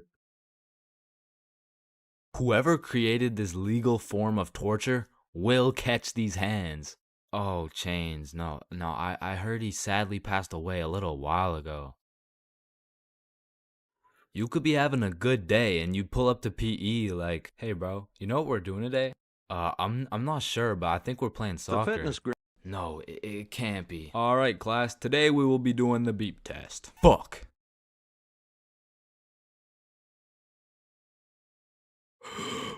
Woo. Damn, what was I at?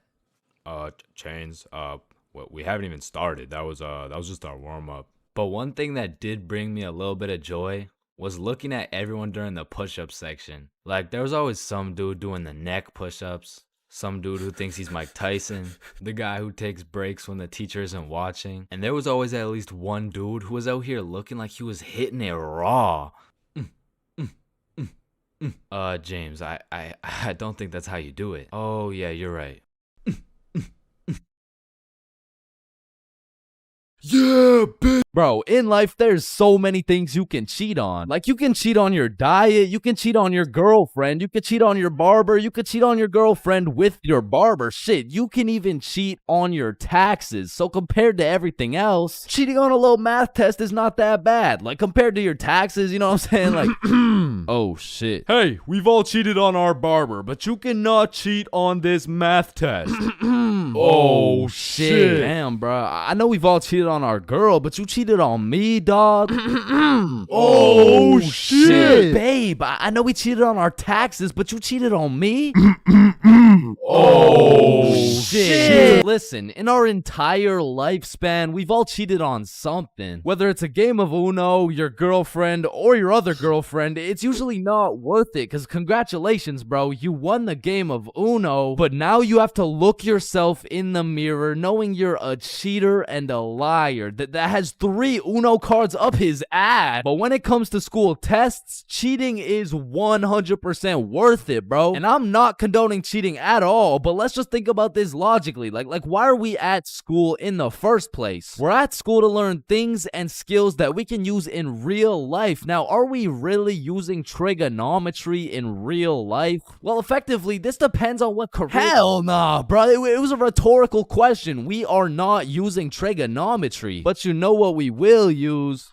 Creative thinking, communication, social awareness, logic, and reasoning, and most definitely our fucking phones. All 5 of which are strongly developed through the act of cheating on a school test. And on top of becoming a better human, better grades, it's the ultimate win-win. Your teacher feels like they did a good job teaching, your parents think they didn't raise a dumbass, and if you're good enough at cheating, you might just fuck around and get into Harvard. But once again, I am not condoning cheating, you know, just throwing that out there, you know.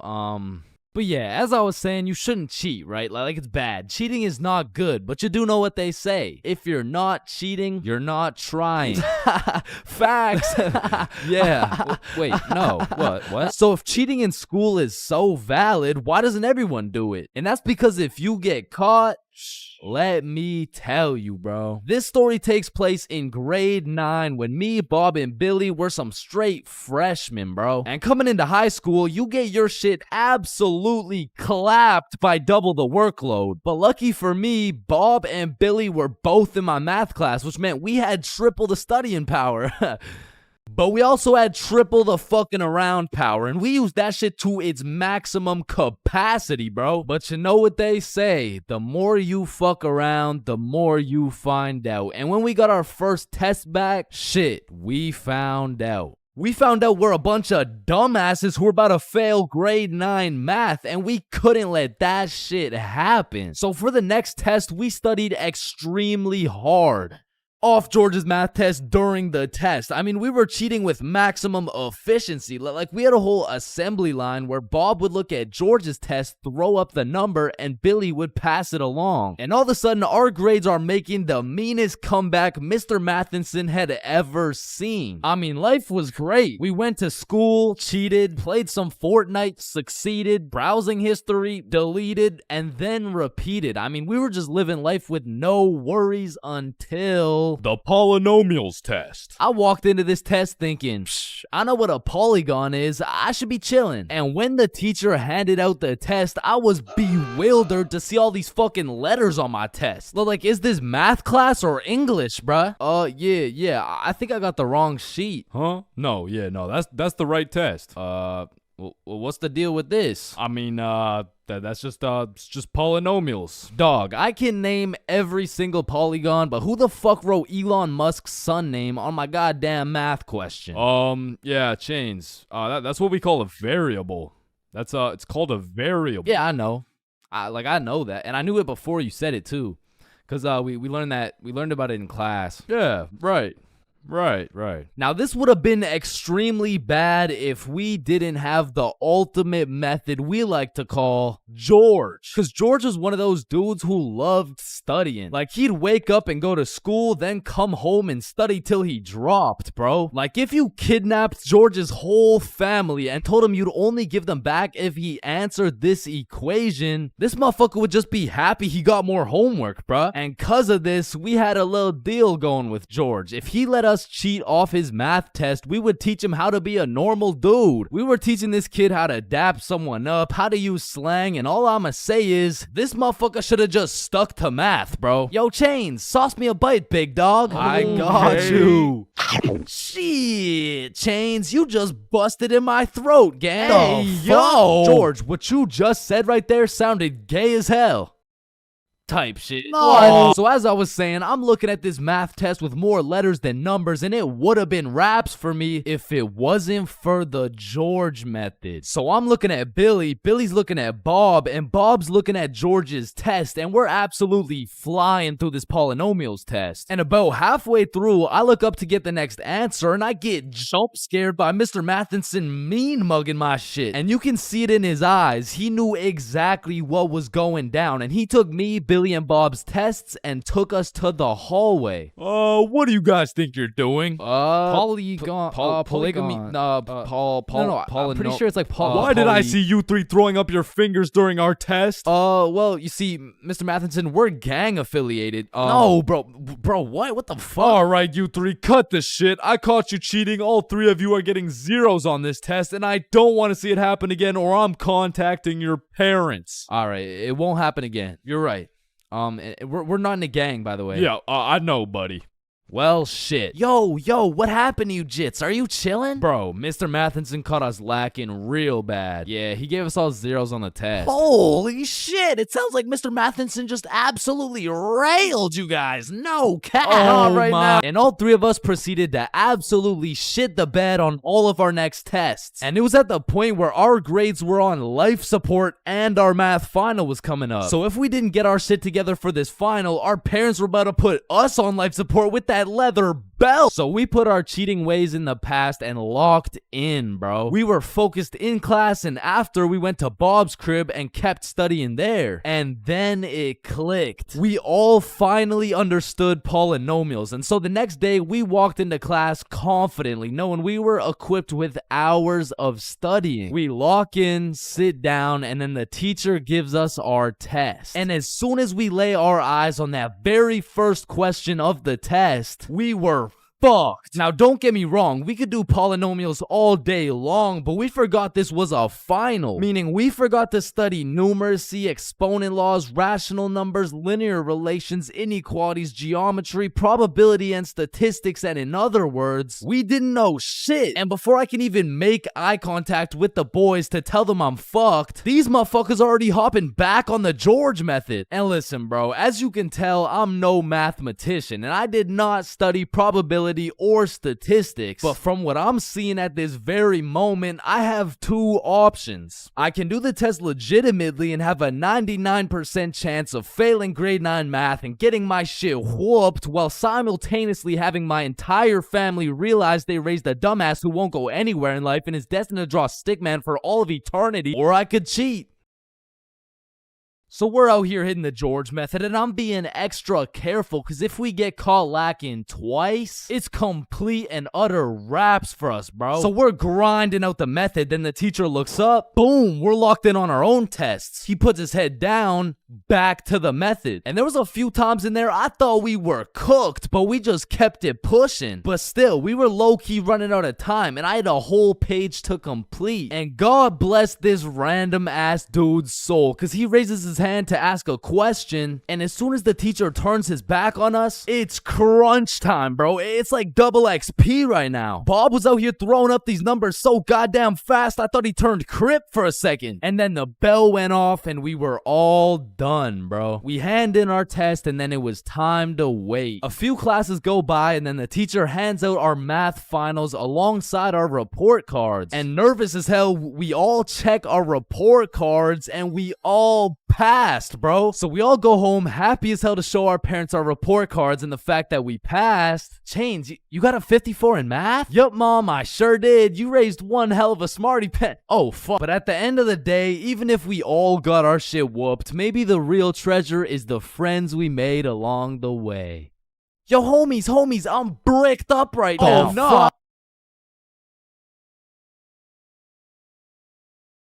So, 50,000 word essay, 3 worksheets, pages 5, 6, 9, 273, 655 in your workbook, and you'll need to make a TED talk you'll present in front of the whole school. What do you want, Chains? Well, how much time do we have? Everything needs to be handed in at 12 p.m. on Thursday or you'll get a 0. Wait, Mr. Cummingson, that's in 2 minutes. Actually, it's 1 minute now. Any other questions?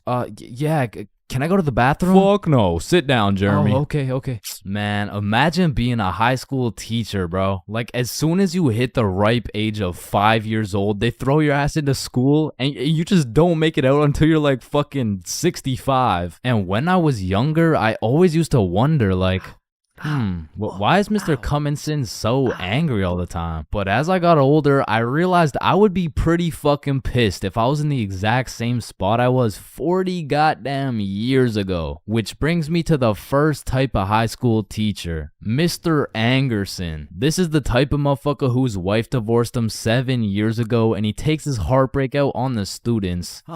What was that? Oh, nothing. I just had to sneeze. Oh, so you think it's okay to just sneeze in my classroom now, huh? Well, no, I just needed to sneeze. What if I just broke into your house and started sneezing on shit, huh? Well, no, that's just... Matter of fact, get your ass up here. Yo, this isn't the 1950s. You can't just... Linda, come back, please. Now, I don't know how Mr. Angerson continues to keep his job, but it feels like this dude's mission is to ruin the day of every student that walks into his class. Like, he'll be putting in extra effort into his tests to make them as confusing as possible. The type of motherfucker to make a multiple choice test with the first 4 letters all as A. Bro will have me changing the correct answers into the ABCD strategy. Next up, we got Mrs. Talkinson. Some teachers really just don't give a fuck about teaching, bro. I mean, Miss Talkinson over here, she really just wants someone to talk to for real. And that's when Franklin D. Roosevelt became president. You know, actually, in high school, I had a friend named Franklin. He was a really nice guy. We used to go to the movies together and stuff, and then he went to jail for multiple hate crimes. Like, by the end of the class, you'll know her home life, her family, how she takes her anger out on her children. So me and my classmates would recognize the fact that if we could just keep Miss Talkinson talking, we wouldn't have to do shit all class. So in 1938, Germany invaded Austria. Yes, Chains. Miss Talkinson, have you ever been to Germany? Oh my goodness, you would not believe what we did in Germany. And for my personal favorite teacher, we got Miss Cakinson. You know, the teacher that is caked up for absolutely no reason. Like, she's got that dump truck for what? I mean, I'll be failing all my classes, rocking with a 1.5 GPA. But I walk into her class, fuck. All of a sudden I turn into a Miss Cakinson. Actually, you forgot the homework for today. Oh my god. Shut up. Oh, I thank you, Chains. I almost forgot. You're welcome, Miss Cakinson. All my homework is done. All my tests are aced. And at any given chance... shoot, my computer isn't working. Does anyone know? What do you need, Miss Cakinson? And I'm there. Miss Cakinson, if you're watching this, just give me a chance, please. And next, you know we got Mr. Questionable. Ensign. Now I know what you're thinking. Bro's name is a little bit of a mouthful, and that's because he may or may not have a mouthful of little boys. Okay, listen, I'm not here to point fingers at anyone, but if I was to point fingers at someone, it would be fucking him. Like, I'm really not trying to accuse anyone of anything, but there does come a point when some things this man does gets a little questionable. Maya, let me help you. So you put your hand like this and you... OMG, Chains, you will not believe who just followed me on Instagram. Oh shit, was it at ChainsFR? No, it was Mr. Questionable Ensign. Damn, brother, this test was hard as fuck. Yeah, bro, literally everyone failed that shit. Facts, bro. What did you get? Yo, I got 22%. What about you? Oh, I got 103%.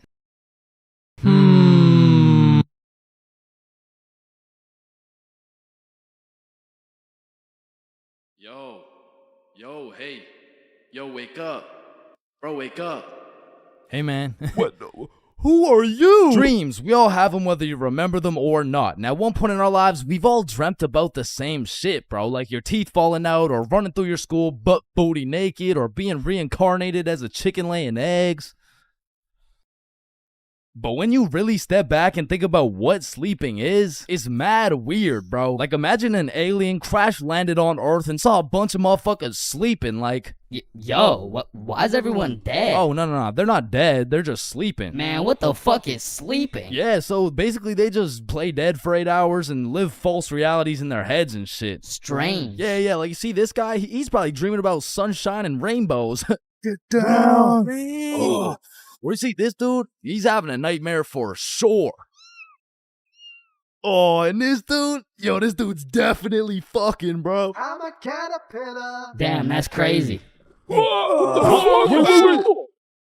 Now, we all know there's only 3 questions in life that have yet to be answered. What's the meaning of life? What's Obama's last name? And why do we dream?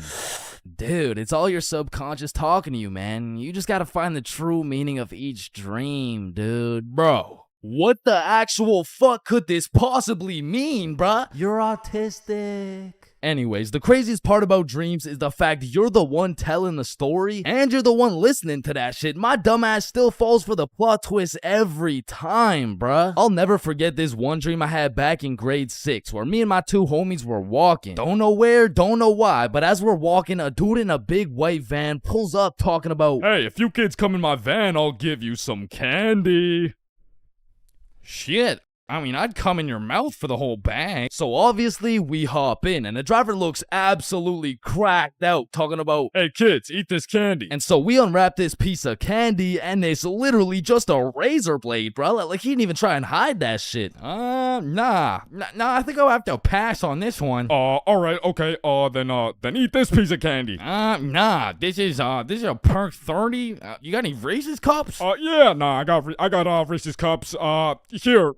Sir, this is just a Glock covered in peanut butter. Alright, fine, take this. Shit, okay. So we eat this unsuspicious looking candy and instantly start tripping balls, bruh. Like, the van is deforming, we're seeing rainbows and shit, and worst of all, we see this big ass grin on the driver's face. And I don't remember exactly what he said, but he said some crazy shit like, "Get ready, I'm coming for them cheeks." It was more like "Looks like your private square just went public." Okay, no, that wasn't it either. It was it was something more like "You boys ever had your buns stuffed like a meat mountain from Arby's?" Yeah, I can't remember exactly what he said, but all I know is if we didn't act fast, we were getting our cheeks snatched up, bro. So Billy's like, "Yo, quick, call your dad." So I'm rushing to start calling my dad, and this is the most dream logic shit ever, cause I don't even got a dad, bruh. And this is where my own brain hit me with the meanest plot twist I never saw coming. Cause as I'm calling my dad, the driver's phone starts ringing, bruh. Bomba Club. Now, I don't remember the rest, but the fact my own brain hit me with some Star Wars Darth Vader type plot twist, god damn, bro, that shit was a movie. But still, I probably got my shit touched, so I'm gonna have to leave this as a B tier dream, bro. B tier? What the fuck could possibly be worse than a crackhead tickling your pickle, bro? Fever dreams. Now, those motherfuckers could be their own torture method, bro. These are dreams that just have you stuck in an infinite time loop doing the same shit over and over and over and over and C tier, bro. Now, lucid dreams. Lucid dreams are deadass just playing life on creative mode, bro. Cause in my long life, I've only had 3 lucid dreams, and every single one of them was lit as fuck, bruh. Now, the problem is I can only start lucid dreaming when my original dream is just a little too strange. Like, hey, you're cute. Can I get your number? What? You want my number? Yeah. Yo, I must be lucid dreaming. Ow, what Oh, the fuck? shit, it's so real, bro. I can do anything. I can probably fucking fly. Alright, Chains, this is not a dream. You're under arrest for battery and assault. But for real, my first lucid dream started when I was posted up in a basement with Michael Jackson. Yo, aren't you supposed to be, like, dead and shit? Oh shit, I must be dreaming. And so to test the waters, I start spawning in random shit on the spot, and this is the moment I realized the possibilities were endless, bruh. I could do whatever I wanted, and so I spawned in a honey pack, and I spawned in Lola Bunny, and I S tier. Lucid dreams are S tier, bruh. Wet dreams are too. Now, we got a few popular reoccurring dreams on our hands, like running through your school butt booty naked. Now, back in the day, this dream used to have me scared shitless, bro. I was like, oh shit, where's my pants? Yo, what's my crush gonna think? What are the boys gonna say? But ever since graduating high school, that dream has me scared even more shitless, bro. Cause now it's like, oh shit, yo, what's the police gonna think? Let's find your back. Bro, what's the judge gonna say, bro? Shut the fuck up. Fucking C tier. Teeth falling out, B tier. Random adventures with your homies, A tier, bro. Me, Bob, and Billy have fought bears together. We've been to the nether. We've even fucked around and ran a 3-man on the Totally Spies cast. Like, these dreams are so lit that when I wake up in my raggedy old lonely ass bed, I be trying to go back to sleep to continue the plot, bruh. Look who came back for that meat mountain, boy. Oh, hell no. You better run. Bruh, I'm trying. Now, trying to run in your dreams, man, this shit really pisses me off, bro. Because I never told anybody this, but I was the fastest kid in my elementary school. So when I'm dreaming and I got 2 hordes of zombies, Michael Myers, and fucking Diddy himself chasing after me, tell me why my ass starts running like the fastest kid in the special needs class, bruh. So trying to run in your dreams has got to be C tier, right next to all the common shit like falling, drowning, losing your phone, explosive diarrhea all over your bed. Damn, bruh, shitting your pants, fever dreams, and being butt booty naked around a bunch of minors is C tier. What the hell is D tier, bro? Sleep paralysis. This might be the scariest thing that can possibly exist, bruh. You're telling me at 4 a.m. I could open my eyes, unable to move, while struggling to breathe, and start seeing demon shadow figures while hearing screams in the distance, bruh. Fucking Z tier, bro. What the fuck? Now, I'm grateful I never had to experience that shit, because the fact that while you're paralyzed, you'll start to see the scariest thing your brain could possibly imagine is beyond me, bro. Knowing me, I'd be there enjoying my beauty sleep, dreaming of me and the boys playing fucking Mario Kart or some shit, and I would open my eyes stunned, unable to move, when slowly a devious creature begins revealing itself out of the closet, casting a shadow over top of me until I can see exactly what it is.